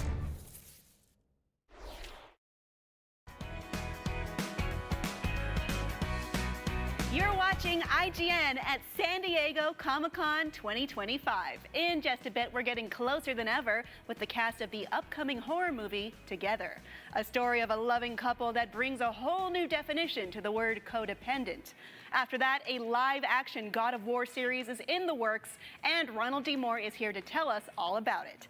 Then, Project Hail Mary is the upcoming sci-fi comedy starring Ryan Gosling, and we've got some new details that are out of this world, courtesy of directors Lord and Miller. But right now, we're going guns blazing and checking out Killing Floor 3, the action-packed new first-person shooter that you won't want to miss. Take a look.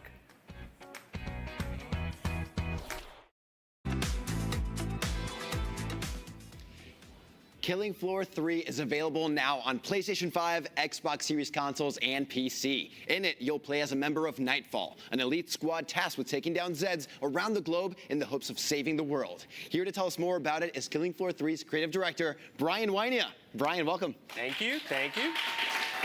All right. I'm into it. I'll take it. Thanks for having us. Thanks for being here. One of the things that stands out the most to me about Killing Floor 3 is just how much gore you guys put into the game. As a creative director and a fan of horror, can you tell us about what inspired the look and bloody feel of Killing Floor 3? Yeah, like I would always joke being early 42-year-old dad that like I grew up on a steady diet of like John Carpenter films. So everything from The Thing and then moving into like Evil Dead, reading EC Comics, like that element of graphic violence meets graphic design was something that we were really inspired by. One of the things we always talked about with gore is that in Killing Floor, when you see it, you want to have these like, oh shit moments and not like, oh shit, I'm going to be sick. So it's just really inspired by this over-the-top violence that is impactful, but not overly disgusting in one way. All right, well, to find out more about how the fans feel about it all, our very own Seth Macy took to the streets of San Diego to get people's reactions. Let's take a look. Seth Macy here in San Diego. I am going to be showing Comic-Con attendees some of the grossest and goriest moments from Killing Floor 3. Let's find out what they think. Presented by Killing Floor 3. Okay, we're pushing play. It's a warning message. Holy shit. Oh! Starting off strong. Oh, we got bodies. Oh, wow. That's a cool chainsaw arm. Mixing in some like zombie with some like mechs. Oh my Allah. Yeah, the fuse. Yuck. Gnarly. All right. Right down the middle. Stuff flying everywhere, dude. It's freaking crazy. Hey, I need this right now. Actually. Okay, there we go. Now we got like that gun is doing some damage. Ew. And we're dead. I didn't know something could have that much blood. Oh! I just had some tacos and. Flamethrower, dude. It's a flamethrower! Light 'em up, Oh my God, what is that? Hey, I need this game right now. Got you guys some codes. Dope! What? Yeah. Download it right now. The second I get back to LA, I'm downloading this. I'm gonna play it tonight. Killing Floor 3 is available right now on PlayStation 5, Xbox Series consoles, and PC. Brian. Yeah, I like that. That was awesome. Brian, I would love to get your reaction to how people reacted. It's very weird to get excited over people wincing, right? And like gagging a little bit. But yeah, that's kind of like what we're into. That was actually something we would do when playtesting or like working with partners and fans. And you kind of feel like a psycho because instead of like watching the game, you're like watching that individual like, yes. So yeah, to see someone kind of like wince or gag, I'm sorry, but I'm not. It kind of did what we wanted it to. I mean, people seem to be into it, so I love it. Now, you and I got to play together earlier this weekend, and I had a blast. Thank you. Mowing down different enemies and trying out different weapons. Was there a moment that stood out to you during development where you sort of took a step back and you were like, wow, we have something really special here? Yeah, so we playtest a lot, and there was this moment very early on, it's called Prototype, where there's like no textures on everything. My kids used to think I was like playing Roblox at that time, because it's just really simple meshes. And at that point, when we were having fun, where there wasn't even finished art, and you're kind of sitting at the edge of your seat, and you're wiping sweat from your brow, and your hands are clammy, even at that stage, when you have that moment, that's when we knew we were having fun, and we found this area to keep kind of focusing on and pushing forward with. Now, I did notice that during our time playing, you gravitated towards the ninja specialist. Yeah. What do you like about him? I love his gadget. So that gadget is definitely like a thinking man's gadget, where it's like the ability to kind of pull certain Zeds to you, cut their heads off is fantastic, but then there's also certain Zeds that you'll be able to pull yourself across the map, and as you fly through other Zeds, they'll explode. So kind of having that that gameplay in mind while you're playing is a great way to make that feel really impactful. Now, that's just one of the specialists. Correct. What about the other ones? Who are they designed to attract? Yeah, so like you have the Commando. Commando is just that well-rounded, like wielding assault rifles, kind of a standard grenade. Like if you like to spray and pray, that is it.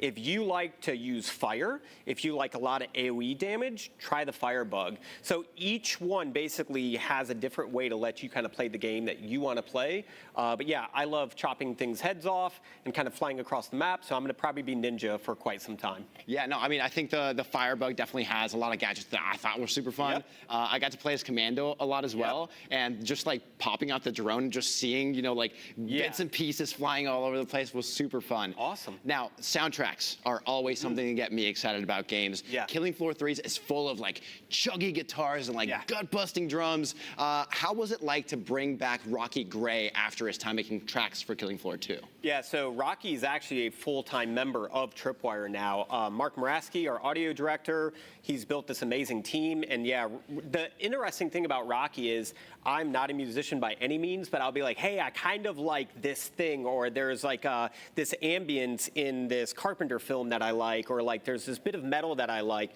And in like an hour, Rocky just comes back with that, and all of a sudden we have this like new banger of a track, and it's just like, yes, please, more of it. So it's awesome working with him. He is probably one of the biggest horror fans that I've ever worked with. Like his backdrop is just a wall of like Blu-rays, and I think like a full-size Michael Myers. So it's a little intimidating, but it's always awesome to see. He definitely knows his stuff. That's amazing. I kind of just want to have that as like the backing track for me working, just locking in, getting that metal in. So now that Killing Floor 3 is officially out in the wild, first of all, how do you feel, and what can you tell us about plans for content coming later in the future? Obviously feels really good. being a game developer, being a creative person, working with a creative team, being able to take what you've made and share it with everyone and then play it with them, especially in Killing Floor, with being able to play with multiple other people, it feels really, really nice. It was really cool. Well, I mean, like, I think you revived me once or twice, right? So being able to, like, play with the community, you revive them, they revive you, you just barely make it, maybe you die together. It felt awesome. For the future, we just shared a roadmap recently that's kind of highlighting some of the free content that's coming post-launch. So there's some kind of fan favorite characters that are going to be joining Nightfall, like DJ Scully. But we have some awesome new maps that I'm really excited about. Like, I've talked about The Thing a few times, and there's this like Arctic research station that is very much inspired by Outpost 31. So I am very excited to share more of that in the near future. Well, Brian, I'm excited to check it out. Thank you so much for joining us today. You can jump into Killing Floor 3 right now on PlayStation 5, Xbox Series consoles, and PC. We got a lot more Comic-Con coming your way, so don't go anywhere. Thank you so much, man. Well done, Brian.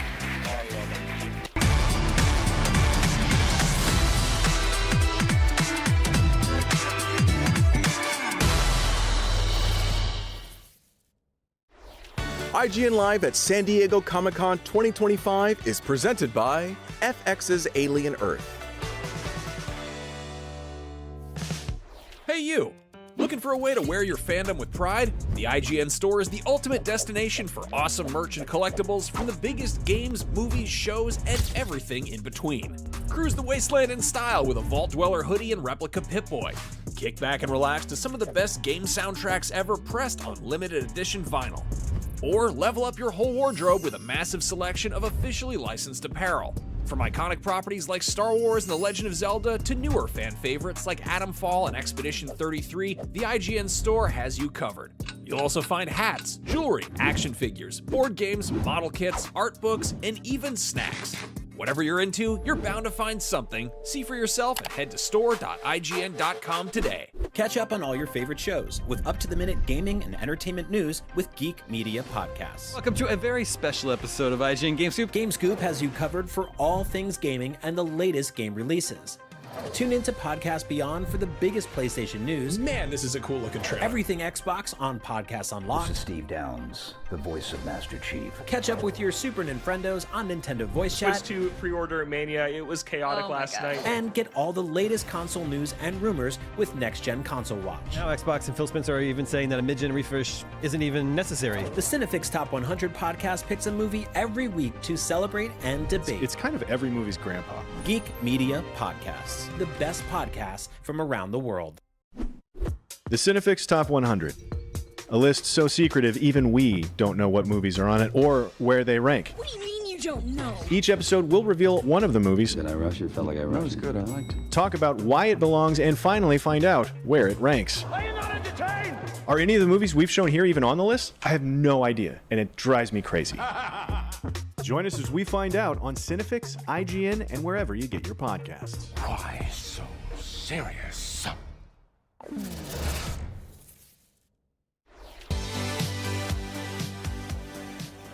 Normally, when you say two people are inseparable, it's a cute way of saying they're codependent. That's not always a good thing, but it's definitely better than being physically stuck to somebody else. Here to tell us about their new horror film Together, writer and director Michael Shanks, and stars and producers Dave Franco and Allison Brie. Hi, guys. Hey. Thank you. Okay. Thank you so much for joining us today. Allison, Dave, I want to start with you guys because in earlier interviews, you both joked that this movie was either going to result in divorce or you being more codependent than ever. Sure. Now that we're on the other side and it's about to go wide. It's the ladder. It's the ladder. You survived. But it was certainly a reckoning. I do feel like it was interesting. The project finished, and I immediately had to go do press for another project, and we spent like 3 days apart even, and I thought, I don't like this. Yeah. I don't like this. The attachment. We did an interview earlier where Michael Shanks was in between us, and even then, that was weird. It was a little too far away from you. How dare you separate? So, Michael, how did you approach blending the balance between a long-term relationship and the horror genre?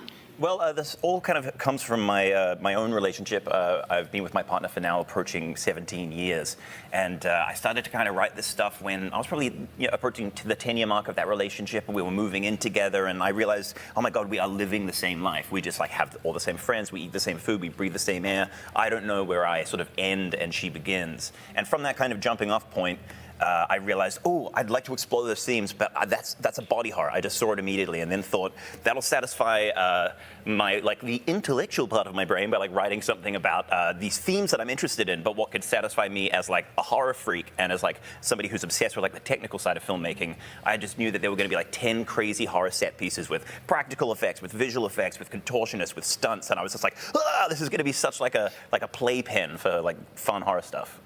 So this is your feature debut, and body horror is a huge genre to tackle. What are you taking from this one onto the next one? I'm not sure. I kind of tried to leave all the body horror that I could like on display for this film, thinking like this is a premise that you can only do once. So like let's kind of leave it all there, and who knows what the next project's going to be. But yes, this is my first feature film, but I've been working as a filmmaker for 17 years now, making little like sketches and that kind of thing. I used to even make video game parodies, some of which were featured on IGN. So it's very cool to be here. Thank you. So Allison and Dave, body horror is an uncomfortable genre. It is uncomfortable physically, it is uncomfortable visually. So for you two as performers, what was the most uncomfortable moment filming this? Every moment. I was going to say, when were we not uncomfortable on this film? First thing that comes to mind for me, there's a scene where I'm in a shower, fully naked, my character's unconscious, and I am flinging myself against porcelain walls. It hurt. I think about the day that we were attached arm to arm for 10 hours. Dave was then strapped to a chair, duct taped. I was straddling him, sitting on his lap, and we could hardly move from those positions. We didn't want to damage the practical effects, the prosthetic. We did go to the bathroom together, staring lovingly into each other's eyes. Go to the bathroom before, but we've never been touching. Holding looking into each other's eyes. But that's why every single day we walked away and said we could not have made this with anyone else. Very true. Like you couldn't ask other actors to do that. Like, hey, so for this scene, you're gonna have to go to the bathroom and pee in front of each other. Right. That's gonna be cool, right? Yeah, you're chill with that, right? Yeah, like we had a day as well where you were both basically fully nude in front of the camera all day, and it's like that's a vulnerability that's just like. That's taken care of. Like the actors don't need to kind of worry about that. Yeah. That was nice. I promise I'm not nude in every scene in this film. And I promise just the two that we've brought up so far. I mean, I say live your life, whatever makes you comfortable. But Michael, kind of same question for you. Like behind the camera, what was the most like, yes moment? Well, see, like the grotesqueries, all the horror, like that was the stuff that I was so excited about filming. And I remember there's one scene, and I won't get too spoilery, but it involves Dave, and it involves hair, and it involves choking. And when we were shooting that scene, I just couldn't stop giggling. I was just like giddy, like a little schoolgirl, just watching this. Like I couldn't believe like people were letting me do this. It's just so like crazy and outrageous. And you had a fun time shooting that scene. Yeah, fun's an interesting word for it. No, Shanks came up to me after a certain take and he said, hey, on the next one, maybe don't do the dry heaving. And I said, I'm not trying to. But again, it was like as much as we were getting injured, we were just so excited about the footage we were getting, and it really felt like we were just getting away with something every day. And so that excitement just kind of superseded any pain that we were feeling. It did feel like every day of our shoot, we only had about 21 days to shoot this film, and it's like far more ambitious than that time, you know, that we should have had more, but we just didn't have a budget. It's an independent film. And so every single day we might have like a meat and potatoes scene where it's people talking around a dinner table, and then by lunchtime it was like, wheel out the prosthetics, wheel out the puppets, like do some crazy effect sequence. And that just kept everyone on our toes. But I think kept like the sort of excitement level up, because every day we were doing something like, what the f*** are we doing? Excuse me? We'll believe it. Okay. Yeah. You go ahead. Yeah. Yes. No, it's definitely true. I think that for Dave and I, because we were doing such we were just exerting ourselves so much by the end of every day. It was really satisfying. Because, you know, sometimes as an actor, you're shooting something and you get home at night like, do you think we got the shot? Do you think we got the scene? It was so definitive in this because also so much of what we're doing is tactile and you would know, oh, that looked cool or it didn't. Like it was so immediate and we could go home every night knowing we left it all out on the field. We did it. Yeah. So this next question is kind of difficult because we don't want to spoil the movie since nobody's seen it yet. But I want to talk to all of you about the showing but not telling aspect of the culty situation. Yeah, well, The lore. The lore, yeah, yes. This is a film that has a supernatural element to it, and there is mythology there. But I was like quite keen as a writer to not kind of like halt the film. It's the third act. Let me explain to you how this mythology works. And so we have a sequence that explains that, I think, enough, kind of like hinting at it and showing enough stuff around the edges that I believe that you can kind of fill those gaps in yourself as a viewer in a way that I find really satisfying. So you both are comedy folks. You have strong backgrounds in that area. But what a lot of people don't think about is when you're filming a horror movie, particularly a horror movie that involves so much closeness, it's impossible not to just get fit of the giggles sometimes. So despite the fact that we're here to talk about body horror, I would love to know what the funniest moment was behind the scenes when you were just like, we can't get past this, give us a second, we have to... What was a funny moment? I'm like, we didn't have enough time to have like full giggle fits, I feel like, and waste time on set. The first thing that comes to mind is you can't really give Allison coffee after noon. She turns into a gremlin. I don't usually drink coffee when I'm shooting, as a rule. And so she just kind of goes soaring and loses her mind a bit, but she could actually infuse that into the character in this one. There was a day that we were shooting a big set piece, and and our hair and makeup gals know how affected I get by coffee, so they were sort of like prying, like plying me with it. And it was great because it did give me energy for the scene. And off camera, I was like, just doing bits with the crew. We were just doing bits in the back bedroom, and then I was sort of like slide onto set, action, and next thing we were rolling around. There's a fun Australian energy drink that you became fond of. Musashi! Shout out. Where's my campaign? Musashi! I actually don't know how you'll feel about me saying this, but there was one. The hardest I saw Dave laugh was during there was a scene where you two were very, very close together in a bathroom stall in a very intimate moment, and during a take, Dave accidentally burped, and Allison said, my face. That went in my mouth. And you died. It was so funny. Remember how we said we couldn't do this movie with anybody else?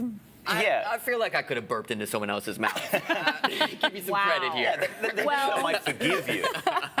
I would not have appreciated someone else burping in my mouth. Yeah, I feel like that would be upsetting.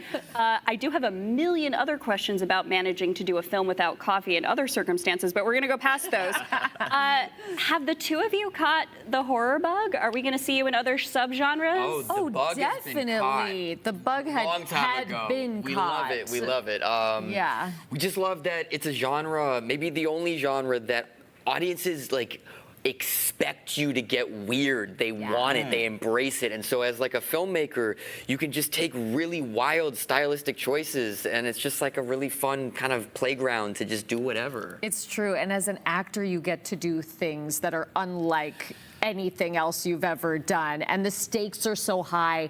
That is incredibly fun to play. I just feel like most of our favorite movies recently are genre films for all the reasons that Dave's saying. We just like that innovation, like to see things that are new and different, whether they work or not. I don't mind walking out of something and being like, I didn't love it, but I respect because they went for something. The swings, exactly. Yeah, that was what was really fun about making horror as a filmmaker. Of really, this is a film like 100% designed for an audience, and like it's like a kind of a rowdy movie. It sort of like gets a loud, big reaction every screening that we've gone to, and it's the genre where people kind of go in looking to have a good time, even though they're going to have a scary time. Like every 5 minutes, we're going to show you something like absolutely nuts, and that's so fun to construct as a filmmaker. Yeah. So we're running out of time here, but I do want to ask just one more quick question. You guys had an unbelievable reception at Sundance. You were just absolutely beloved. How are you feeling now that the rest of the world is going to see it too?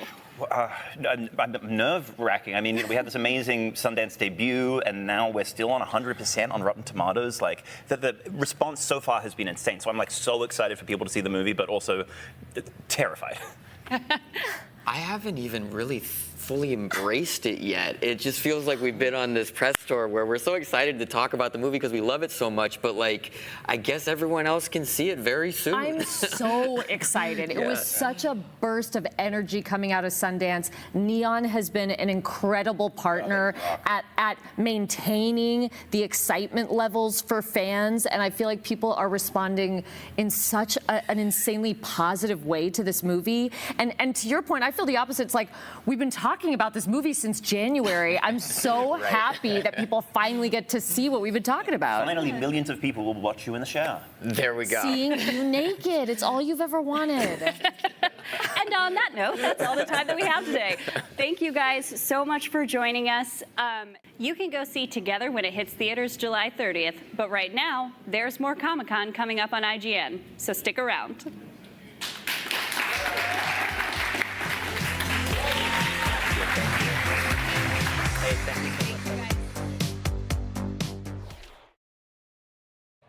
He's taken us to deep space in Battlestar Galactica and For All Mankind, and brought us to the distant past in Outlander. But next he'll be exploring the mythos of an iconic video game series in live action.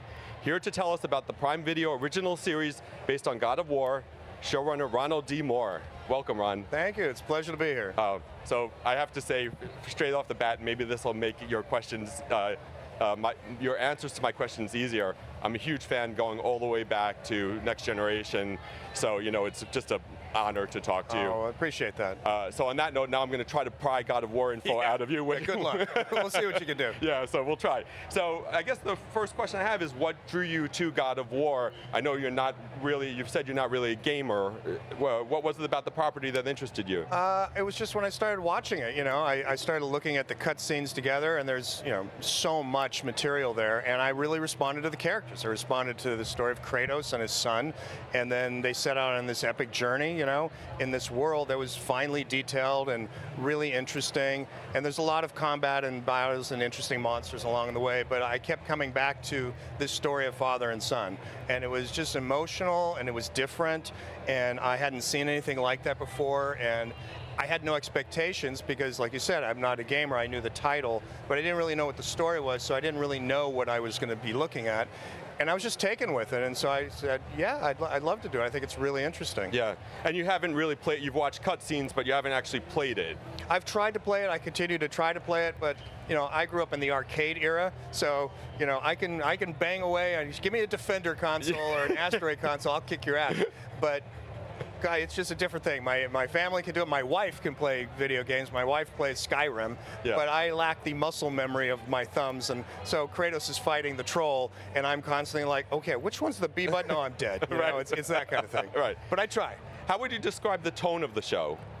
The tone of the show is trying to emulate the tone of the game, which is there's this epic journey, this this heartfelt story of these two men setting out on this thing to honor the memory of Kratos' wife and Atreus' mother. So it has this emotional heart, but there's this sense of history of who Kratos is, this mystery about his past, what he represents, the emotions that he's going through. So there's a weight to it, but not so much weight that there's not enjoyment along the way, and there's spectacle, and there's lots of things going on in this world. Yeah, sure.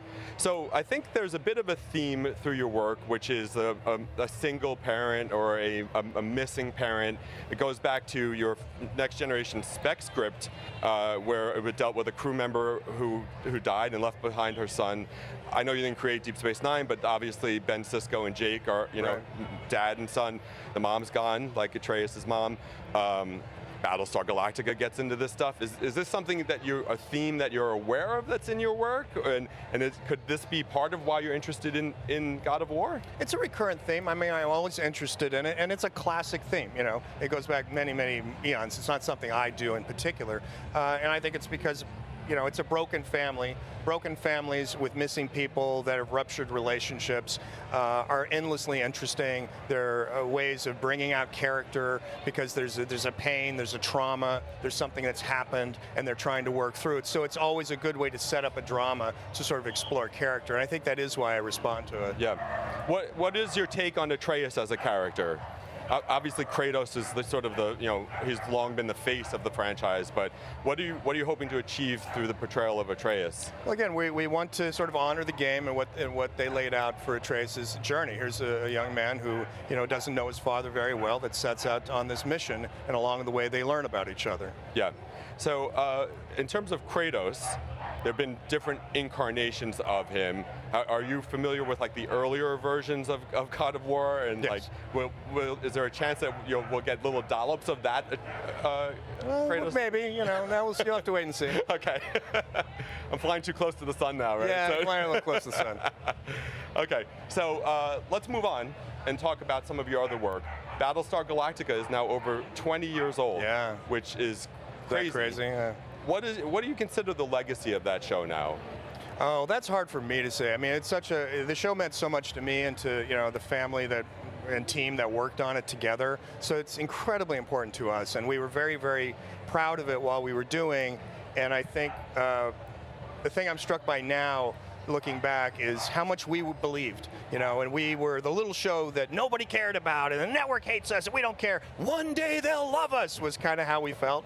Like, you'd get critical acclaim, and there was a sort of a thing, but the ratings were always so-so, the network's always threatening to cancel you, and then we're off the air, and you just kind of felt like someday, and it's come to fruition. Like, actually, it's looked back as a classic, and that's incredibly gratifying and fulfilling for those of us who worked so hard on it and believed, from everybody, from the writers to the producers to the cast to the crew that slaved every day on that set. Yeah. That we all just believed, and it's amazing to see that it's lasted. Yeah, it seems to me it was a really important part of your career as a writer as well, yeah. and that you were obviously on Star Trek for I think 10 years. 10 years.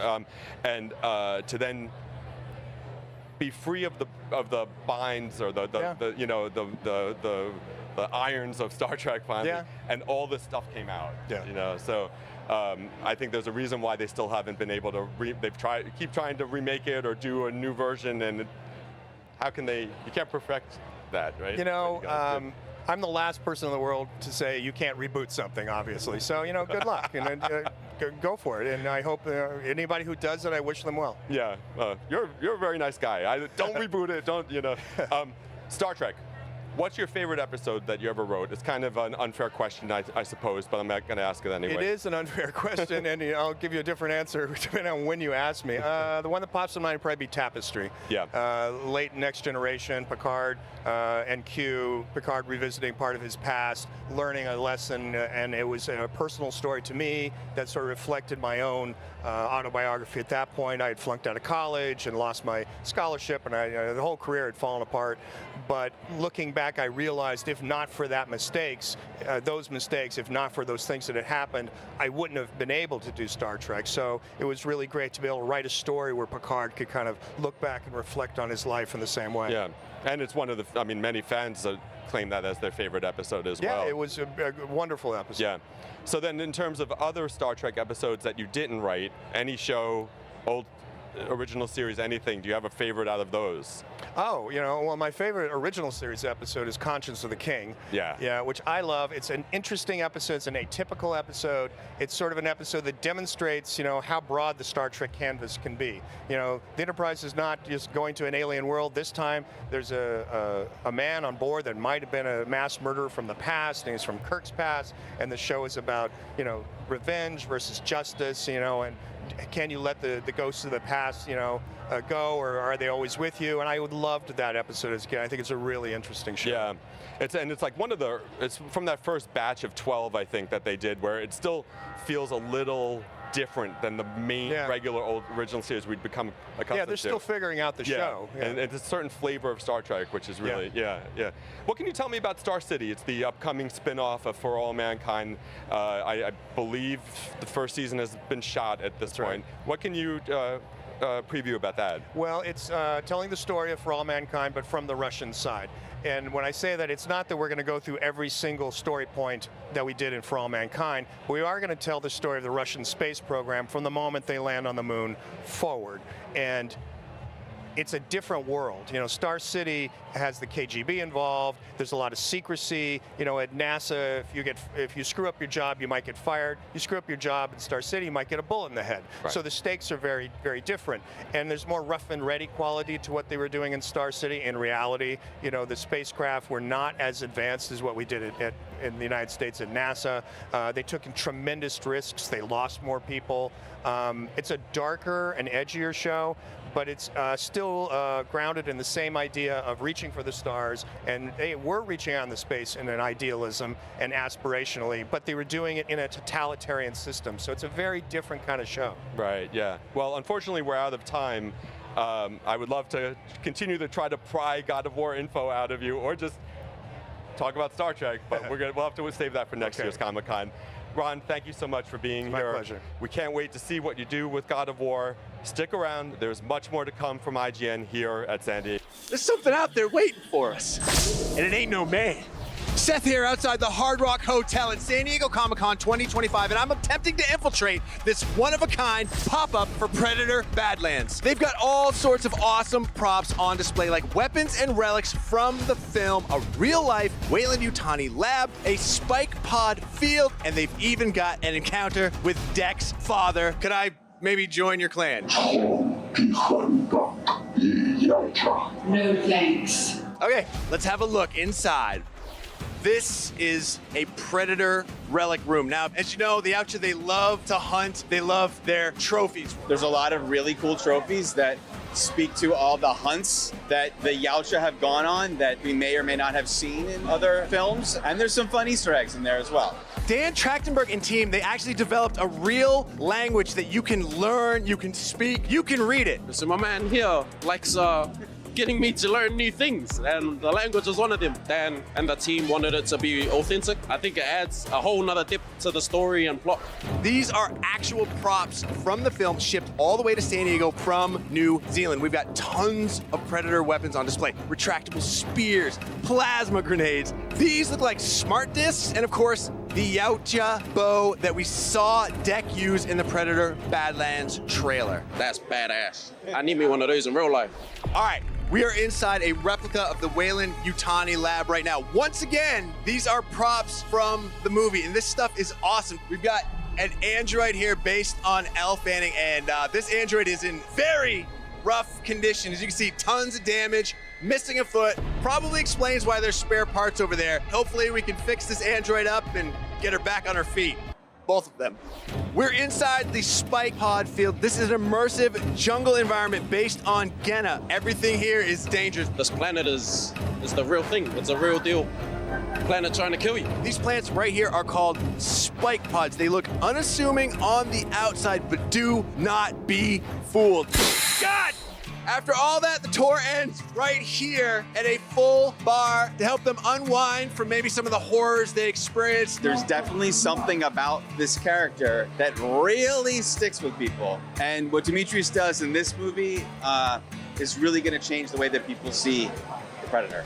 We did it. We made it through the Predator Badlands experience in one piece. That was so immersive and incredible. I was already fired up for this movie, but now I cannot wait for it to hit theaters November 7th. For more Predator Badlands, keep it locked at IGN.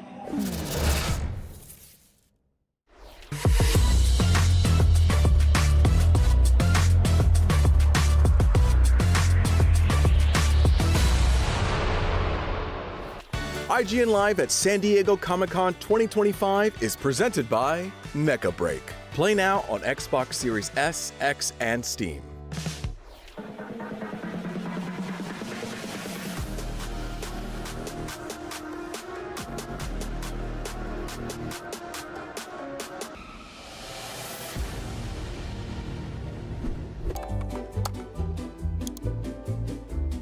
IGN Plus is where your adventure begins. What are you selling? Plus is the place to get unlimited access to all the tools you need to beat your games. Here's what you need to know for bringing down Gloomspawn. Plus, awesome exclusive discounts on IGN Store. Maybe this would tease open your money pouch. Plus, ad-free browsing on IGN.com. Plus, unlimited game help tools like premium interactive maps with your own custom map markers, filters, marker notes, and more. This will come in handy. Plus, access to sweepstakes, giveaways, and free game keys. Wow. Exactly. Want more? Head to IGN.com/plus and start your adventure today. Hey you! Looking for a way to wear your fandom with pride? The IGN store is the ultimate destination for awesome merch and collectibles from the biggest games, movies, shows, and everything in between. Cruise the wasteland in style with a Vault Dweller hoodie and replica Pip-Boy. Kick back and relax to some of the best game soundtracks ever pressed on limited edition vinyl. Or level up your whole wardrobe with a massive selection of officially licensed apparel. From iconic properties like Star Wars and The Legend of Zelda to newer fan favorites like Atomfall and Expedition 33, the IGN store has you covered. You'll also find hats, jewelry, action figures, board games, model kits, art books, and even snacks. Whatever you're into, you're bound to find something. See for yourself and head to store.ign.com today.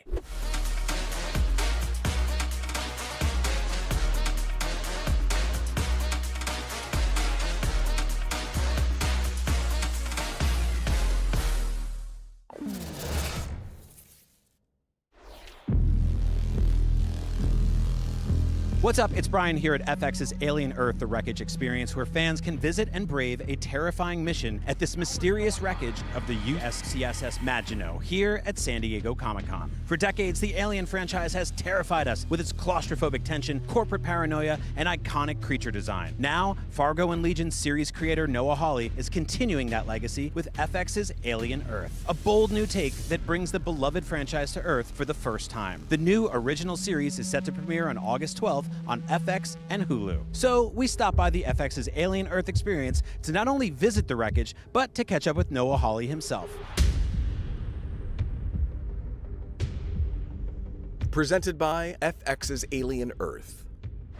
Noah, it's very nice to meet you, man. So you become known for taking beloved IPs and doing something original with them. You did it with Fargo. What was sort of your guiding principle approaching FX's Alien Earth? Well, so much of it, I think the experience of watching something is the feelings that they gave me when I watched them. And then figuring out how to make you, the audience, feel the same thing while telling you a totally different story. So an Alien movie is a 2-hour survival story. The goal is for one or more humans to survive. The main question in the show is, can humanity survive? What aspects of the original Alien film did you feel were sacred and untouchable? You can't mess with the creature, every stage of the creature's life cycle. So I knew I couldn't mess with the silhouette. The monster is sacred. But in the beginning, the question was, what do they do? We don't know how they eat or how they reproduce, or, you know, at every step of the way, it's like, well, what's the worst version? You know, and when we went through the design process with Weta, get the question, pointy teeth or flat teeth? And I was like, oh, flat teeth are so much worse. That feels like it would be painful versus the pointy teeth. Plus, it gives it a more human smile, which feels more uncomfortable. FX's Alien Earth: The Wreckage Experience here at San Diego Comic-Con hints at Prodigy Corp as a new player alongside longtime Alien Corporation Weyland-Yutani. What can you tell us about the forces at play? There's a surprisingly little mythology in the 7 Alien movies about how humanity is organized. So this idea that we were in this moment where you have these 5 corporations and they're all trying to figure out what the next stage of evolution is for humanity. Is it neural implants, enhancement to your biological form? Is it AI? Or is it this transhumanism of a human consciousness downloaded into a synthetic body? Yeah, I loved how the pilot opens with, 5 companies run everything. And I was like, oh boy, I hope that never happens. You and me both, brother. Noah, thank you so much. I guess the only thing left for me to do is survive FX's Alien Earth experience here at Comic-Con. So yeah, let's go. All right, people, gather up. You gonna come with me, please? Come in. Holy sh... Come on, do this one! My friend has been hurt! We need to get out of here now, it's not safe!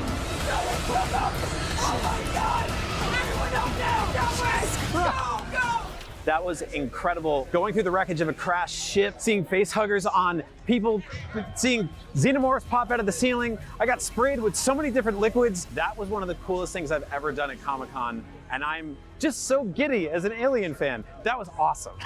If you're just as excited as I am, then check out FX's Alien Earth, which is set to premiere on August 12th on FX and on Hulu.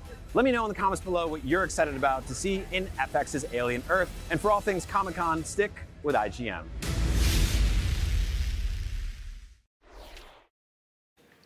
This is IGN at San Diego Comic-Con 2025. If you think turning a 500-page hard sci-fi novel about the end of the human race into a fun movie-going experience sounds like a suicide mission, well, you're not half wrong. Here to tell us about Project Hail Mary, please welcome the crack team of experts assembled to pull it off, directors Christopher Miller and Phil Lord, and writer Drew Goddard. Welcome. Happy to be here. Glad to be here. Okay, so this is the adaptation of the book by Andy Weir, who did The Martian. Ridley Scott turned that into a movie, and I would say it's maybe the funniest, most upbeat Ridley Scott movie I've ever seen. Yeah. And based on the trailer, this is definitely like, it looks heavier. It's definitely higher stakes than what I'm used to seeing from you guys. Can you talk a little bit about finding that balance between tragedy and comedy? And I guess, you know, where's it going to land?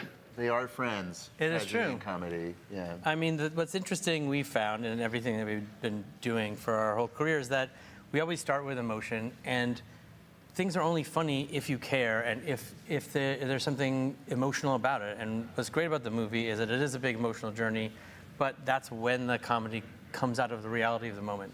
Everybody's gone through tragedy in their life. Everybody's gone through hard times, but there's always like something funny about it, and that's how life is. And if you don't tell the truth, it just doesn't feel right. Great answer, Chris. Oh, thanks, Phil. So Drew, you also wrote The Martian, worked with Ridley Scott on that. Can you talk a little bit about what's it like adapting an Andy Weir book about a guy in space, with Lord and Miller versus making an Andy Weir book about a guy in space with Ridley Scott? How do their approaches differ? Yeah, I mean, I think at first and foremost you got to start with the book, and I tend to not adapt anything I don't love, and I love Andy's work. So every book is different. In this particular case, without giving too much away, there are some characters in this book, or one character in particular, that is screaming out for Chris and Phil to create it. Frankly, I don't think there's any other directors on the planet that could have pulled this movie off. And so when you know that, quite honestly, it's less about worrying about anything and more about just letting them cook, quite honestly, because that's what they do. It's that mixture, as Chris said, it's that mixture of comedy and drama, all told through the lens of emotion, first and foremost. Nice. This book, I think, resonates with a lot of people because it's really smart. Andy Weir does his homework and he shows his work, and there's some really complex scientific concepts in there. How do you make that digestible to moviegoers? I think what's helpful for me is that I'm really dumb. And so as a result, I can actually, the amount of times I have to say, Andy, can you explain this to me? And by him explaining to me, I go, okay, I think I've got it. I can now pass it on. Because I've learned, as long as the emotion's true, the rest of it is, because we know Andy gives us such a comfortable safety net, all we have to do is just sort of put that on screen, and it sort of takes care of itself. Nice. Now, I'm actually curious because, there are real scientific concepts at play here. There's hard math, there's hard chemistry and all that. Which is more challenging from a storytelling perspective, working in the confines of reality or dealing with an existing established, fantastical universe like, Star Wars or Marvel, where there's lore and fandoms and style guides and all that? Yeah, I think both have incontrovertible truths that must be obeyed, right? They both have canon. There is no more exacting audience than physics, right? So what was really important to us is we wanted the physics and the realities that Andy created to make our creativity stronger. To use them as creative provocations, to never eliminate one of those things because it was convenient for the filmmaking. we thought that it was really exciting that it made the filmmaking challenging, that it makes the problem solving of the screenplay hard. You know, that's kind of our kink. All right, I'm not gonna kink shame there. Are there any like existing sort of sci-fi movies, or I guess just fiction in general, that tonally or stylistically you're drawing from with Hail Mary? I mean, I don't think that we're trying to emulate any one particular movie. The book and the story that is our real guide. We had an amazing team to like make it look like nothing you've ever seen before. We're always trying to do something, anything we do, that feels like you haven't seen it anywhere. Greg Fraser, the cinematographer, and Charlie Wood, the production designer, our VFX supervisor Paul Lambert, who worked with Greg on the Dune movies. They're all like the best in the world at what they do, and all we wanted to do was something that felt new and fresh to all of us, and so that was really our guiding line. A big touchstone was that the movie is not a Mac, it's a PC. Like it's a machine. The ship is a machine. There's like complexities that are visible to the audience. We're not trying to like buff them out. Like when there were like weird edges, we embraced them. The movie's very beautiful, but it's not pretty, and it's not ever like slick. I love that. I absolutely get it, and I love it. That's a really cool way of putting it. I want to talk about the ship a little bit, the titular Hail Mary. It's described in wonderful detail in the book, and I love the description of spaces in fiction and writing. What was it like kind of bringing that to life and really like creating the physical space? I mean, it was really important to us that the ship be real, and it was all sets that we really built so that Ryan could interact with the space and have it feel like it was a tactile thing and it wasn't just a big like green screen thing. So it was all really there, and because of the way that the ship worked and the way that we had worked it out, it had two different orientations of gravity because of the sort of centrifugal spin of the ship. And so at a certain point, the floor becomes the wall and the wall becomes the floor. And so we had to build these sets and then take them down and then turn them on their sides and then build them again. So the scale of it and the ambition of it was insane.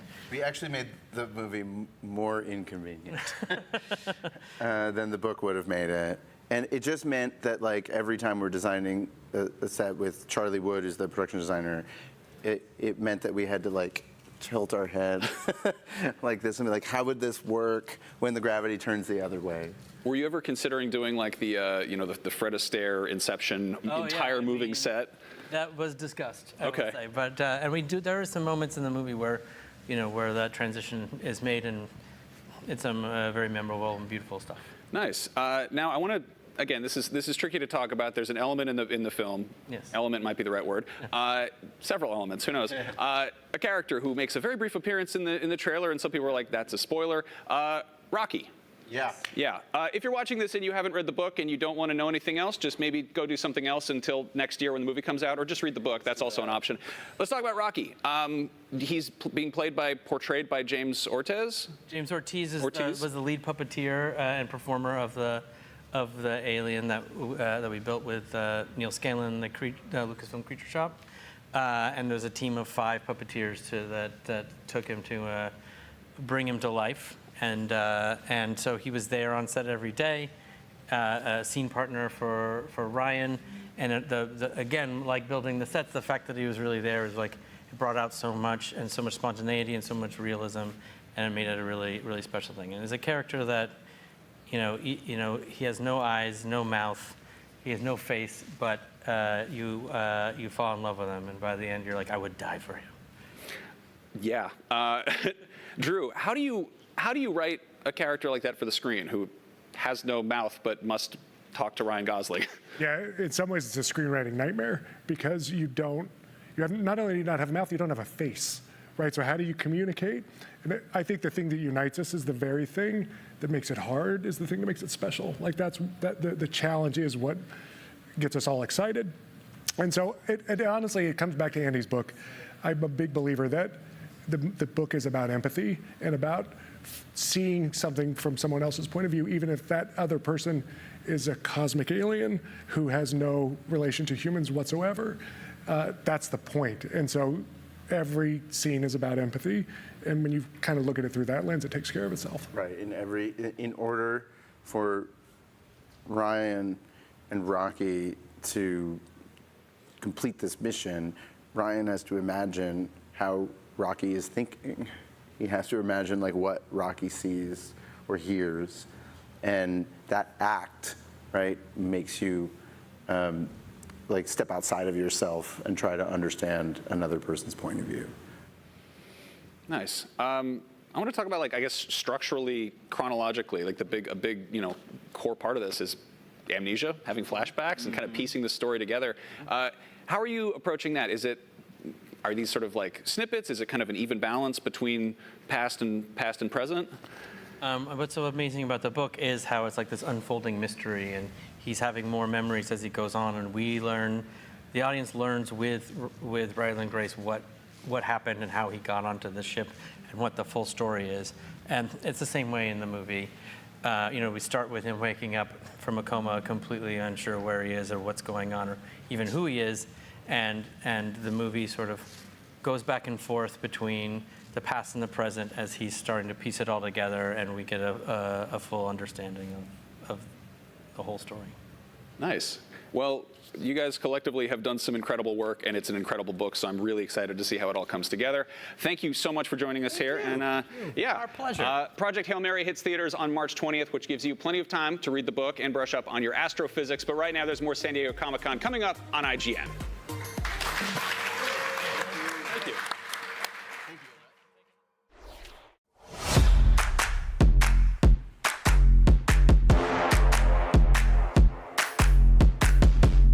Yo, it's Brian from IGN here at San Diego Comic-Con 2025, talking about the coolest stuff you can buy right now on the IGN store. That's store.ign.com. I'm here with Yoni, and he's going to tell us all about this Infinity Stone card, which is amazing and limited to 200 pieces.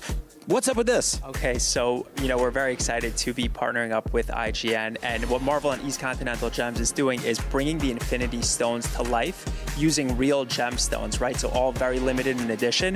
What we're specifically looking at over here is a Nebula card, and the first edition where you have all 6 of the Infinity Stones, but in one card, right? So very efficient way of getting and collecting the Infinity Stones. So all real gemstones in there, and very limited, as you mentioned, to a 200 edition. So I have a feeling these will be going pretty quickly.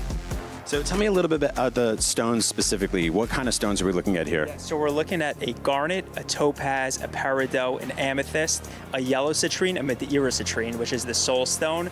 So all authentic gemstones. So, taking collectibles, but also backing them by the intrinsic value of an actual stone, which is really exciting. All right, and these are limited to 200 pieces. They are $300 each. So head to store.ign.com right now and get yourself one, because once they're gone, they're gone. That's right? That's exactly right. And, we better get them quick, and IGN's the best place to get them. I agree. Thanks for watching, and stick around for more IGN at Comic-Con.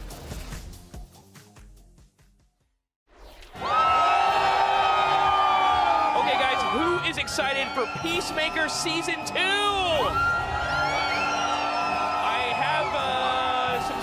Guests here with me. Very excited to bring them out. Oh boy, am I excited. Oh my God! No way! Guys!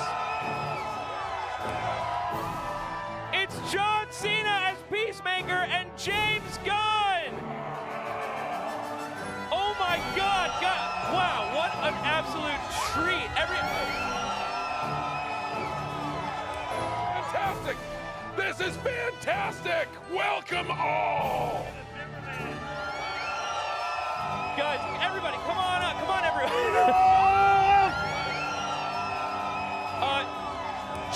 James, we've just started the DCU. Superman has been out. Everyone loves it. What has been your favorite fan reaction? Do you have a message for the fans? Yeah, we're happy to be. This is like my home away from home. I've been to almost every single Comic-Con over the years.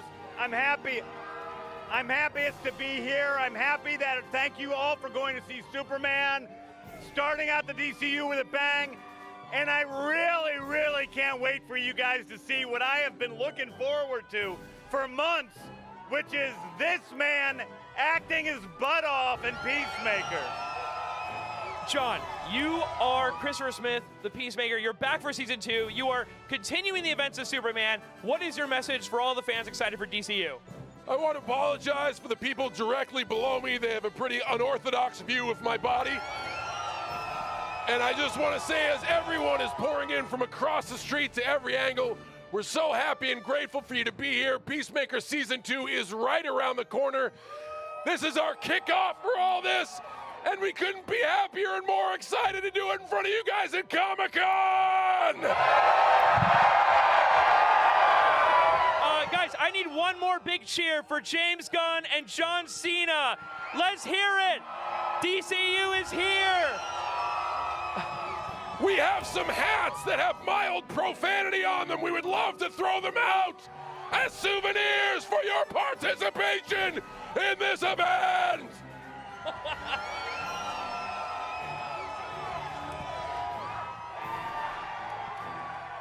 Eat peace.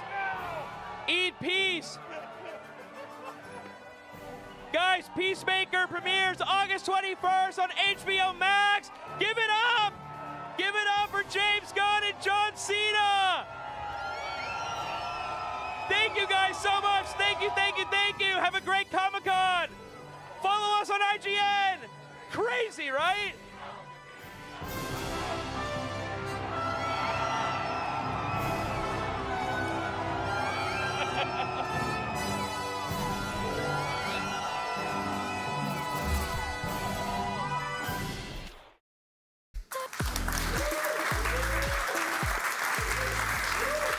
Thank you so much to our Peacemaker friends, John Cena and James Gunn, for helping us close out the show. We here at IGN have been covering the show for a long time, and having such awesome guests get a massive crowd together to celebrate under our balcony is definitely a moment for the record books. Guess we'll have to try and top it next year. So if you're not planning to come to San Diego Comic-Con 2026, it's time to make plans to be here, because we certainly will be. Get down here. Do it, please. But for now, that is another Comic-Con in the books for us here at IGN. But it would not be possible without our massive crew working together here in the studio, out there in the field, remotely, and then everywhere in between. And of course, a big, huge thank you to everyone watching at home. Thank you all so much. We'll see you next year for San Diego Comic-Con 2026.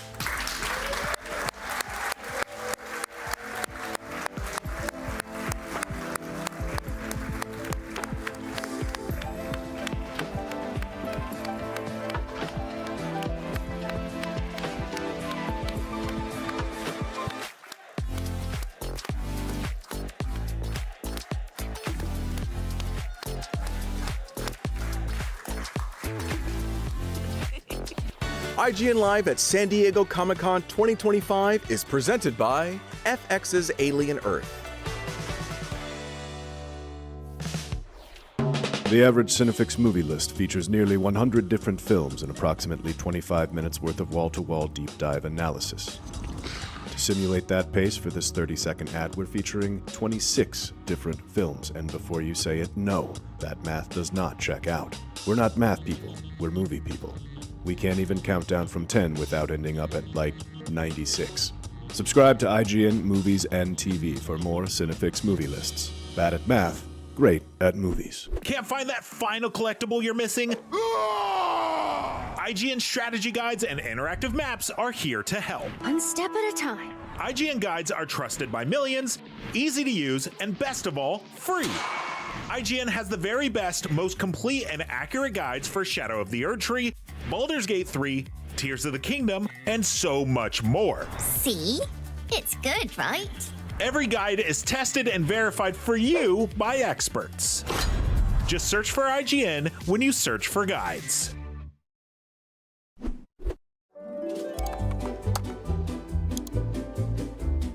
IGN Plus is where your adventure begins. What are you selling?